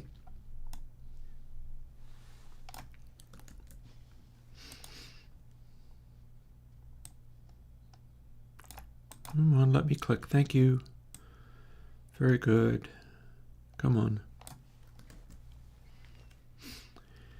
And we're going to want to do that. No, we're not. We're going to, if I had to swap the positions at these, that's what I would want. We're going to want to do this.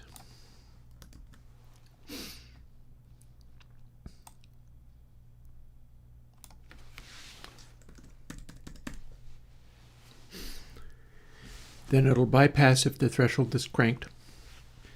But there's more.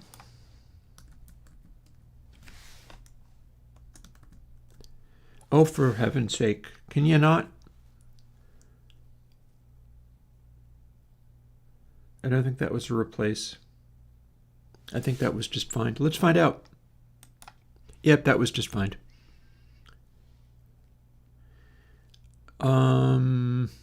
What are we going to do here?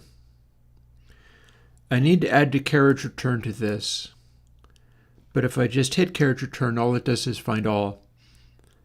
So logically,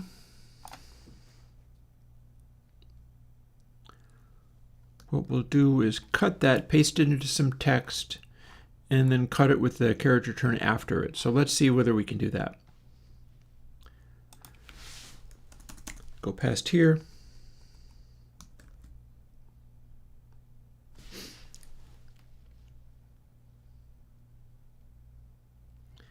And let's just, it'll be more. True will be less than.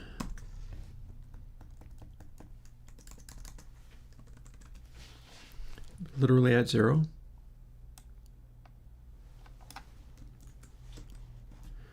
And we call it tape bypass, and we'll go and use that.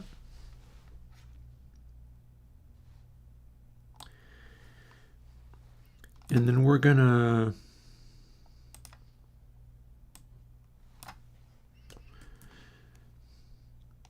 let's assume that we do want that space at the beginning.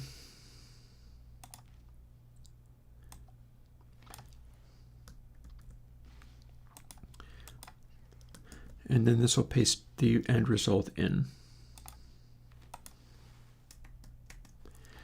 And if we tighten it up like that, we should be able to get all the audio units and then edit this to get the VSTs. Let's find out how true that is, because it might or might not be.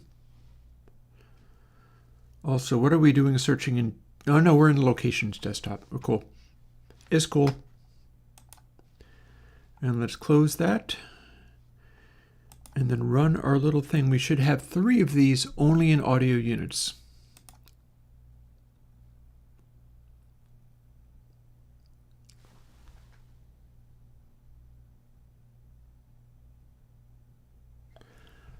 Okay. You realize what's just happened. We have now replaced all of the instances with the audio unit version of that. So this was in the VST builds as well.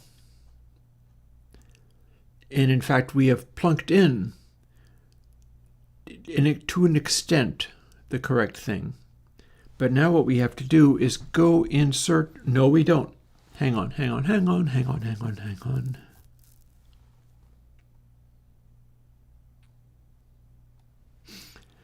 So everything has the AU version. But if I search for this in the VSTs, it will go and replace it in the audio unit version as well.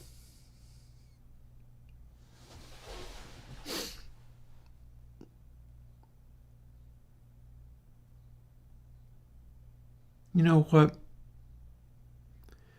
This is not that difficult.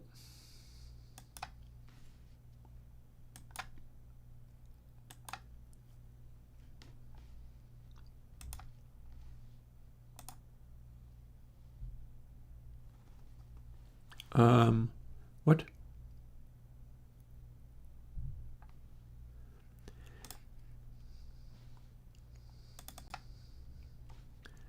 What are you thinking? What did you do?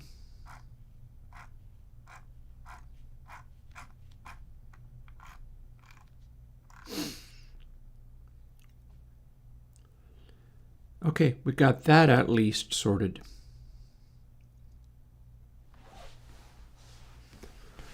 That's not wrong. We're not currently using tape bypass, mind you, but that's a separate problem.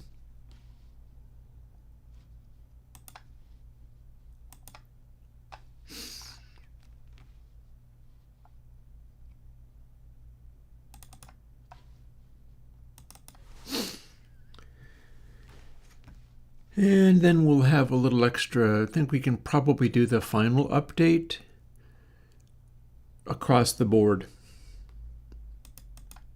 But we don't get to do this one across the board.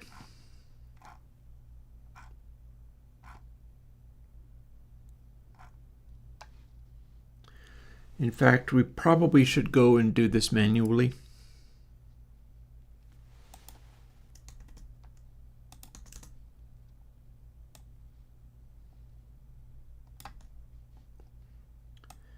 And my reason for that is that there's tweaks that have to be done anyway.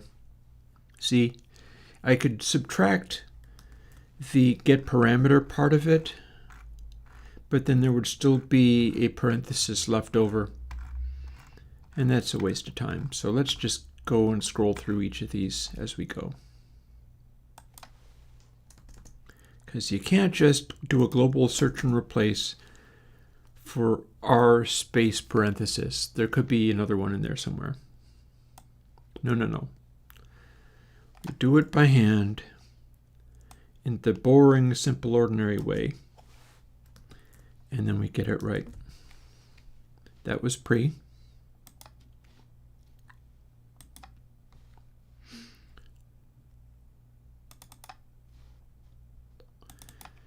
And then we can probably implement it across the board.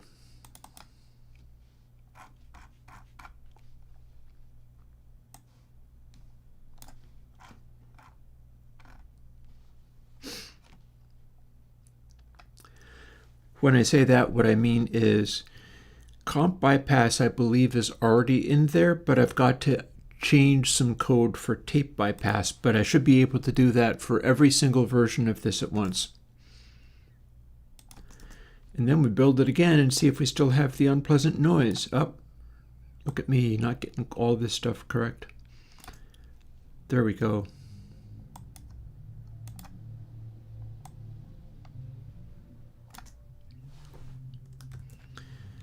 And then let's do these ones.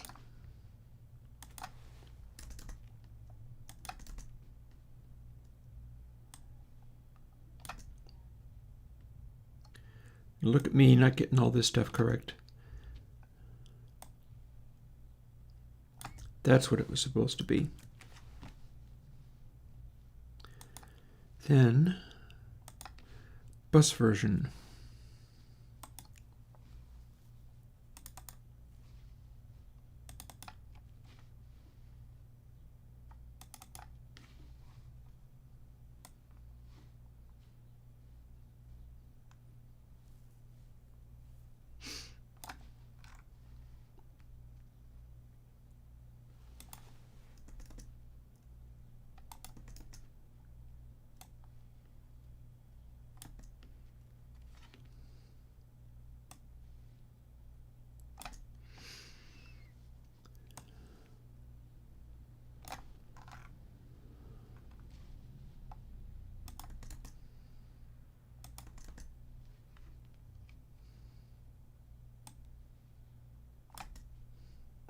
Look at me not getting all this stuff correct.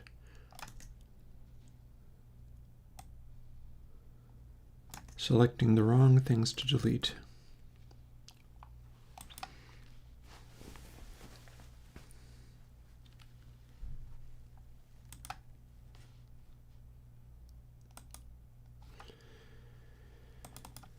Now we'll go back up here. At this stage, we've probably got that control stuff worked out.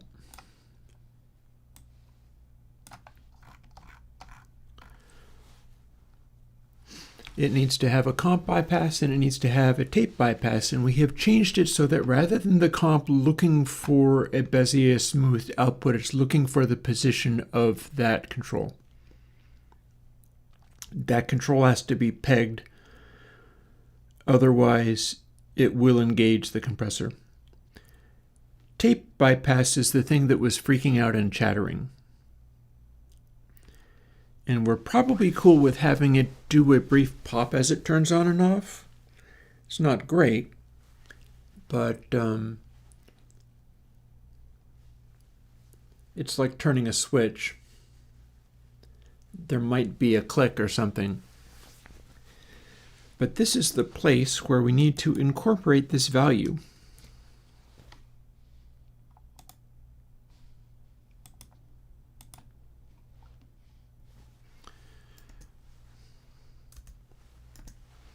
So we're going to have a new version of search.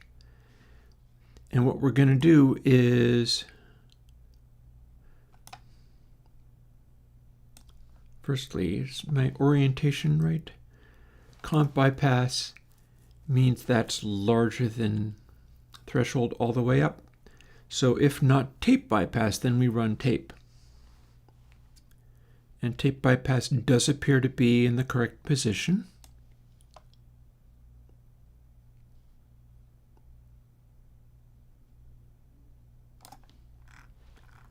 But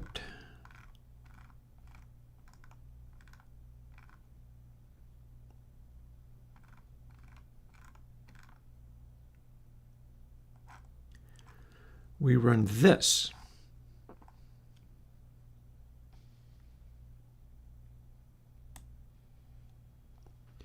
And this should apply to every single version of Console X3 I have. Every single one of those is going to involve this.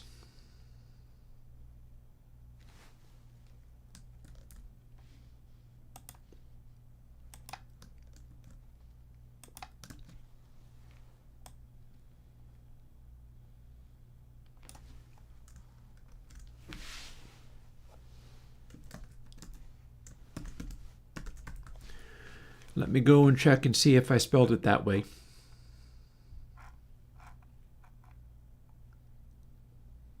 Probably did. Up we go. Yep, I did spell it that way.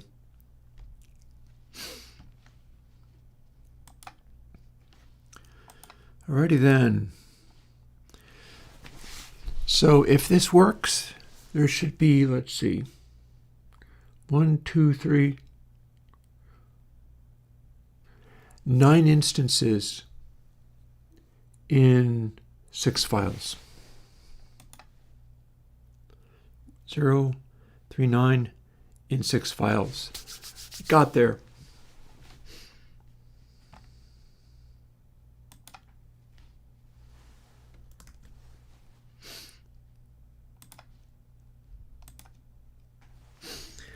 Meaning it's time to build them again, and then we'll see whether that fixed the problem. And if it did, I'm still looking at the same arrangement of plugins that I did this morning, but I've made huge, massive upgrades on literally everything that I didn't realize were necessary until we started playing with them. Console X3 build.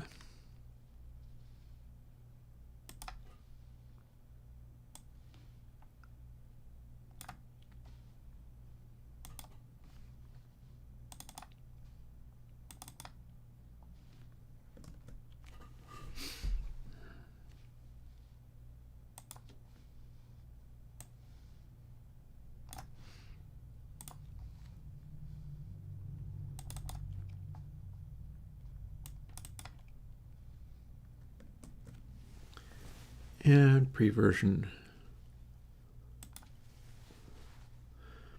How nice that I was stumbling across that other issue with the new Bezier queue before even running into this. Like, this makes it obvious, but I think I ran into a tweak even so. I did not. I did not have the air. It's raining like crazy today. Also, I have not finished sorting everything. I have to shuffle everything around.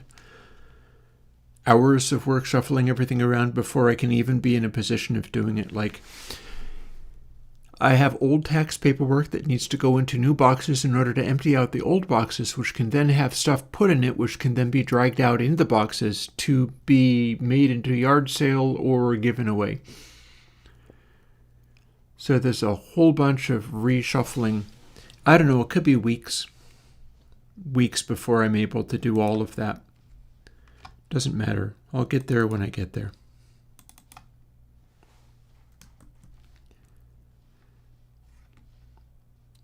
Build bus VST version.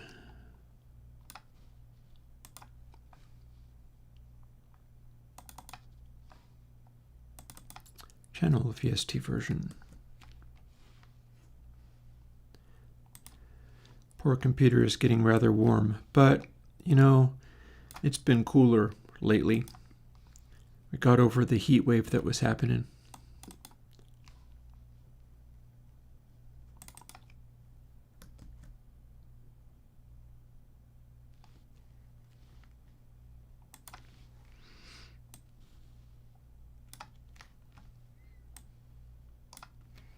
Alrighty.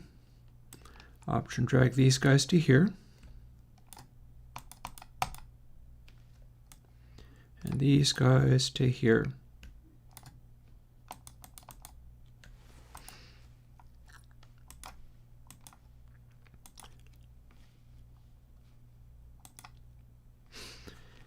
And now we see whether it worked. Oh, is it like 32? Isn't that kind of hot? Ooh. 32 Celsius sounds kind of hot. I've been running across somebody, one of the people that I follow, Fane, on Blue Sky, is all about ordering Europeans to respect the air conditioning and saying that it is not wasteful of energy. In fact, warming people up from like frigid Scandinavian temperatures is way more wasteful of energy than AC ever is. So yeah, this is why we have air conditioning. It's not an unreasonable thing. It might save your life.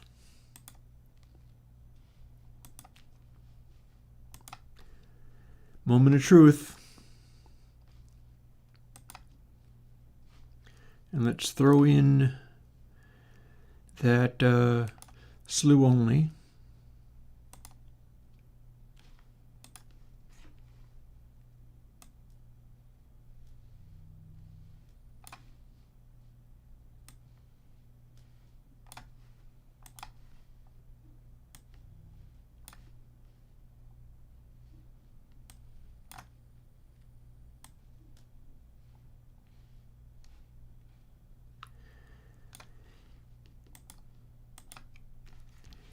I think the operation is a success.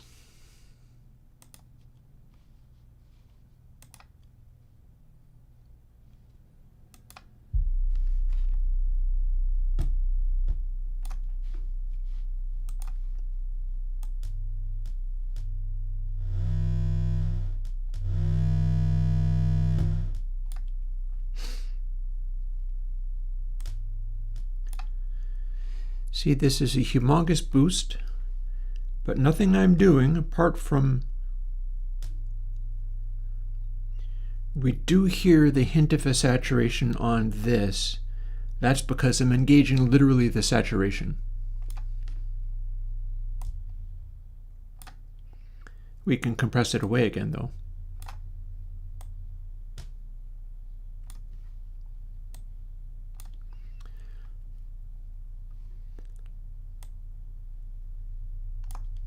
Bring it up a little bit. Let's bring it back down with the base filtering.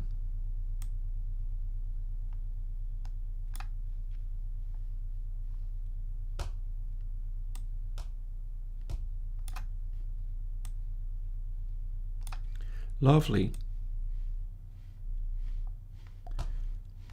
I hear no unpleasant sounds of any kind.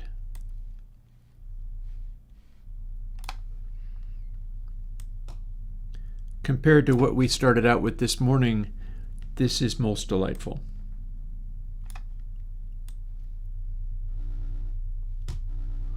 Ooh, well, that's just distorting, but we are distorting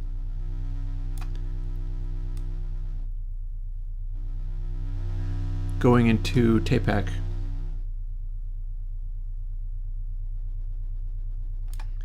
Mind you, it's a little funny how it's doing that, but that doesn't worry me that badly.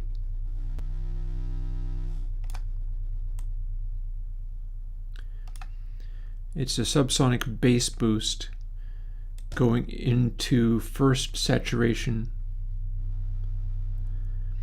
And it looks like when we go hard enough, we do reach a point of a slightly crunchier clip.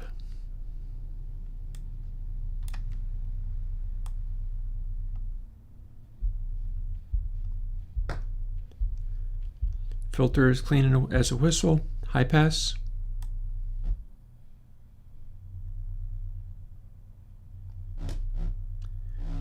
Ooh, the resonant kicks in. That's fine though. If we weren't throwing it at a 30 cycle hum, it would be behaving a little more cleanly than that.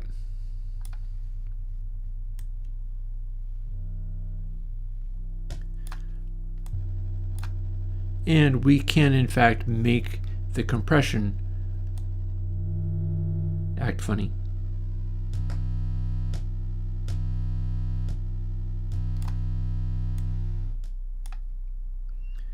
Okay, back to just only that.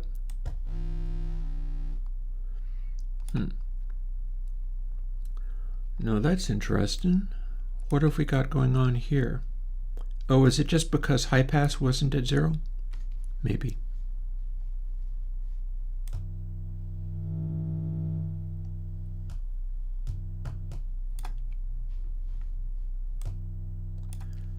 All of our little snaps and pops are very loud because we're actually adding like 60 dB of gain in order to be able to hear any grind or saturation.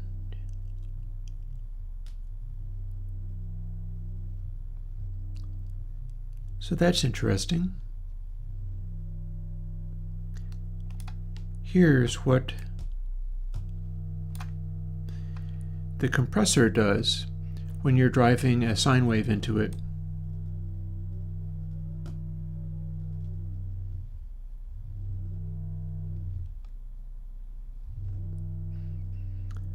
That's pretty well behaved.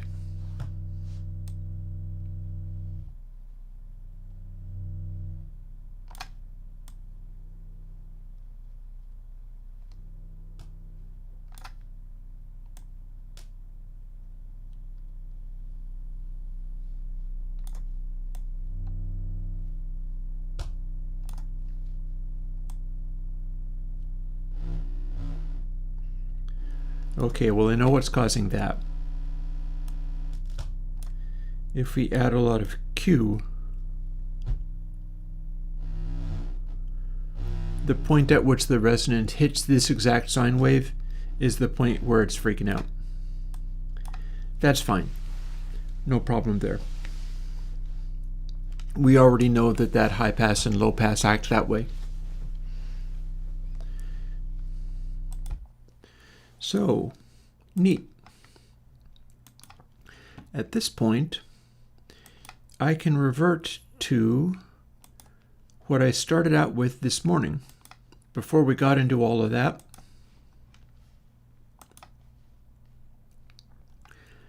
And what I was fixing to do when I busted out these pages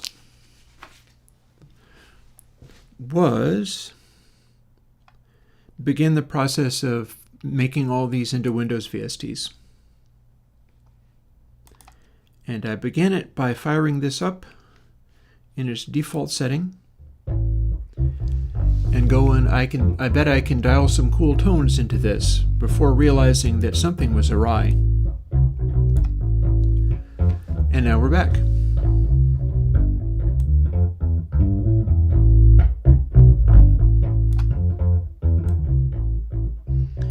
So we can pad that down a little bit.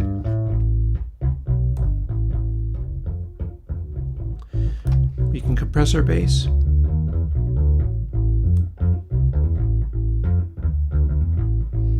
We can filter it.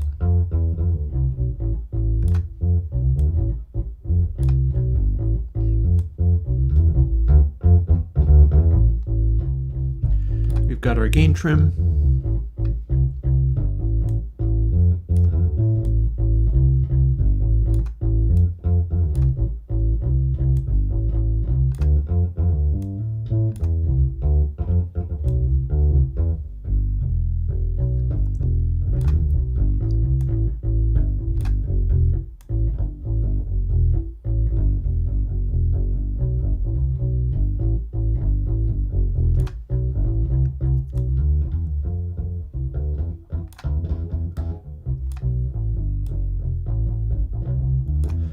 And then we can expand.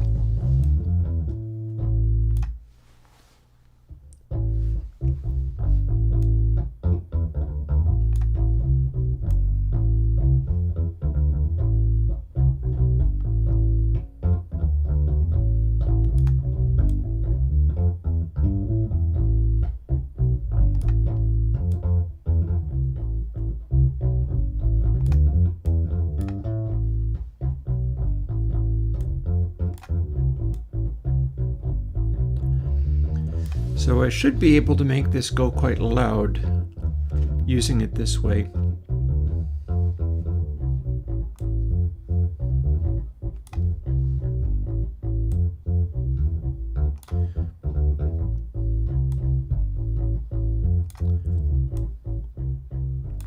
So here's compression.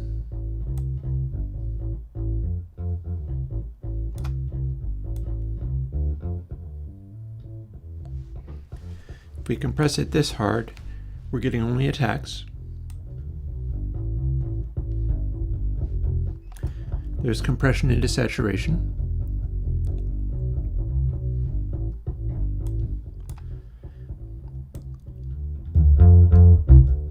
And then we switch it over and we start getting the opposite, which is expansion.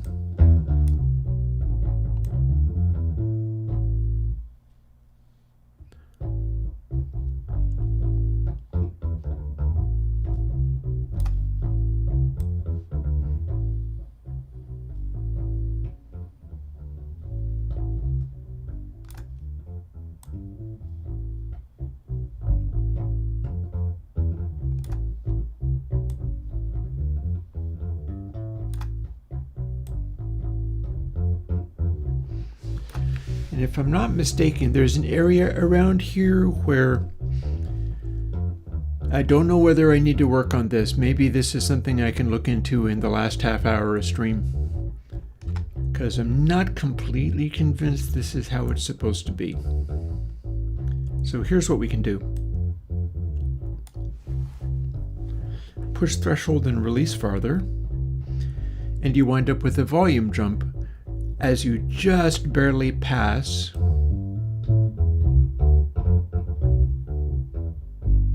this.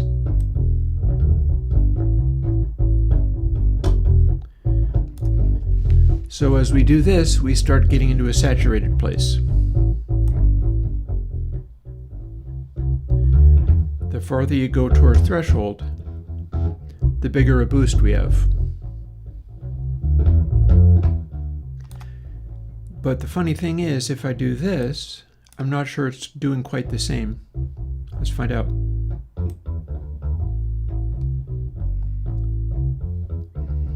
Which makes me wonder whether maybe I have a polarity flipped somewhere.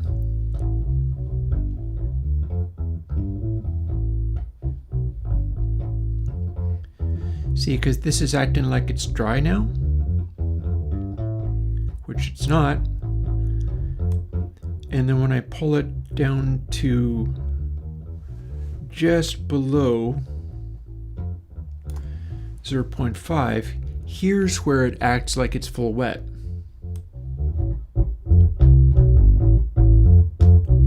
should be getting this when it's set to full inv.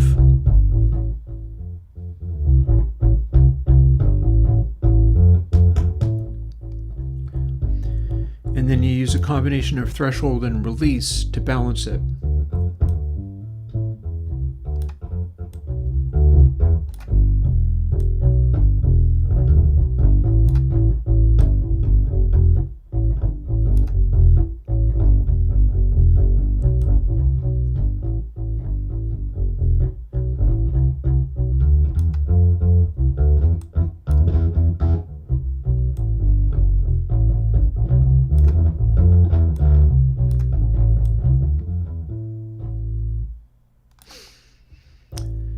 So yeah, that's much more a expandy sound.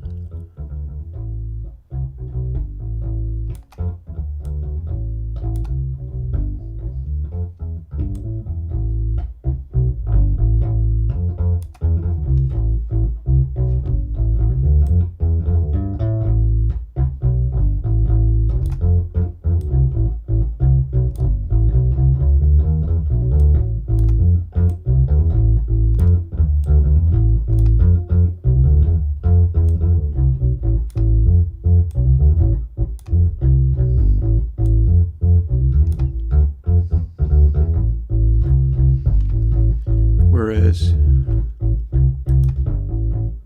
dry,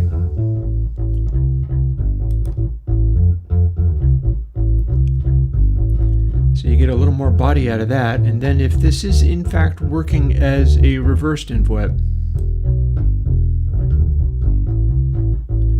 that's actually dry.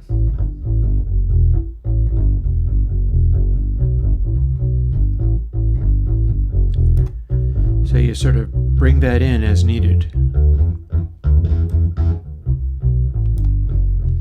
And then we've got the ability for it to go into saturation. That's almost certainly the actual bass rather than the saturation of the console. Yeah, so if we have inv wet not working properly, then this is actually acting like full wet.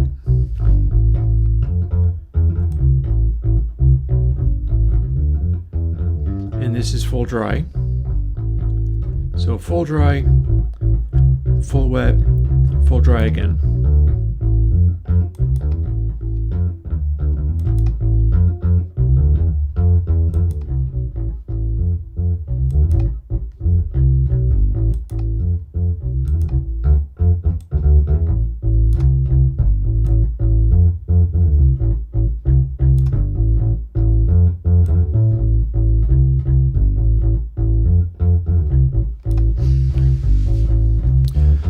So that's pretty interesting. One thing I can do is see what it's doing in dynamics, because dynamics is going to follow exactly the same rules. Let's go and see. That could be another pile of changes to do in the last half hour. And what's wrong with that, I ask you? Why not? So here's dynamics.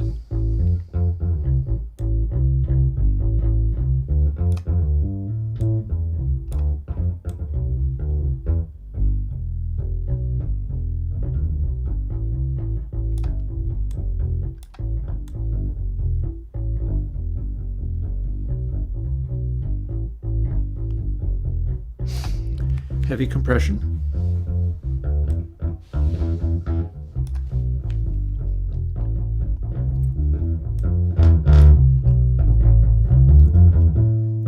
Okay, this one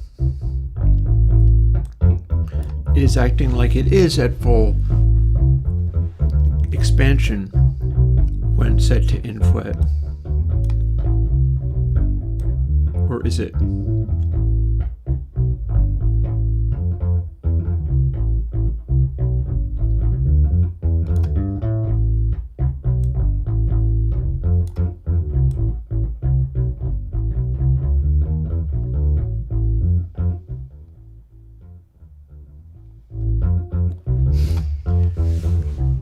Because when you hit threshold, I think this is I think this is hooked up right, and the ones in console are hooked up backwards.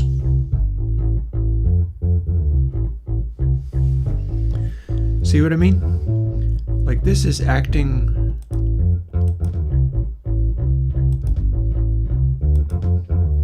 really very dry-like, but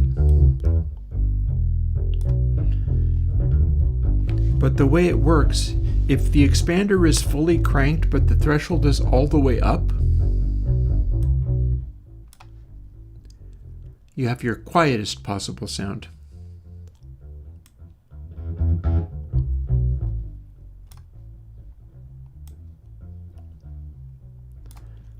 And then a slow release will bring up the threshold as needed. A fast release will be more normal.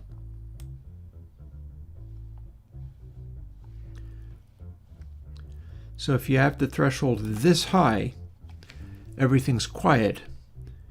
But in the console version, that quiet zone is here. In this version, dry is here. See? Just less than 0.5, just more than 0.5. But then we can fire up Console X Pre. Same setting on thresh, same settings on attack and release. Everything else is off.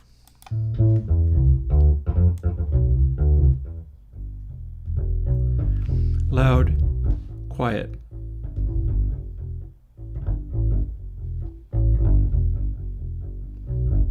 That's backwards.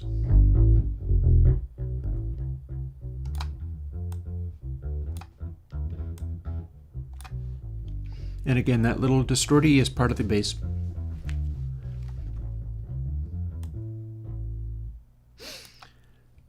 I'll get it rolling again.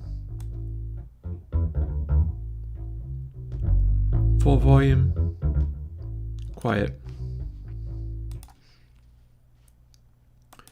And again, with Dynamics 3, I feel almost like you get even more.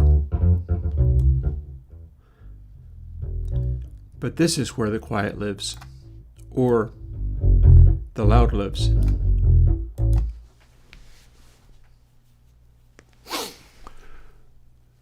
So you know what we got to do? Let's do a little comparison in Text Wrangler in a similar way that I did another bug that came up. Firstly, let's quit out of Twisted Wave and not save the changes.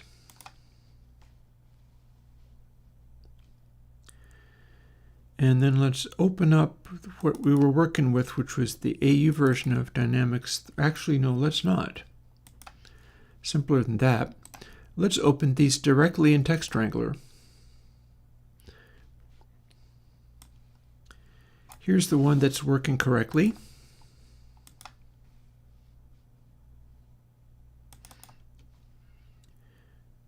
And here's a simpler version of the one that is not.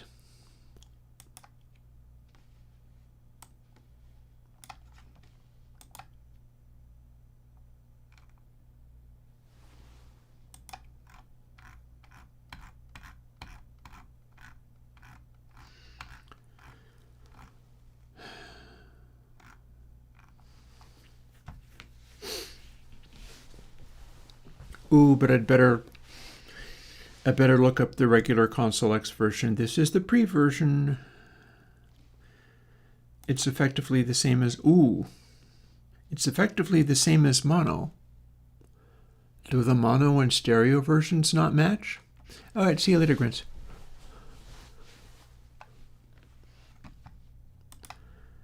I feel it's time to find out.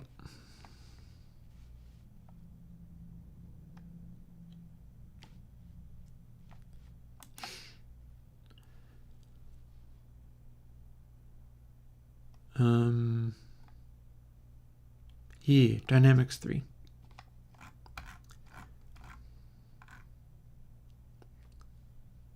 Or rather, we're looking at Dynamics 4, not 3. Okay, well, wait, no, hang on. What the? No, we're not. We're looking at Dynamics 3. There's another one that's 4. That doesn't actually exist yet.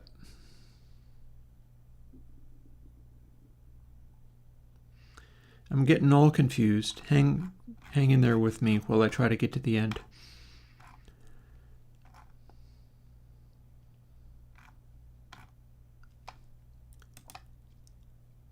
Okay, here's a Dynamics 3 mono. Threshold of just barely less than this.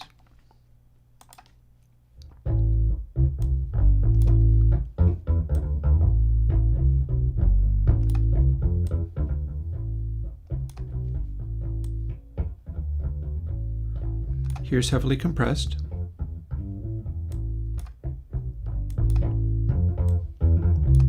No compress.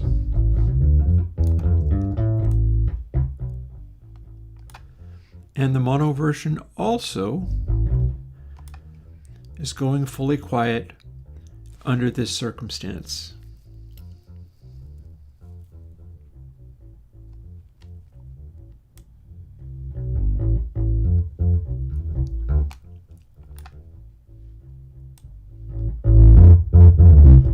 And is full boost here.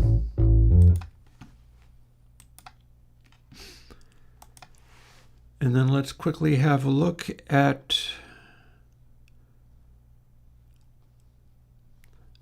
AU version of Console X, but it's going to be the pre because the AU version is the mono version.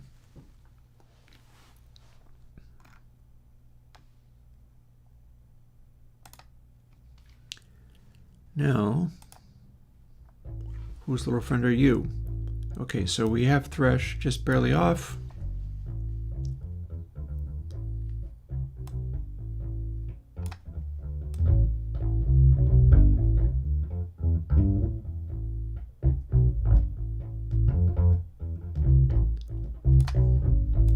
Okay. Alrighty then, let's quit out of here again. I think that may be the same for each kind. Both the mono version and the stereo version.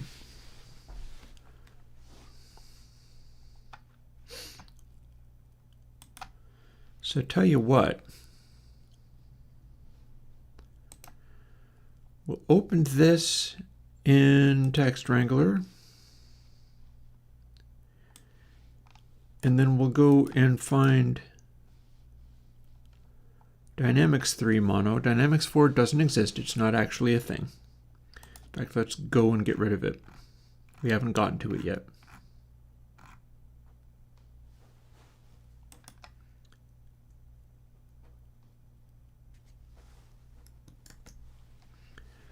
Not a thing.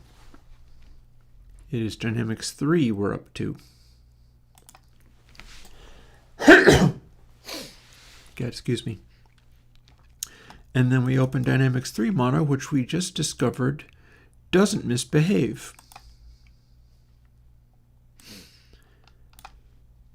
And here's where we can compare the two front windows, which a heck of a lot of it is going to be very different. So I might have to make a new file to do this compare with. But here's the thing that I can check out. What do we got going on with our inf dry in here? Interesting. That's Bezier ratio? Huh. Well, that's not what it does in the first version. In the first version, inf-dry is this complicated thing that's including an absolute value. And then compress is following a instruction. Where do we get Bezier ratio then?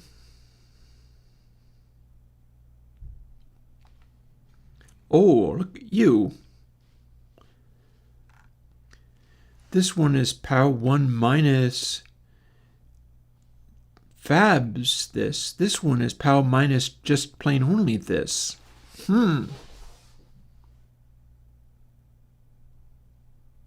Yeah, that can't be right.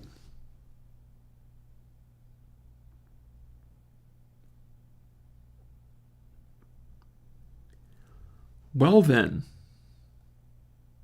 I see a big obvious change here. This ratio calculation is completely wrong. And the smoothing might be just fine, but it absolutely needs to be part of a parenthesis or more.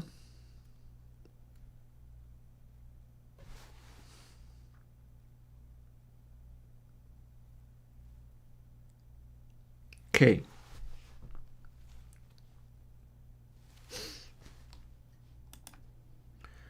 Where do your parentheses end up?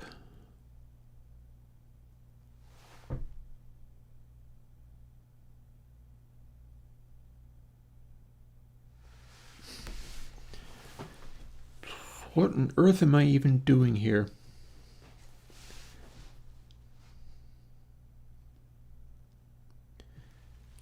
Alrighty. I might have all this totally wrong, but here's the good part. I might be able to fix it for both of these, both the dynamics and the console version.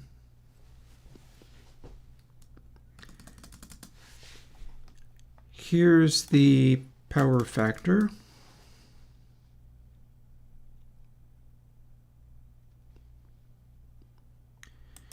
Here we do inv dry is 1 minus what's in here.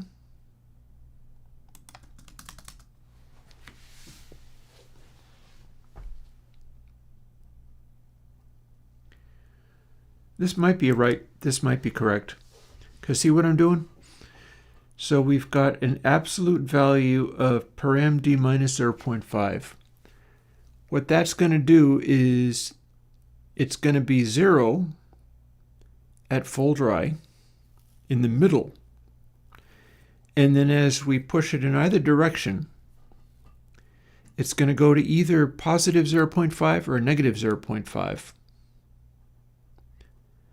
And fabs means no matter what, either of those are going to either go to 0 or up to positive 0.5.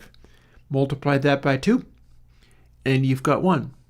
1 minus 1 means inv dry is actually scaling.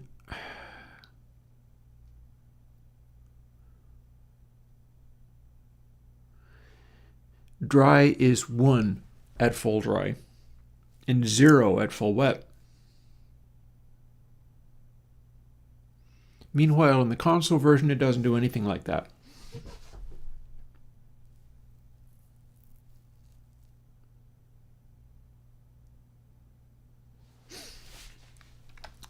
Also, let's have a quick peek at the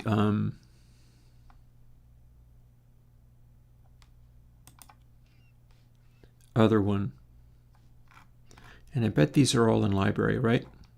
Yeah. Or locations, rather. Because this is where I was working on everything. So let's have a quick look at it in Dynamics 3 stereo version. Yep. In both of the Dynamics versions, this is implemented correctly. All this nonsense is to make it go from 1, as in dry, to 0 when you're going full wet in either direction. This is not covered in the console version, any of the console versions.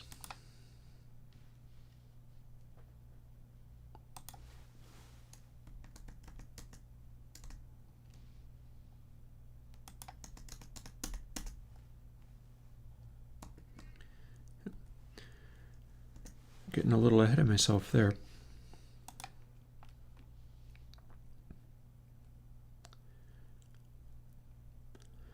So we got to do a little searching and finding and replacing.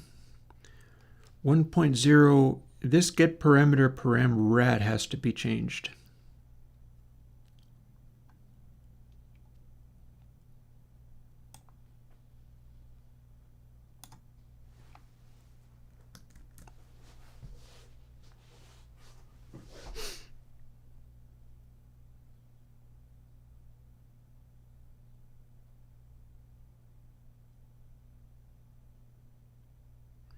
Don't mind me staring at it. I'm just making sure that I get it right. It's the final little burst of stuff before I maybe have Console X3 actually done. There's always so much of this kind of thing. Like, if you were vibe coding all of this, there'd probably be just as much of it, but you wouldn't even read any of the code to find out. You'd be like, fix it, make it right, no mistakes. Or I've seen people even talking these days about, like, they go, this is broken and makes me sad. Please make it better. And what they're actually doing is like trying to do some kind of security audit. Why did I hit Command B?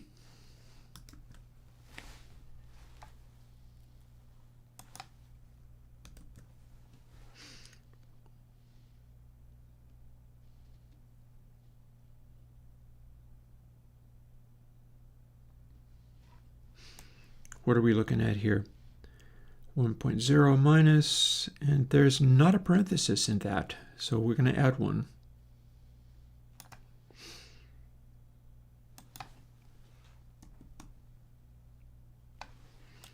Which technically means this would look more like this. Here's the chunk of stuff that we're trying to actually work with.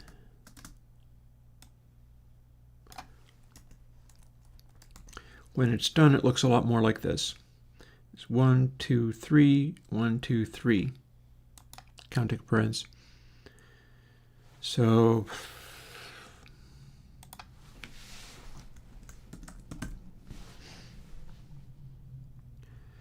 one, 2, 3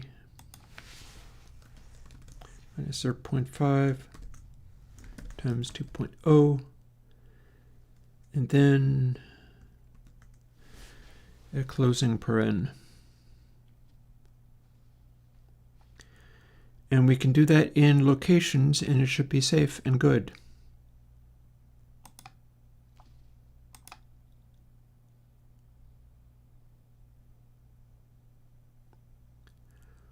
Ooh, why does Console X3 bus have 3 occurrences?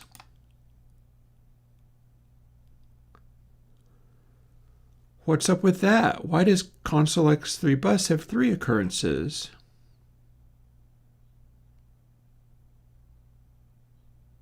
I don't understand that part. Let's go and look. It'll show me. Looky there. We can literally go in here and look it up.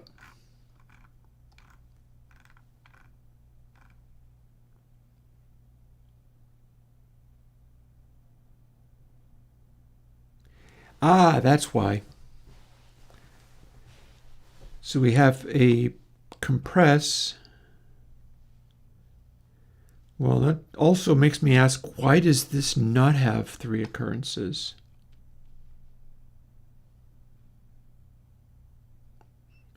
We don't want this for this one.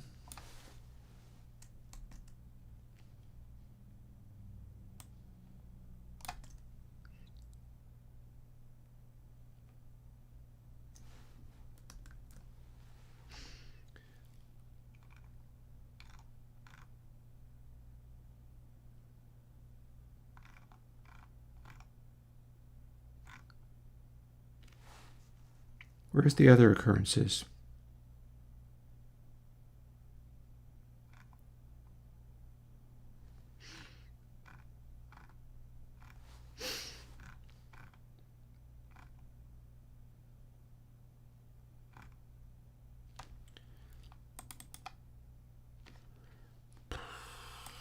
What's up with this? Is it going to be good enough to show me where the occurrences are, though?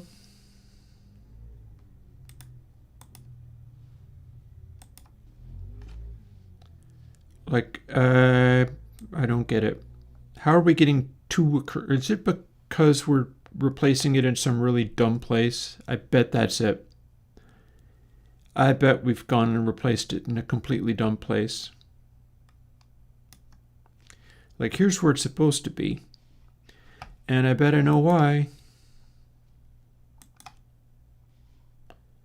Oh, yeah. No, I'm sure we used this somewhere else.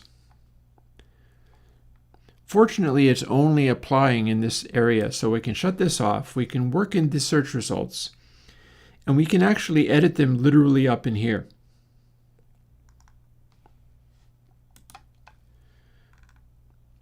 The only thing that's making me sad is that it's not highlighting where these occurrences actually are. It's telling me that there are 3 occurrences, but I'm not getting to scan forwards to where those occurrences actually hit. Still, they should jump out pretty good. So, don't think it's here.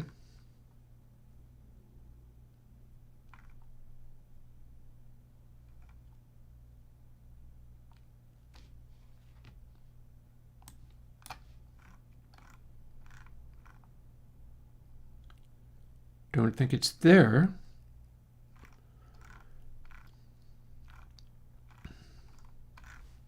Or there.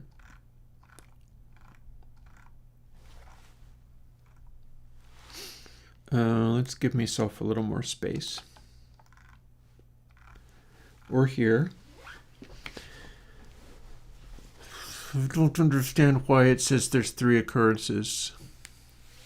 Well, thank you, Wednesday. Oh, and it's actually time for me to stop, but I'm not quite ready to stop. I have no idea who Terry Davis is, Brad.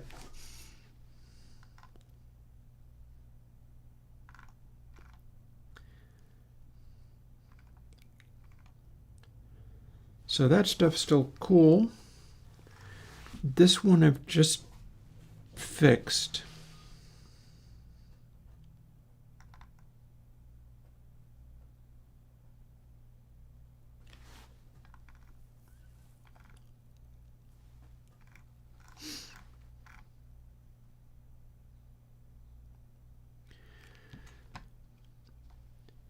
This is where it's supposed... Oh, no, we've done it twice. Okay. So that's where we ran into 3 occurrences.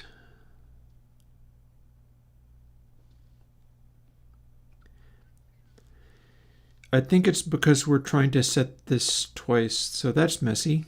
Let's fix this.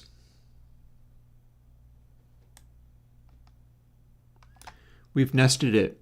We've gone and nested this. That will never be okay. Got to go and make it come back again. There. So this is where we assign ratio, and that's what it's meant to do. I guess it must have been, I must have just done that on the file, and it already propagated to being on disk, and then it went through and did it in open Windows or whatever, and that's how it did that. And then we do not actually want this to be updated here. So I don't believe it exists in the other 2. Let's hit save. And now let's see whether the other 2 are doing the same thing. Channel and pre.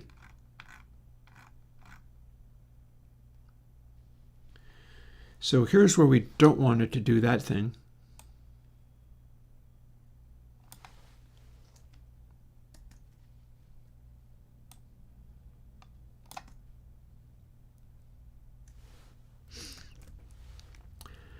And if I'm correct, I will scroll down. We will see that we are doing it. We're doing it once on ratio. That's what it's supposed to be doing. And we have not actually updated compress here. Although, funny thing, Didn't it have something else in there? We set compress here.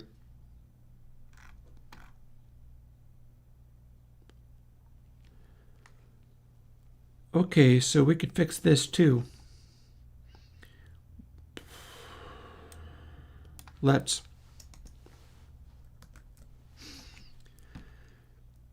So all of these need to not be trying to flip booleans in the middle of the Bezier calculation.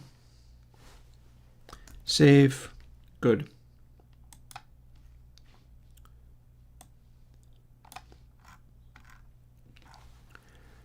And that is setting compress correctly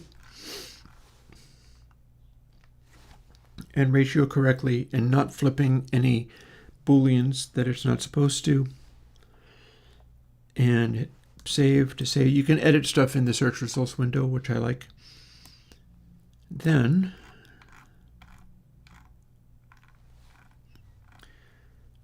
we need to fix this because compress is referencing larger than 0.49999. So technically, we're not trying to do this funny shuffle here. Instead, we're just doing straight get param larger than halfway. That engages compress. And we're only doing these bypasses up here. So we look down here. We see that this is actually doing the correct calculation, but it's not flipping any booleans. We hit save.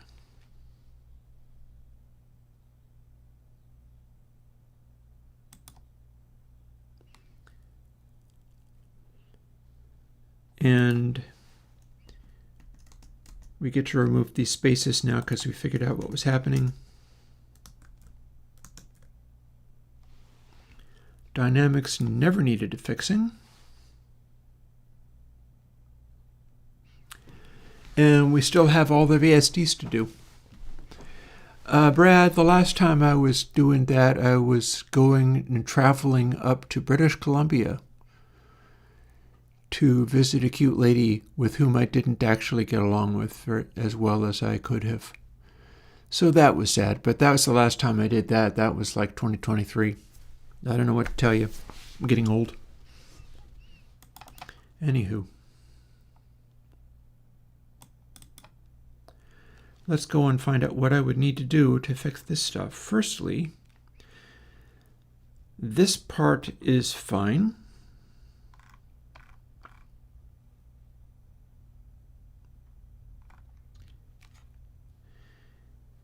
And see where it says compress equals rat? We don't include that. It's just there in bus for no good reason. So that needs to go away. Both of you can go away.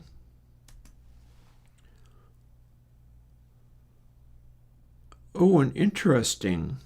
Do we have the VST version actually working? That'd be cute. Imagine that.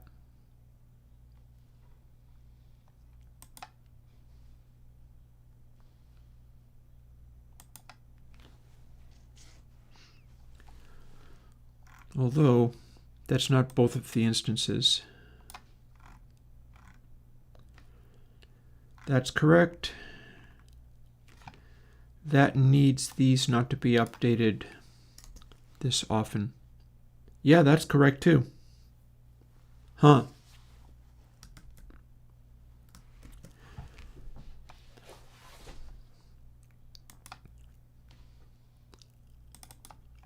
Although I do need to have the project open for that to work. There we go.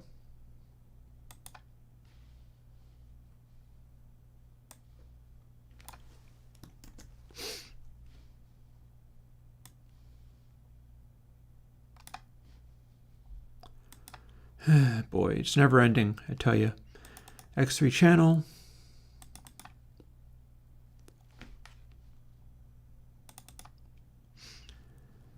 Here we have our 3 booleans. Let's scoot up to the top since we have 2 instances of all of these to keep track of. Here's the 3 booleans. ImpDry is actually getting updated with the Bezier smoothing engine.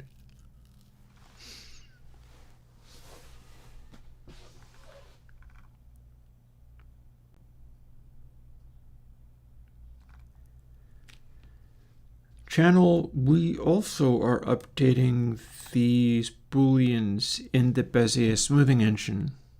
No bueno, let's not. And then this is also updated and ready to go.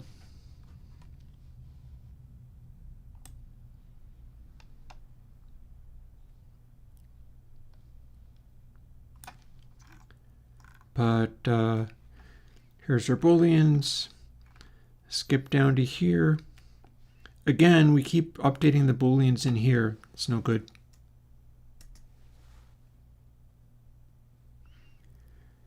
But that ratio, that's also correct. It looks very much to me like the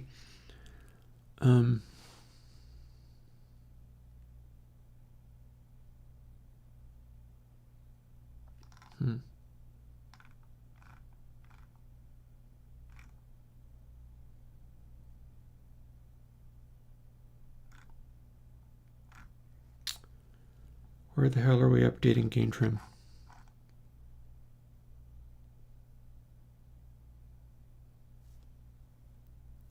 Actually, that's more, so that's not a problem. I have no idea what Temple OS is, honestly. Maybe you can tell me, Brad. Brad coming along trying to tease me. Tell me more about Temple OS. Enlighten me while I am busy doing my work. Here's the smoothing engine. This also has ratio correctly assembled.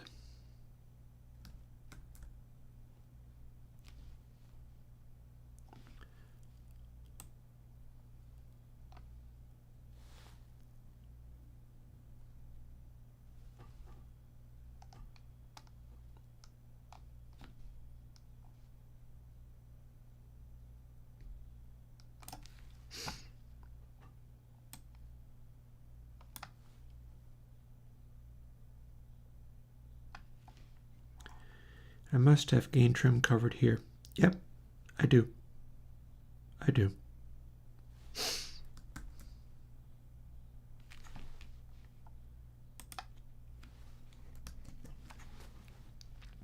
There we are. And lastly, let's go through our X3 pre and do the same little fix. I'm always going on past 5. It's fine. It is what it is. This has been like valuable work to do today anyhow, so it's cool. Let's see, here's our Bezier. Here's ratio. That is in fact formulated correctly. It was the audio unit ones that did not. And then we're going to lose the assigning of booleans in the middle of that.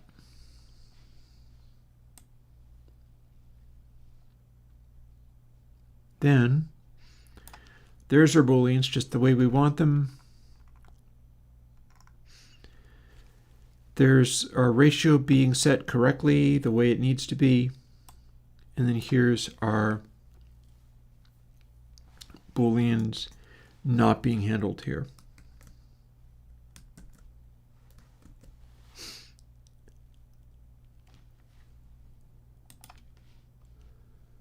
And I'm going to double check that the same is true for all of the audio units. We're going to jump into the audio units just to see, firstly to build them, but then let's double check and see that they are the way they're supposed to be.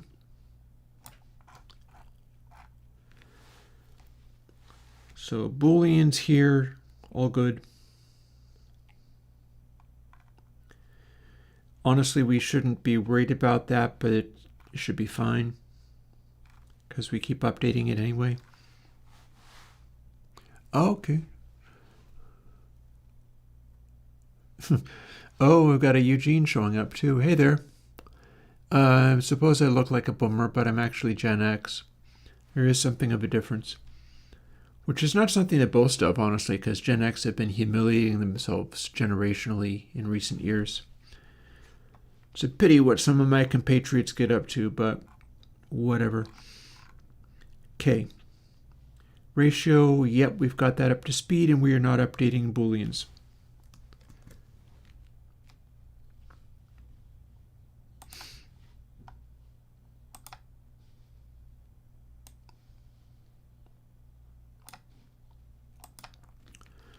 Soon, we will do a little trial and see whether this stuff is working the way it should. If it is, I'm actually done for this. At least done for the day.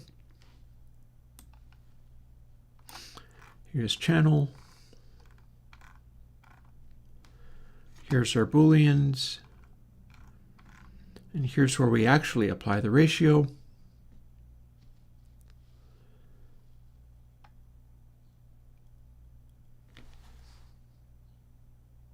I don't know what the hell this is.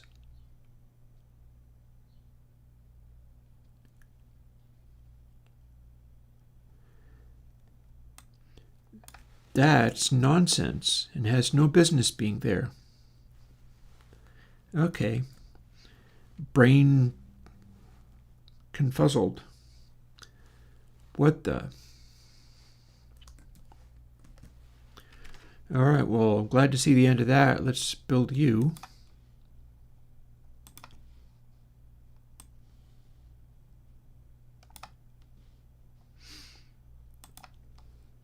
And lastly, does pre have that weirdness in there or not?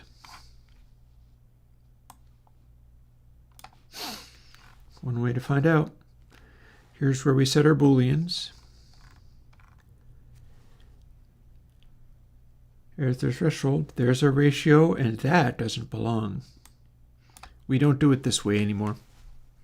We've got a dedicated switch for this.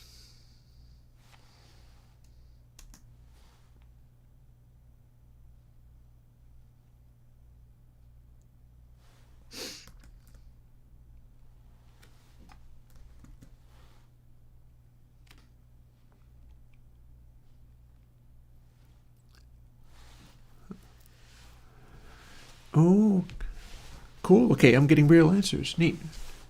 All right.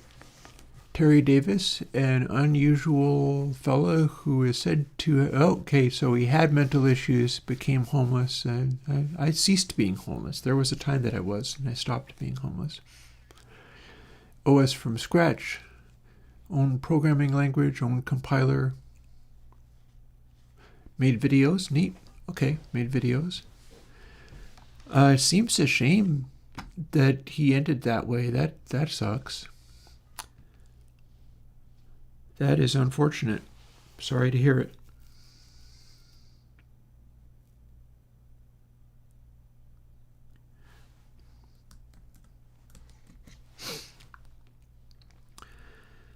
Let's go back into the bus version. What it should say is thresh, square, and then ratio.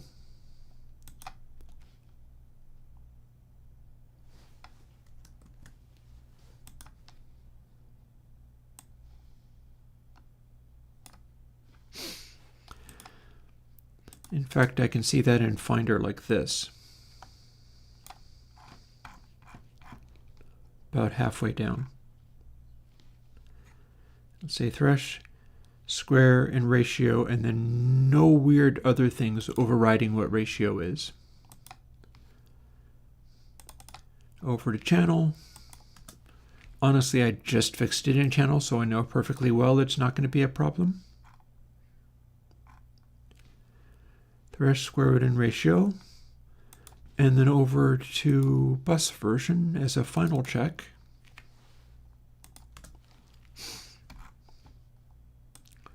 Halfway down. Smoothing, thresh, square root, and ratio. Cool. Okay, so having done this, I should be able to, firstly, I can smooth this, straighten them out a little bit. Do a little option drag over to here. Likewise for these, although they didn't need as much fixing.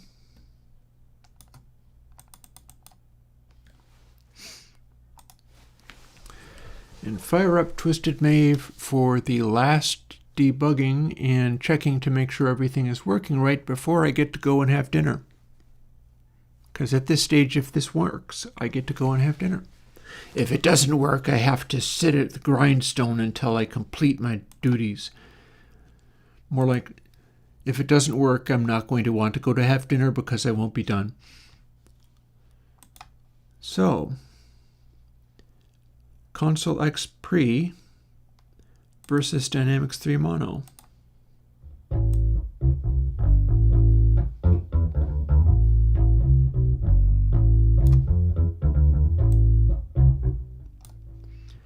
Take it off of threshold. And we have uncompressed, dry, all the way over to expanded, which turns into being quieter when you don't have anything going on. Final thing for the mono version is Console X3 Pre-Audio Unit version. Here's Thresh, here's Inv-Wet. Take Thresh just off of here. Got there. Middle is dry. Here's the expanded version. All the other ones to check are stereo.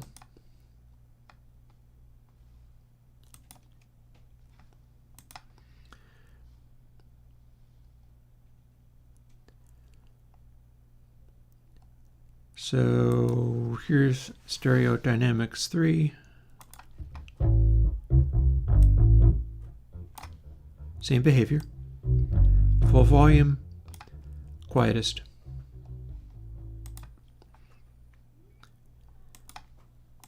Now for some of the, actually we can do this in effect stacks, can't we? We don't have the VSTs in effect stacks yet, but we do have this in effect stacks.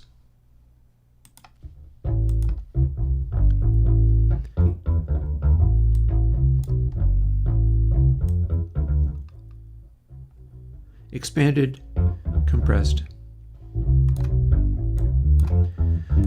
On the bus version,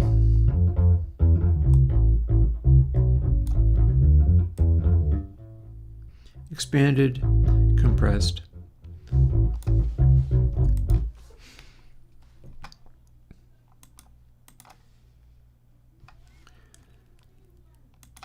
And might as well do the VSTs on the fly rather than building them into the effect stack. If this works, we're probably done with the console build. X3 bus. It'll be slightly expanded because it's a bus.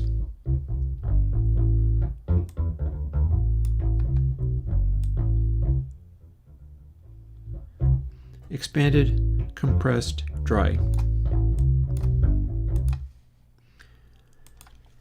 The channel version will be slightly saturated, but we should still be able to hear it quite plainly.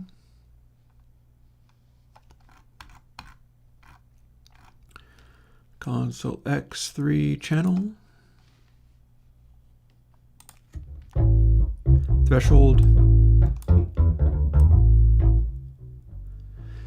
Expanded, compressed, dry.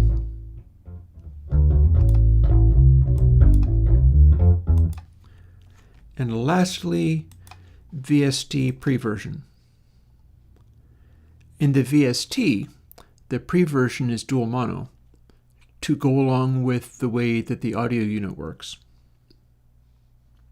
Which is not to say that people need a dual mono compression expansion, but it's there if you want it.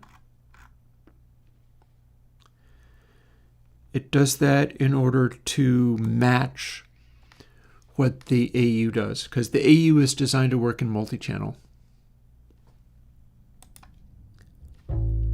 Pre-version. expanded, compressed, dry. And the VST, you actually get the pan pot. Which means that making this into a GUI version is going to be a little bit more direct and straightforward because all of the versions act the same. They've just got a little difference between them, but mostly they just act the same.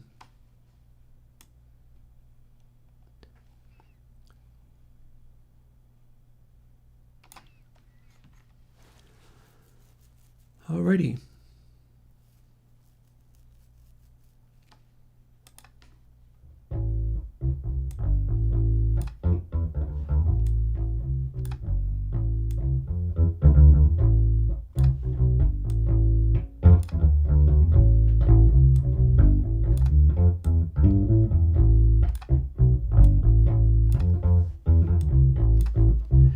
Quickly make a beefy bass tone.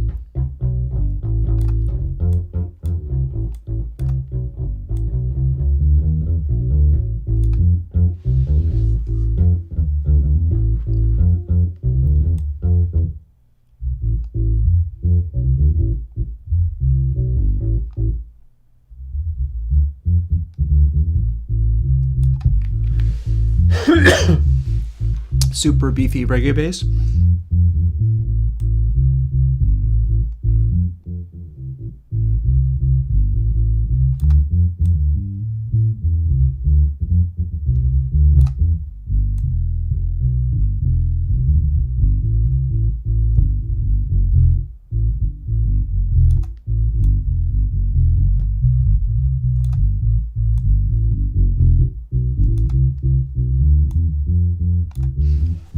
There you are.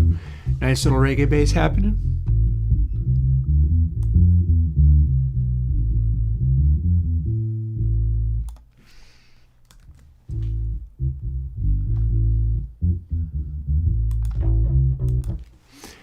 And we're good. Alrighty. So that was pretty cool. That was a lot of work today. I updated the Bezier processing in not only every single EQ that I have, including the ones in console, every single dynamics processor that I have, every single control smoothing, and the filtering in, suddenly I want to do it, and no, I don't. I don't want to go and check DRes. I know that it's going to work the same as the others. And yeah, I updated literally all of those things with a little bit of a fix that I just came up with today. After having noticed that running that bass with console gave me a nasty artifact, and then noticing that there was a nasty artifact in the filtering, and going and figuring out what needed to be done to fix it, and fixing it in literally everything all across the board, including nearly 40 upcoming reverbs. Which reminds me, I did not actually try to hear what the reverb was doing. So I guess we're not quite as done as I thought, but we're close. I wanted to at least hear what this reverb did. And we will convert to stereo. It's the Rockstar reverb, Airwindows version. This is the reverb that could be coming up this week.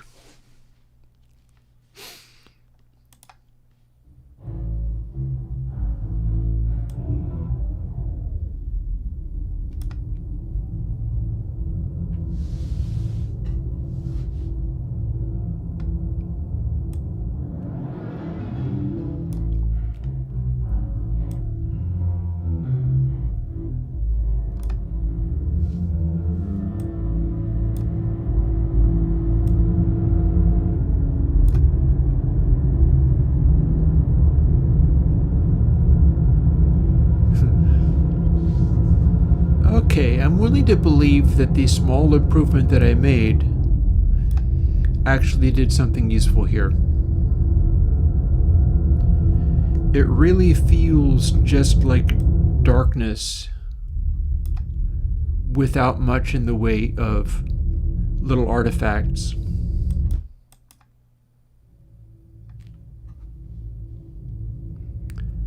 Like, I'm used to the Bezier downsampling, giving me just a hint of cursed digital. But I feel like this is just the tiniest little bit less than it even had before. And it was doing pretty good before. Like, this distant rumble here is an incredibly upscaled version of that reverb.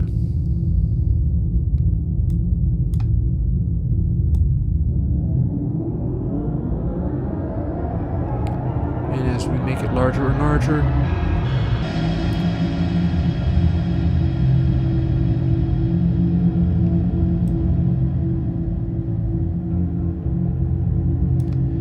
that's what it sounds like with full regen.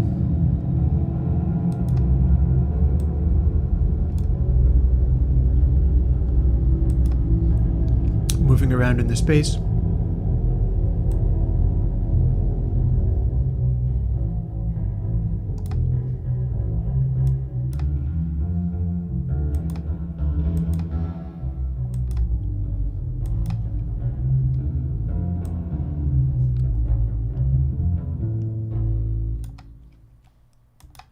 Right on.